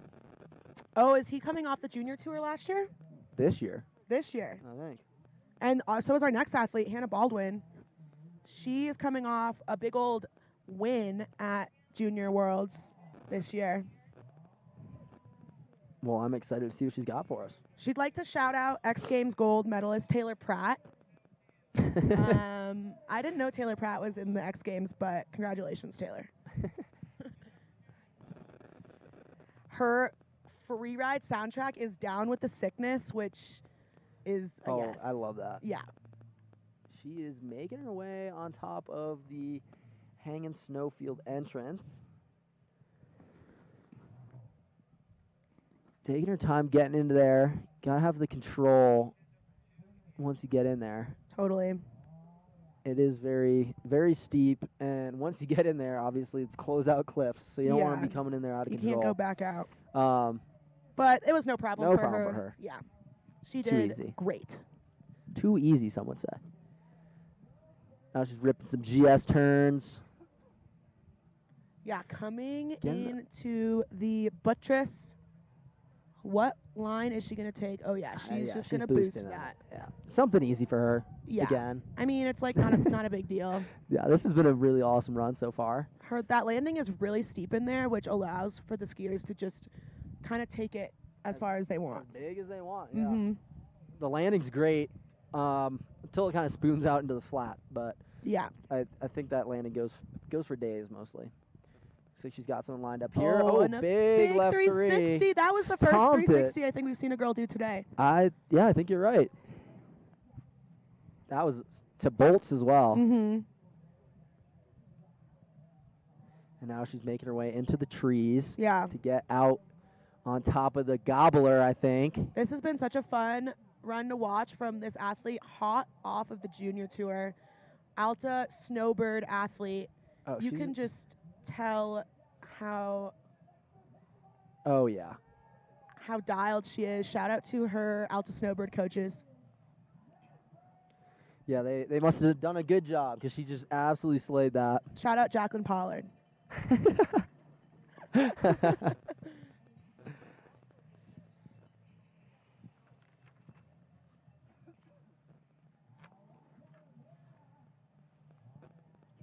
All right.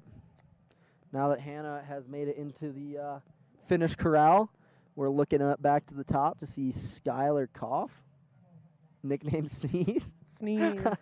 I chew. His last name's Koff and his nickname Sneeze. That took you so long to get. I wish you could have seen her face. She was looking at me so confused. Anyway, Sneeze is dropping in, taking a little air off of the chicken bowl, make his way into the hanging snowfield. Oh, nice. Getting an air into the hanging snowfield. I think it's the first time we've seen someone air into it. Yeah. And big air out. Again, super easy. I don't even know if he made a turn in there. I think he kind of just traversed through it. Yeah. Catching an extra little bonus hip there. I don't think we've seen anyone hit. Oh, boy. Coming into the big Turning dog. it into a double. Stomping it. That was sweet. Oh, and he's getting a bonus. Big hip. That was awesome. Yeah. He's getting very creative with this. Yeah, you can tell this is all very intentional where he's going.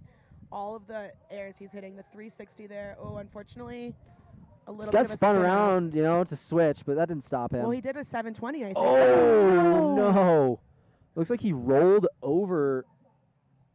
Yeah, he just got caught up in the... rolled over that, maybe a blind takeoff, and I think he hit a tree, honestly. Yeah. It was a smaller tree, but no tree feels good. No. No. Sometimes the smaller ones are worse. Yeah. The cheering from the crowd makes it sound like he's back up and down. Yeah, So he's up and running. We got Oh, some yeah, we can see astronauts that. here in the finish corral. I call them Easter eggs. Easter eggs. Yeah, he's just making his way down now. That was a great top section. Very creative. I think that was the most hits in the top sections we've seen yet. Totally.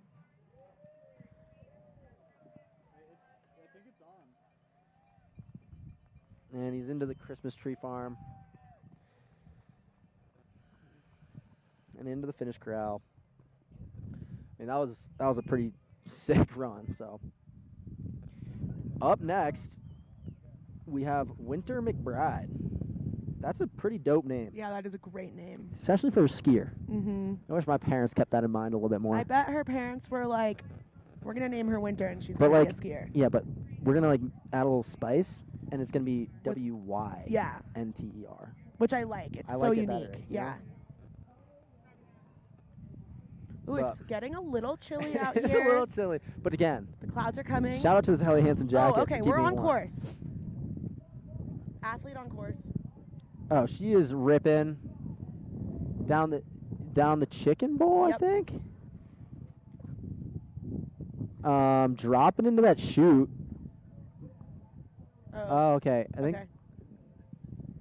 Okay. Never mind. The athlete is not on course. Ninja, we got a ninja. We got a ninja on course. But That this is- ninja is ripping. I wonder who. I wonder which one it is. It's either. Thielen or No.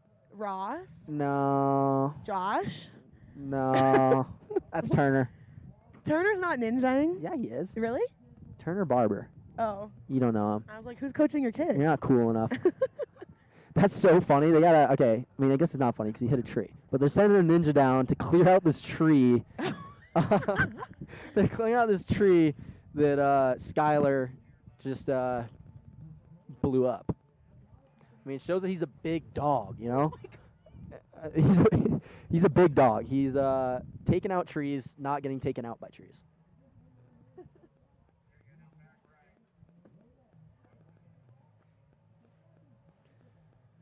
I mean, that was fun to watch the ninja rip down, though. They made quick work of that chicken bowl. But we do kind of have the best ninjas in the country, I think.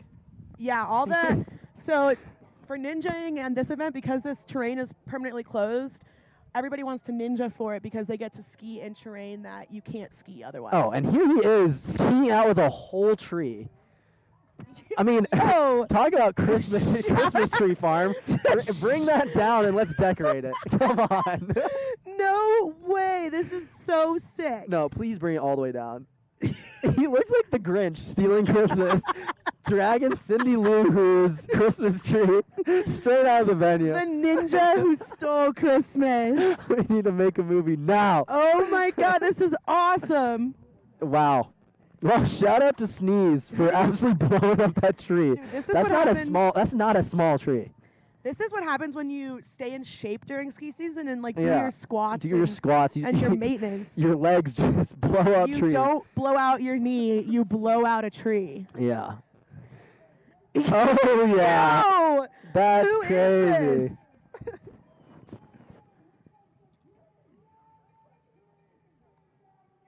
This is Thielen. Is it? Yeah. Great work, Ninja. Yo, shout out Thielen Lane, a coach on the Palisades team. Yeah, our fellow coach cleaning up the venue. Dude, just doing a little yard work out here. Oh my gosh, that you can see how thick the branches. That's a full. That tree's got that's to a weigh. full tree. Is that yeah, it's Thielen. Yo, that tree has got to weigh like at least 50 pounds. Yeah, give that to Sneeze as his prize. Yeah, look at this.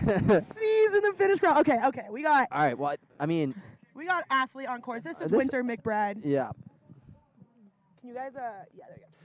Winter McBride making quick work of it, dropping a little bit below the hanging snowfield to pick off some of this peppery zone, making it a double. I like that line. Yeah.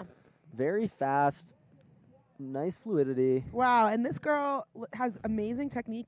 You can just see her upper lower body separation. Oh, and a 360. I don't think we've Great right three. Yeah. That's our second three out of the female category today. And hitting it as the double, which is a crowd favorite line. At least it Yeah. is for me. Yeah, I mean, doing a trick above all that like consequential terrain is nerve-wracking. And Yeah. She threw it down like it was nothing. Yeah, totally. Now she's dropping in, maybe getting a she's little bit gonna of get the a little side nugget. sauce, Yeah, get the yeah. sauce. Oh, another another right three. 360, yo. I'd love to see it. Will she do a method grab? I'll guarantee no. I think she's making her way to the handrail. I think though. she's going to ski the handrail. And it's going to be super fluid and awesome. Yeah, you can tell that she's totally equipped to ski the handrail really well. Oh, yeah, this is awesome. Oh, yeah, nice. Yeah, making it look easy. Perfect. Boom. Perfect. Great technical skiing out of her. Yeah. Claiming it too. She She's is pumped. so I mean, I don't know how you fired can't not be pumped. You She know? is screaming and hooting and hollering into the finished crowd, and that's. And she's also ripping some insanely good turns through the trees. I don't even know this girl, and it makes me so happy to hear that. She's just excited. It's infectious. All right, we got number 38 on course. We just heard. Dante. Dante. Oh, shout out. Oh, Dante. shout out our boy. Oh, Dante. He is the man to be throwing down tricks. Yeah, a force to be reckoned with. He is hailing out of Bariloche, I believe. Huge, taking that big. Bio, Argentina. Taking that big gap cross court over the closeout air. I think he was the South American champion, which is how he is here right now. Yeah, he pre-qualified into the Well, he didn't pre-qualify. He qualified into the qualifiers from South American. But he was doing some comps here. Yeah, I competed against him a couple times. Totally, and he's hailing out of Palisades Tahoe now. He's gunning for someone's spot on the Freeride coaching team.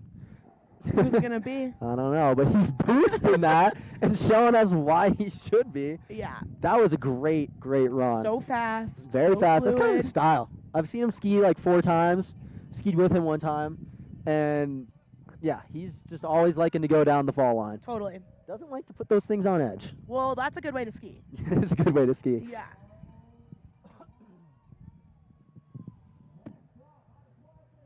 That was a great run from him. You should be proud about that one. All right. Now we got Lindsay Anderson.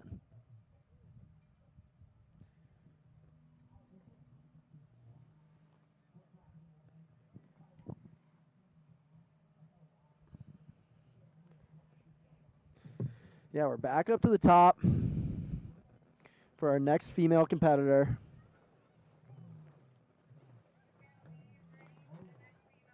Drop in the next few seconds.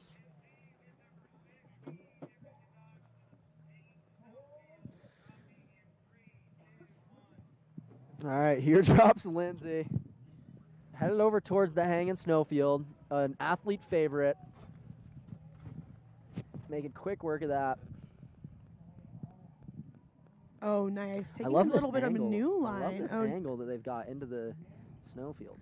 Yeah, look at how rowdy that hanging snowfield is. Yeah, it is so quick. And she's picking off that piece pretty easily, ripping a nice turn out of there to pick up another extra bonus air. Coming down in this lower closeout chute.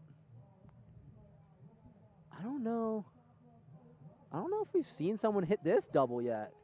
chicken no, wing. Oh, she got man. hung up. She got hung up good. Yeah. Looks like she might have come off that a little bit Sideways? Yeah, sideways. Slightly upside down, maybe. She gave a head tap, though, so that's good. That's good, yeah. That's a very interesting line. I don't think we've seen anyone hit that yet. No, she kind of hit that as a double. We've seen some people hit it just kind of straight down the chute, and then we've seen some people go up to that looker's left side and hit that bigger air. But Yeah. that was definitely creative. She's getting her equipment on now. That was a big air. That was very large. And, unironically, her Freeride soundtrack is Boys Want to Be Her by Peaches. And I think that's probably true. I think that boys would like to be her. Yeah. Because she's a badass. All right, now she's making her way down. She's going to, work her way down the rest of the venue and come home safely to the finish corral. Yep. It's kind of weird. I'm getting a little bit attached to this, Like, I kind of feel sad that I'm not going to be at A-Bay to watch how this all works out, Maybe they're looking for announcers Maybe at eBay. they'll fly us out. If you guys want to hear us IFSA. we got nothing better to do at that time. We hurt our knees.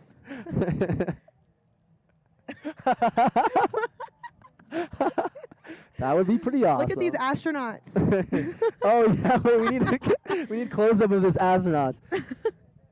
Let's go NASA. Dude, I guess NASA. They don't have anything better to be doing than sending their astronauts to come watch this competition because it is out of this world. Yeah, that was super cheesy. I hate that I said that, but They're getting fired up. Um, That's one way to enjoy the warmth. Do you think those are warm? Do you think the microwave fit adds heat? it's reflective, so I feel like it keeps heat out, right? I don't if know. something's I reflective, feel like it's you're supposed to reflect the heat off of you, not absorb it. Like black absorbs heat, reflection. Okay, too much reflects the science. heat. Too much science. We're not science. Maybe we should go back to our PhD girl Oh, yeah. snowboard woman to let us know. Let's get our PhD athlete out here to tell us about reflection. All right. So I think we got Callum McAllister next. Oh, let's go. I love that name. He's also a great dude. He is a great dude. Yeah, we Met got him to over at know him a little Palisades. bit during the Palisades 3-star. Super fun guy. He stayed with our buddy. I love that he's from Scotland. Yeah. We love our Scottish friends. Yeah. And I think he also does the double winter. I think he is a Revy guy here during our winter, and then he goes down. I think he goes down to New Zealand to coach. Yes, I think during that's, our yeah. summer. Yep. And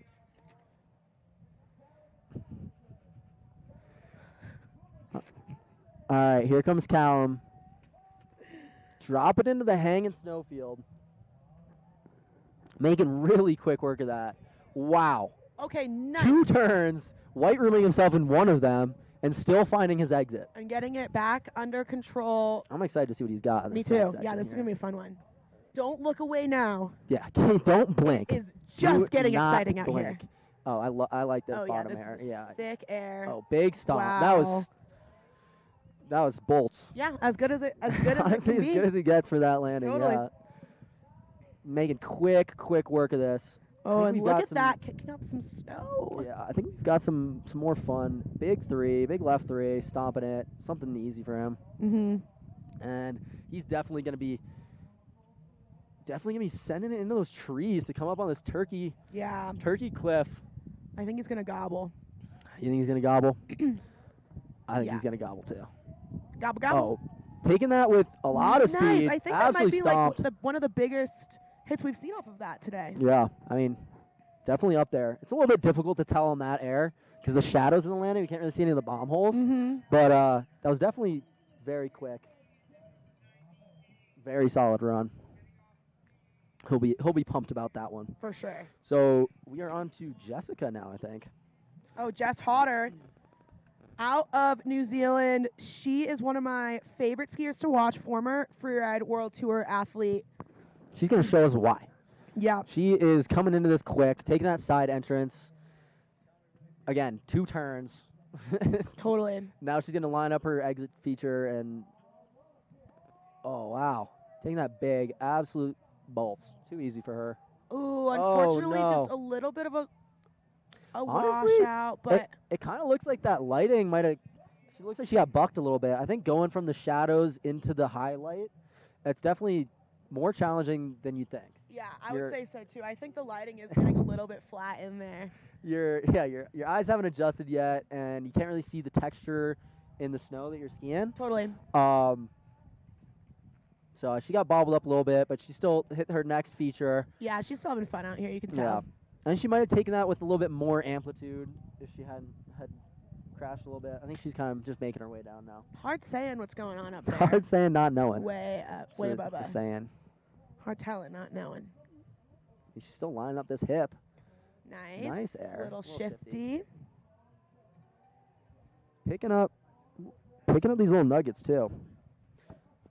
Honestly, yeah, with this 2 comp situation here, if you don't lose a piece of equipment, you might as well just ski your full run. For sure. Because like even if you're not top, it's good to have points. You know. Absolutely. Anything can help. Totally. And you never know what's going to happen in the next comp. So. Yeah, maybe at Oh, A-Bay. she's gobbling. Woo. Nice. Stomp. Oh, she's gonna get a little bonus. Oh no, just making her way down. That was very solid. Very, very solid run. Such a solid run. Unfortunately, a little washout at the top, but you know, Jess is one of those people who is for sure in it for the culture. Yeah. Like she is. She's just here to get high fives from her buddies afterwards. And give high fives. Give high fives. She is a high five giver. All right. We got David Dropping in. Looks like he's also making his way to the hang. Yeah, he's a Whistler boy, so you know what that means. Means he's going to be going fast and going big. Which he just actively just did. He's actively going fast and big. One turn, one large cliff. Yeah. And he is already through the top section. Excited to see what he's got down here. Looks like he's going. Oh, yeah, he's going for that cross court. Yeah, that's enormous. Wow, that was. Bolts honestly made it look too easy. That made me want to go do it. That made me want to go hit it. Yeah. And the way that he was able to get himself under control coming into this little chute here down into the bottom of the venue is so impressive. Yeah, it's always hard after big landing to be able to get your skis on edge. Unless you land it perfectly. If you're a little bit backseat, you're not getting the full edge of your ski, your weight's a little bit poorly distributed. So being able to stomp something that big and get right into a turn is impressive. And he's coming into the gobbler. Sending it big. Nice. Stomping it too. Got a little bit of that Alaskan spine on the gobbler. Totally. It's giving AK vibes. It's giving AK. Yeah.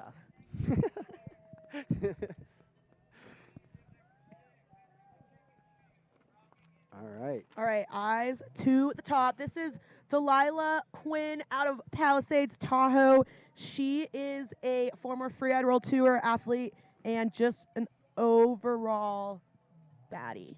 It's crazy. I feel like there's been so many athletes that we've been saying that about, former Freeride World Tour athletes. Totally. It's like the field is very competitive, Yeah, I mean, these are the best skiers in North and South America. And the spots on the Freeride World Tour are super hard to obtain, very coveted. She's making quick work of that through the athlete-liked hanging snowfield. Oh, little nice. shifty She got a air little air off there. Oh, I Lining think up she's a going for the big dog. Big dog. Yo! Stomping it. No way. That was so good. She maxed out her suspension on that. I watched her go into a full squat right there. Yeah, that But one I don't think she strong put girl. down. I don't even she put down a hand. No. That was to bolts. I That think was that's awesome. the biggest we've seen a girl all day. I don't know. I'll let you decide. I think I'll that let the was pretty viewers at big. home decide. Yeah, this is Big, up to viewers like you. big hip, right there. Wow, she must be so fired Picking up. up some extra little nuggets here and there. Mm-hmm. Really building Such a that line score. Such a stylish skier. Like, anytime her skis leave the ground, she is doing like a shifty or something to make herself look in control and in style. Yeah. Yeah, she said her favorite ski run is slot to C2 on headwall, which we all know is the best. Explains why she's absolutely killing it. Yeah. That was a great run. Wow. Can someone pick up my jaw? No. that was awesome run though. Now we're back up top again. Okay, yes. I think we got Tom. Oh, Tom Pfeiffer. The man. Coming off of the FWT. Another guy. Wants to be back on the FWT. That's what I'm saying. It's like we pretty much just have FWT athletes competing against FWT athletes with I would like say, a few like- other guys that have just qualified. Like I would some say- young guns that haven't been on yet. 40% of the field, I would say, has been Wild. on the FWT at some point. I don't think your math's a little off there, but Oh, he's hitting the Delilah He's- air. I'm going to call I'm that the calling it Delilah air. yeah. And he's making it look really fluid. Yeah. No hesitation in any of these airs he's hit. Yeah, that was a great middle section. Big left three, huge floaty onto three. the chicken nuggets, but he doesn't go off the chicken nugget. Come on, he if you're all the way over there, like give the nuggies some love. He had a piece of the nug. Maybe the nuggets aren't as good as we think they Yeah, are. I think from down here it looks better. But Yeah. anyway, he's making his way over here. Oh, I think he's going to hit the handrail. I think he's going to hit the handrail, but I think we're going to see a big air off of it. Yeah, I think he's going to do not the traditional handrail. Oh, maybe. Oh, it yeah, is. he's going for the... But he's going off. Yeah, the he's side doing the little hit. side exit. Yeah, finding And that honestly, nice transition. That transition over there looks almost better than the more kind of. It's definitely steeper. traditional one. It's yeah. definitely steeper, yeah. But you'd have to be careful. You can easily. You can't mess that up. You can. Yeah, if you go a little too big, that's uphill. Totally. But wow, that was. Again, maybe a qualifier for the top 2 fastest run. Yeah, that was really fast. That was super fast. I think he made like 4 turns from the hanging snowfield to below his middle air. Pretty cool. And he's got some style in there. Couple big threes. So the next skier dropping in is Mia Winans. She is, one of my best friends, but All right, also whatever. just her sister Britta threw it down earlier today. Had a sick run, and we are hoping Mia will put one down as Yeah. well. The Winans Again, family but- is just. The Winans know how to get it done. The Winans family is Freeride. Yeah. If you are wondering what female Freeride looks like, 3 mega badass sisters, just all. Whatever they were doing in turns that family, winning they're doing it comps. right. You know, they're Yeah. always beating each other out for wins. Yeah. And great skiers, just technically really sound and super aggressive in their lines that they choose and the airs they take. Growing up with that family was hilarious because they were always just so competitive with each other. They're like, oh, Britta beat me. Yeah. I mean, I could see how that goes, you know. Yeah. Sometimes I'm grateful I didn't have a brother, you know. Then Yeah. I'd have to be fighting him for everything. Mia said the biggest thing that she has gained from freeride skiing are jokes mainly. And she'd like to shout out her fam. Here she is, taking off a little bit of that chicken bowl stuff. Nice. Making her way to right below. I think she's going to hit the section below the hanging snowfield. Yep, looking like she's coming Over this right pepper. below it. Another good line. Able to link up a few features here. This is a benefit of being in really good control. Is that you can get into sections like that where people are usually only able to take one air and get 3. Totally. Yeah, and the light is changing on this venue. The So light she's out of the flat light and back into the better light, which I'm sure she's happy about. Oh, huge styly air there. I think she might have grabbed safety there. Mm-hmm. Coming in, dropping this lower section of that kind of double Yeah. we've been seeing. Getting more style and energy through here. Yeah, she's just trying to get air off of everything she possibly can, which is her style. That's her thing. She's like, if there's something I can jump off, I'm going to jump off. Yeah, she's like, I'm just going to jump off that. Yeah, I bet you some of these weren't even planned in the line. She was just like, I can go over there and hit that. Yeah. Yeah, she's out of Palisades Tahoe, and, it shows. There it is again. She grabbed that hip and then was able to make a quick left footer and still get over and hit that other little rock section. Looks like she's might be coming down into the turkey stuff. Yeah. Maybe go for the gobbler? She What might do you think? She might go for the gobbler. She strikes me as a gobble girl. Gobble girl, I don't know. Oh yeah. Yeah, she's definitely onto that. She's airing out. Nice. Nice stomp. Oh, and she's gonna be able to get over there and get the double. Dude. That's kind of like the story of this whole run, you know, just in such good control that Yeah. she can double everything up. She can get bonus airs where other people couldn't. She got like a little slice of chicken pot pie, turkey pot pie. Just a small slice. Yeah. Wow, super solid run from Mia. She's got to be super stoked about that. Yeah, she looks pretty pumped on that. And Yeah. she got her family and her sister and all her other friends there to hype her up. Mm-hmm. All right, I think we got Luke Penton next Yeah, looks like it. from Ruby Hill. Where's Ruby Hill? I don't know. Luke, also known as Kook Luke. I feel like you can't call yourself a kook if you're on the Challenger Series. Oh my gosh, we have another ceramics master here. Okay, we're definitely having arts and crafts night. Yeah, we're gonna do a challenge. Maybe at A-Bay. ceramics night. Yeah, can we get that to happen, please? Yeah. Thank you, production team. You're gonna buy $100 worth of ceramics. Anyway, he's making his way into the hanging snowfield. Big air out. Looks like he washed out slightly, but that might just be more from the snow conditions and things. Definitely getting a little firmer up there, I think. Definitely, yeah. It's almost entirely in the shade now between the cloud cover and the sun angle. Yeah. Adding in both of those little wind lips.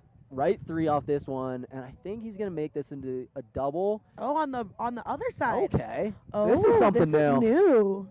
Oh, this is really new. That's just some really fun technical skiing through there. Wow, the way Great turns. Yeah, the way he skied that technically shows that he's from the East Coast, honestly. Little left 3 there. Skipping the nuggets again. Nobody loves the nuggets. Only we like the nuggets. We love the nuggets. Now it looks like he's headed over to the handrail. I'm excited to see what he's got for us here. Oh, I love that he went farther skiers right over there just to get a little slash on that small spine. Just fun, playful skiing. making this look too easy, honestly. I think he might need to like get a little bit of afterbang to like make it look harder. He's not gonna get any afterbang because he skis that Keep perfectly. that so fluidly. Yeah. But no, I'm saying like a little aftermarket afterbang. Oh, like okay. ski perfectly and then just kind of like make it look like it's harder than it. Like, Why would they do that? Because he made it look so easy, you know. Well, that's his job. He is trying to be on the Freeride World Tour after all. Yeah. You know how easy those Freeride World Tour athletes make things look? Yeah, we've seen a few of them. Yep. That was a great run from him. Super solid. Down to the last 4 athletes. Now that we're running, now that we're done with the female athletes, it's going to take a little bit longer. Just like run these next 4 guys. Yep. Because we're only running Panel A right now. Yep. Panel B is retired for the day. Panel B is done and dusted. Yeah. We'll see what awards Panel B. Nah, they'll probably be hiding. Again, another great shot of this amphitheater that a very skilled snowcat driver built. Look at that. No one does freeride better than Kirkwood. I concur. They love freeride. And this mountain is built for it. Like, not only is there the Cirque, but from where I'm sitting right now, I'm looking at 4 other venues that we use in rotation for junior freeride. And it's awesome. They all end in this amphitheater zone. Yeah. If you haven't skied Kirkwood before, you should. Yeah. Speaking of those venues that we've been using them all. We've been all year using these with the junior events, and we got the JFC, the Junior Freeride Championships coming up. Also here, another Kirkwood hosted comp. We don't know what venue they're gonna be skiing for sure. I don't think yet. Not yet, but it'll be one of these in here. Yeah, I think the goal is to drop the juniors into where the adults are dropping right now, considering that the juniors competing are the best juniors in the Americas. There's going to be over 400 athletes here for it, which is like too many athletes. That's insane. Between the U12s, the U15s, and the U19s, it is going to be a full week of junior freeride skiing at Kirkwood I think it starts in like a week. Yeah. Will you be here? I'm going to be here. Are you going to be here? I'll probably be here. Yeah, I think we're going to come. You know, if like Palisades wants to bring out their coaches. Awesome. Oh, this is just in. We're hired for JFC. Okay, yeah, looks like we will be here. Yeah. I can't wait to announce to my athletes.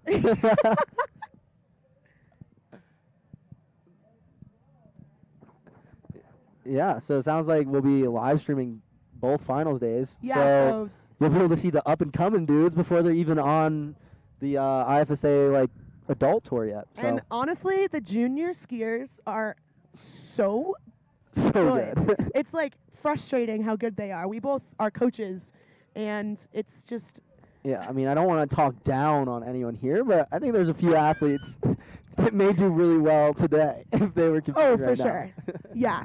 And they're hungry. They want it. And made of rubber. Yeah. They don't tear their knees. They have no limitations. They've never seen the inside of an ER before. No, never. All right, well, it looks like we're now getting ready to send our next male athlete. We got Gavin. Gavin Goik? From Vail. I'm glad you got that last name because I would have butchered it. I think it's Goik, but I'm not sure. But Goik is really fun to say, so I'm going to call it Goik. Okay. Yeah. All right, he's ripping in here, going quick, making his way to that big entrance air. And a huge backflip! Oh my gosh! I mean, he stomped it. Wow, hanging on. And I feel like that's got to be even more difficult now that the light. Oh my God! Another one! Taking that the biggest we've seen today. Washed out a little bit. I'm glad he got that under control because he was headed in a dangerous direction. Dude, that would have been a bad crash. Gavin really dropped into this venue and was like. Watch me be upside down for 30% of my run. Yeah, I mean, he did. Yeah. I want to see another one. He probably's got a couple. He's probably going to hit this lower turkey pot pie and give us a big backflip. Yeah. Oh, yeah. I love that air. That air is super creative. Yep. Blind, through the trees, over the trees, all of the trees. Now he's going back in the trees. I think he's going on top of this turkey section. Oh, here we Probably go. going into the gobble, You or think maybe a he's gonna whole backflip off the gobbler. No, it's too much of a downhill takeoff and not big enough. But he will go around here, hang a hard one, and backflip he's this gonna probably. backflip this, yeah. Get upside down. Oh, Okay. All right. I think he probably. We'll accept the knee grab. I think he probably decided to calm it down after his crash up a little bit higher. He is but really fired up, which he should be. that was an awesome run. I think I would have so much adrenaline after going that far in the air. That was the biggest backflip we've seen off that wind lip. Almost, I think, might have been too big. Yeah. Because I think he was trying to make that double Mhm. that we've seen a few guys go. And I think he just got too low, almost actually hit that little tree up there. Yeah. And I'm glad he got it under control. Yeah, that was a good save from him for sure. Very That exciting to watch. That upper air is something I think is pretty interesting right now because it's all in shadow. I think it Mhm. looks quite flat. I mean, it's blind. It's blind. You got to commit to it. But yeah, we've seen a couple. I think we've that was seen- like the third backflip we saw off of it. Yeah, we've seen a bunch of backflips, but I'm just saying, like, now that it's low light, I wonder if spotting the landing's a bit harder, or how that works. I mean, it's one of those things, Yeah. you see it a lot. I mean, even when I'm skiing, you see something, you inspect something, and it looks good, and then the second you get on top of it, it looks scarier. You know, Totally. you gotta, like, override that fear factor and trust your inspection. And, I Yep. mean, he definitely did that. Yeah, it's putting a lot of trust in yourself and your abilities and your landing. Yeah. But, he was fine. Yeah. Look, there's us. All the way down in the tent. Woo! Hi. You're waving the wrong way. It's to our right. Oh. All the way there. Yeah. All right. Well, that was a very solid run. I think we're down to our last two. No. last wait. 5. Oh, yeah. Because we still got a few more. Yeah. And then we have to run chance, We got too. Joey Leonardo next. Okay. And if I know anything about him, he's a guy that I competed with back in the day. The year we went to Worlds, he won it. He is an aggressive skier. Animal. He's an animal. He was telling me that he's kind of just been doing a few comps here and there, and he actually didn't get really into any comps this year. Luckily he got wild carded into Copper, which he proceeded to win. And then that got him his spot into Crested, I think. And then I think he did pretty well in there too. I don't know if he won Wow, there, so he just but, he's just really good. I mean, he's very just a solid really skier. good I skier. love watching him ski. Great technical skier, and very sendy. And he's got a really deep bag of tricks. I've been seeing a bunch of front flips from him this year. Okay, hopefully he can pull out a method grab. Method grab. He's super tricky. He'll probably pull out a method grab somehow. He'll turn his skis into a snowboard and throw a method grab. But yeah, so I'm excited to watch Joey ski. He's definitely got the ability to throw down and win this thing. And I'm kind of sitting on the edge of my seat now. I'm sitting on the edge of my seat, but my seat's also falling over. Yeah, we've been stuck in this, and my seat's moving around a bit too. But yeah, so he's in college right now. He's graduating this year. Where does he go to school? Shout out MSU. Huh? Yeah, that's a good. That's like That's a good place to go if you want to be a That's a skier. free ride breeding ground. Yeah. Like You we got- basically get born into freeride and then you move to Montana State. And you go to Montana you go to Montana State, or you go to the U of U. Yeah. And then you just ski for 4 years, and you come out like a different level Yeah. of craziness. Yeah. That's something I wish I did a little bit. I think it's just the level. Too Like busy playing everybody's, lacrosse. everybody's that's skiing together there. Like all their teammates always push each other. Another good free ride culture thing. Yeah, totally. Always pushing each other and getting better. So Such a fun environment to be into when you're in college and meeting new people, and then you can meet new people and go skiing with them. yeah, and then when you're as good as these guys, just be like way better than everyone. Yeah. Just throw down.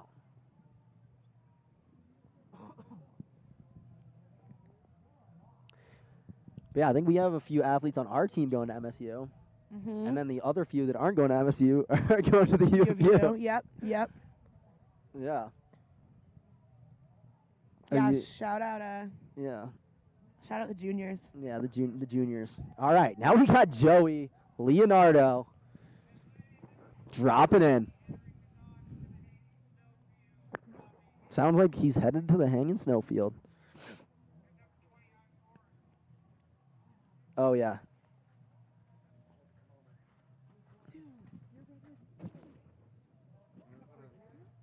All right, here he is dropping in, making his way into the hanging snowfield. Making quick work of that. I love how quickly. Oh, he's the turned it into a double. The double. That double. is Have we brand seen new. that? That We is have not brand seen new. that. It is crazy to be seeing new new lines pioneered this late in the This day. late. He's the fifth to last guy. and He's coming into getting the a new Delilah line. Quinn air. Yeah. Boosting it. Absolutely boosted money. to bolts. Money. Too easy, honestly, for him. What has he got for us here? A little bonus hip Little- air. I oh, love that. Super nice. creative. Yep, coming down into the tree zone, one of our favorite places. Oh, and he's for gonna throw creativity. something for us here. Floaty 3 into the chicken nugs. Straight into the chicken nug. Yeah, that was sick. And he told me he's heading over to the handrail. And he said he might get a little crazy on it. Crazy on the handrail. Crazy. You know, handrail is one place that Kind you of have to already be crazy. pretty. It is crazy. You have to be Yeah. pretty in We got- control. Yeah, Joey Leonardo. Drop it in here. Make it quick work of that. Yep. He's going for the single. Oh, and catch Taking that that transition perfectly. So And perfectly. he's working his way all the way across. Maybe trying to get a little extra. Oh, a little extra 3. Micro 3. That was sick. I mean, I wouldn't really call that micro. Oh, it was not a micro 3, but That was still like a 5-foot drop. Yeah. So Joey is just ripping in to the finish corral. That's awesome. all right. All right, So well, while we are waiting congrats for the to Joey. judges to decipher that incredible run, we got local boy Jasper Donley here with us. He just threw down a jaw-dropping run. Unfortunately, got a little hung up, but how was it up there? It was pretty good. I kind of felt like I was skydiving for a moment. Next time, maybe I'll wear a parachute. But conditions were pretty decent, all things considered. We stood up there for a little while, and honestly, it kind of helped soften things up a bit. And I was pretty surprised when I got in there, and it was go time. What were you thinking when you were upside down for so long? I don't really think I was thinking anything from the moment that I dropped in until I got to the bottom. And what is it like having this event at your home mountain and being able to drop into permanently closed terrain? I mean, this is pretty special. It's kind of a privilege that most people have to earn, and I feel like I have earned it in the past, but I'm really lucky to get the opportunity to do it right here at home with the best athletes in the country. North America. Yeah, how are you feeling with that hometown hype up there? Got a lot of people in the finish crowd for you. Pretty crazy. It was just about the whole entire freeride team, and the first 5 minutes I was just, adrenaline pumped and just like all familiar faces. It didn't stop, and honestly, it still hasn't stopped. Nice. And will we see you at the Junior Freeride Championships in a couple weeks? Oh, 100%. We got 4 or 5 athletes, qualified, and I'll be up there start to finish, getting these kids all ready for JFCs. Awesome. Awesome. Do you have any advice for the kids competing?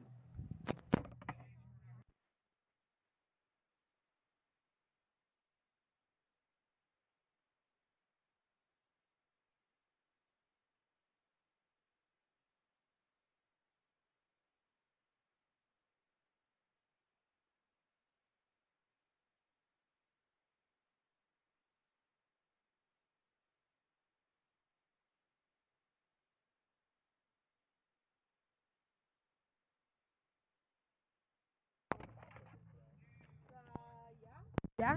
Yeah? I might be making that up. No, that's true. That's true. I was Yeah. trying to remember which one it was. All right, well, up next, we got Pablo. Pablo Epple. From Atlanta. Pablito. From Yeah, I don't know. Antioquia. All right, Antioquia. you got Chile. that. He's Yeah. from Chile. I'll let Part of the our South Spanish American speaker lady over here take care of that. Part of our South American freeride fam doing the dual winter thing. Coming in, and a huge backflip. Absolutely stomped it, getting it back under control. Making his way into this nice big bowl, showing us some big GS turns. Getting in this tree section. I think we're going to see ourselves a nice little trick on this wind lip. I Oh, think wait, so no, too. he's going over to my favorite air, I the think. tree- the the blind tree tree air. takeoff. Taking it huge. wow, Might have been the that's biggest sick. of the day. And he is moving so quick through here. He's going I really fast. actually, yeah, I didn't even see the top section. He was going so fast. Yeah. He's out onto the gobble. The gobbler. gobble. Oh, taking And it nice just and big. absolutely Taking it nice and stomped that gobble.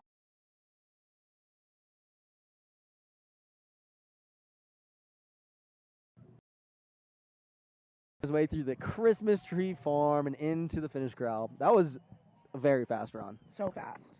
Super stomped as well. Taking off the sunnies. Man. I have a headache. Yeah, I kind of do too. It's not too bright though. I just gotta let my eyes readjust for a little bit. It is 3:45 in the afternoon here, and another great thing about Kirkwood is they will let us be on this mountain until the last man drops. Yeah. Even when the lifts close, they just tell all the athletes to get up before the lift closes, and then they'll let them hang out up there. Yeah, we had a comp earlier this year down here. Didn't kick off until like 12:31, and we were out here till almost 5 o'clock. I think we had 30 athletes still to drop when the lift closed. Yeah, we were out here, but they let it go. Kirkwood doesn't care. Kirkwood don't care. They're here. They're here for it, and they just want to support it. Yeah. But yeah, I mean, we had a big long break there, and we had a little bit longer crashes as well, and we're still going to end this comp. Pretty much on time. Probably around 4. Yeah, probably right around 4. Yeah. That's a full day of fabulous freeride skiing. Yeah. And to think that these athletes were loading up at 7:30 a.m. Yeah. I was still asleep. No, you weren't. Yeah, I was. Right. I was mentally still asleep. Me too. Mentally asleep. Yeah, we've had some pretty great runs here. I feel like after the break, things just like kicked up a notch. Yeah, I mean, honestly, you heard it from Jasper, but it sounded like the snow did get the opportunity to soften up in that 30-minute, 45-minute window that we had. And you can tell in the athletes skiing, they are just stomping. All right. So third from last here. Cal Hill. Cal Hill. Cal It's a great Hill. name. It is a great name. Super easy. Out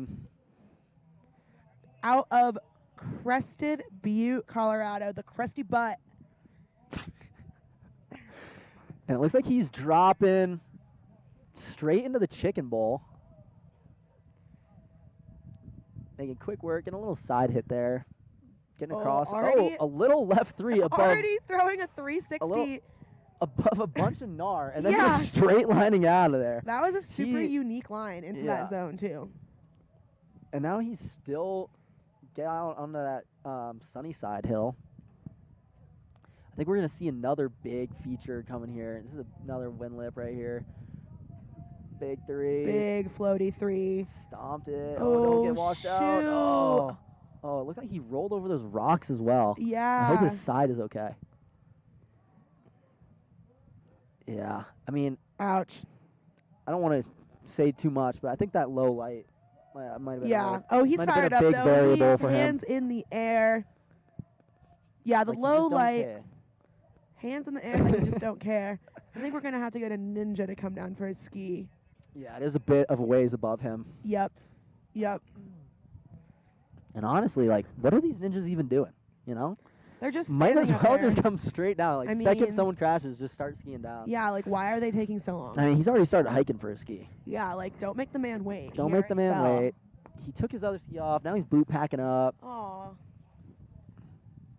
Come on, ninjas. I wonder. Look at them. Look at them all just sitting right here.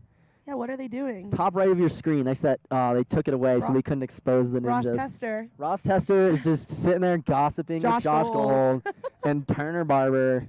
Just I think that couple- his ski's actually right there. Yeah, it is. I think that it was not. It wouldn't have really been worth it. Okay, for him to but okay, but there's all 4 of them are up there, and we have 2 athletes left. Okay. So you know what? 3 athletes left. No, because Chance we missed his start. oh yeah, I let's wonder if we were let's having. go. I wonder if we're having Chance run last.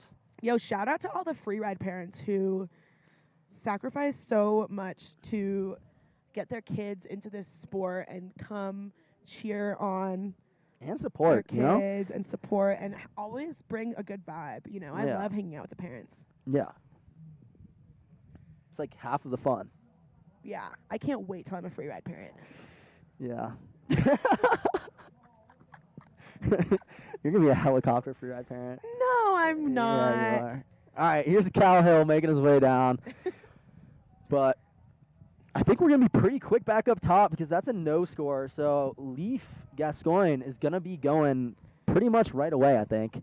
This is also another guy that was at Worlds back in the day when I was a young gun.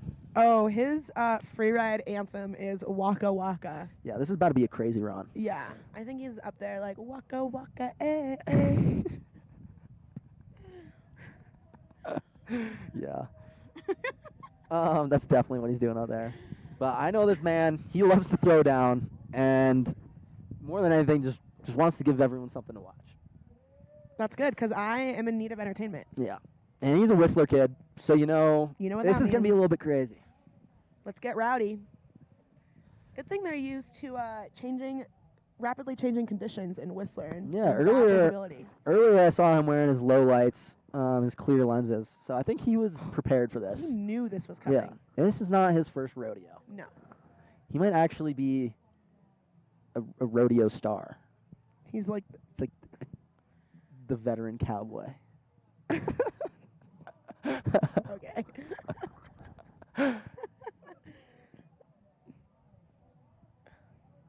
All right, well, they're just icing him up there.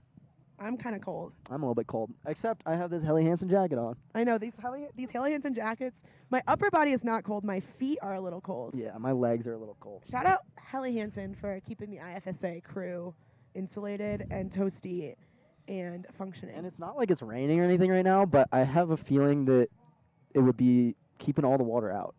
Yeah. It looks very waterproof. Yeah. Helly Hansen is definitely a crowd favorite amongst our junior athletes. They're all steezed out in Helly Hansen gear.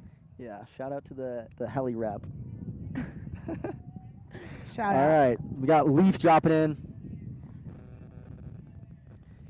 He's getting stoked up. Going to the right of the bucket. Going to the right of the bucket. I don't know what that means. Oh, steer's right. That means he's gonna go I air think he's in. gonna backflip in. Yeah, if I know Leaf, he's throwing a big backflip. I think I'm gonna put money on it. Yeah, how much? $1 Canadian. Okay. He's lining this thing up. Here we go. Oh, I'm rich. You won your big back slap, but I mean he's still up. That'll just be He should keep minor control deduction, I think. And I he might have lost a mean- pole actually. Oh, he did lose. Big wow! air. He Sent that just with sent one that pole. double with one pull. That was so sick. I mean, he's still ripping, and I love that he's still doing the hand motion to keep his body in rhythm. Yeah, I mean, think pole we're gonna planting see- is really important. Yeah. Oh, and a nice Nice grab. little- Oh, that might have been a blunt. little bit of a hand drag there. Yeah, I mean, but he doesn't have a pole in that hand, so you can pretend he's a snowboarder with that one. Mhm. And they're allowed to put their hands down, so Yeah, it's true. I think he is too. High score, hands down. Yeah. What are your thoughts on pole straps? I personally want to wear them. Yep, me too. All right, he's getting a little side I think he's entrance gonna do. into Do you think this. he's gonna do? I mean, I think he's just hitting handrail. He might take it. Yep. He might take it proper. I think he's gonna single it. Oh yeah. Wow, and he Absolutely hit the stomped. transition so nicely. That landing is so much better on that side, so much steeper. Allows mean- for more amplitude coming off of that bottom hit. Yeah, that was Very impressive. an insane run. That big upper backflip was. Yeah, that's something that's pretty impressive. Do you think the ninjas are gonna get his pole? No, I think they'll just leave it. No, of course they are. We got one more athlete. Two more. No. Oh yeah. Okay. Maybe is Chance. Chance is definitely running. Okay. So we're gonna need a ninja. One of those lazy bum ninjas Dude, up there. hopefully they can ski down this thing. I don't know if they can. I mean, I don't know. Maybe. Maybe. I feel like Ross send- can because he already skied it once No. today, but No. I think we got sent Thielen. He carried a whole tree down. that's so true. I can't believe Thielen carried a tree down. Yeah. Shout out Thielen. Shout out Thielen. Maybe they're not going to get the I think they're pole just gonna until leave it, after. you know? Well, if no other athlete is going over Yeah, there, then they're it up at the doesn't- top they and don't they're- really need to get the pole. They're up at the But top the and they're pole just kinda like is "Who's kind of going in the over there?" landing. Can you see it? I think I can. No, you can't. Your eyes are worse than mine. No, I just got new contacts. Okay. Shout out to the contact company in Lake Tahoe. Shout out to AccuView Oasis. Yeah.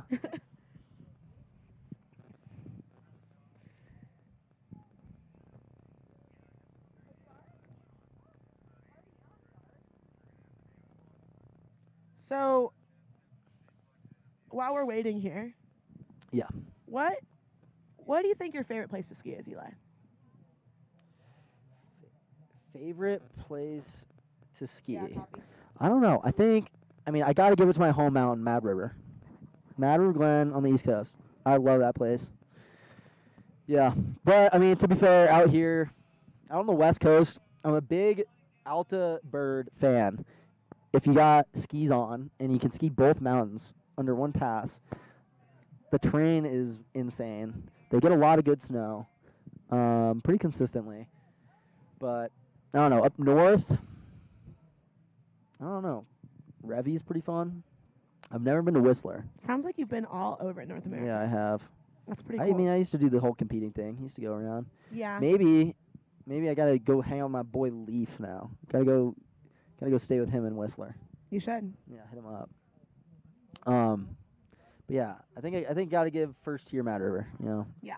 Grew up there. That's 20 years there. Yeah. Was on skis. I think it was before my second birthday. I was Me on too, skis, yeah. It's just crazy because I grew up on the West Coast, and it's crazy when you meet someone that says they're from Mad River. You just know that they're going to be so good at skiing. Like, we met, and I was like, he's going to be so good at skiing. No, thank you. But, I don't know if he it's lives up to definitely, that. okay. It's definitely nice that Mad River's got a good kind of reputation around here. I mentioned it to, like, my older boys when I first started coaching, and a lot of them were saying that, like, oh, yeah, we've had a few of those guys come out to NORAMs. Because a lot of the time, the East Coast guys only compete over on the East Coast mountains, and they don't really get to compete against a lot of these West Coast kids. Yep. So then they, like, come out for NORAMs. That's, like, their first time seeing each other, and they were all pretty impressed. So I'm happy that Mad River has that rep. Also, some names to drop from Mad River are the Chickering Ayers brothers. Oh, yeah. Lars and Silas. Lars, yeah, oh, yeah. Also the makers of the cast touring setup, which shout if out. you don't know about, I don't know if I'm legally allowed to, but I'm giving them a shout out. You should go check it out. It's a great touring system. It's what I ski on. Okay, we got the pole retrieved. The Ninja is on course. The Ninja looks like they want to hit an air. I think the Ninja Is is Ross Ross, Tester. Yeah. and I hope he throws a backflip. Can we get a camera on Ross Tester? Can we get a camera on Ross Tester Can we get a camera on the Ninja? ripping this thing with 3 poles? Maybe he left one of his poles up there. I don't think So- anyone could ski with 3 poles as well as Ross Tester. I don't know. I feel like 3 poles is really not that crazy. It's not. No. But we got to hype him up. You think he's going to hit his famous Ross Tester air right now? Nah, I think I don't know. He was not. coming in pretty He was coming in pretty fat. hot.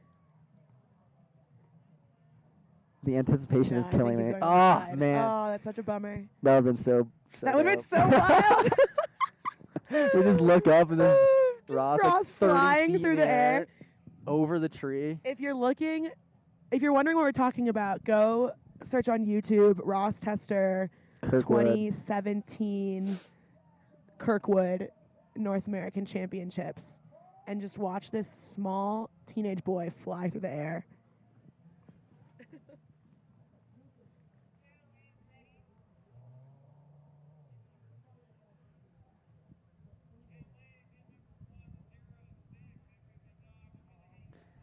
All right. All right, Locke Powell out of where is he out of? He's out of New Zealand. Shout out New Zealand. Look, another Kiwi action. He's a Kiwi. Already making his way. Already making it his way into the hang and snowfield. We just got word that his twin brother qualified for the Freeride World Tour just now. Well, recently, not today, but this season in Europe on the European circuit. So Runs in the family. I think he wants to be there with his twin brother. I would love to see twin brothers on the Freeride World Tour together. Oh, We've he's had a sending couple- that big. Stomping it. Oh, he kicked the shoe, washed out. Shoot. Honestly, I think if he didn't kick that shoe, he would have been able to hold it together. But Yeah. Looks one of like those he just didn't pesky old ski things, quite you cross know? the transition. Yeah, we've had a couple series of twins be on the Freeride World Tour. The Pfeiffer brothers, Tom and Liam, were on it together. And I think the Bathgates, Cooper and Jackson Bathgate, were on the Freeride World Tour together. The Nichols brothers, not twins, but Wow. Jack and Kevin. You know the your history. The Pollard siblings, Andrew and Jacqueline Pollard. Lots of fun sibling action on the Freeride World Tour. Maybe a Winans Freeride World Tour in our future. Mia, Britta. I'm voting for that. Yeah, that's what I want to see. Shout out to everybody still hanging out on the live stream, Yeah. watching the final two athletes. It's been a long day. It's been a long day, but it's been a great day. Everybody deserves the support. Totally. All these athletes do. Yep.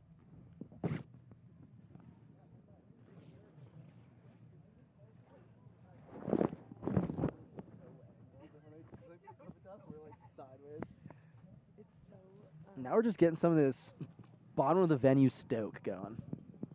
You know what they say, free ride. Keep the vibe high. Hey! And it's great because I think everyone's just gonna hang out down here and support the last couple guys coming down. Yeah, only I think we got Chance. that's it. Yeah. But Again. Chance is a big dog. He is a big dog.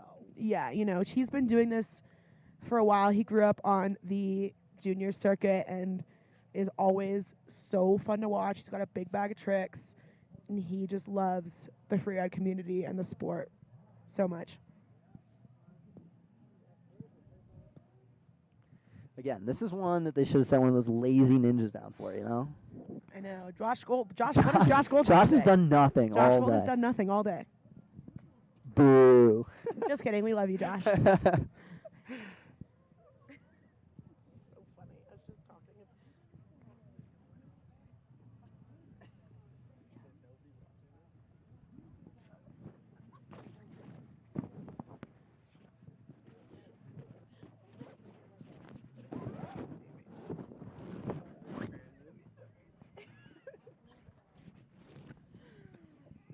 Okay.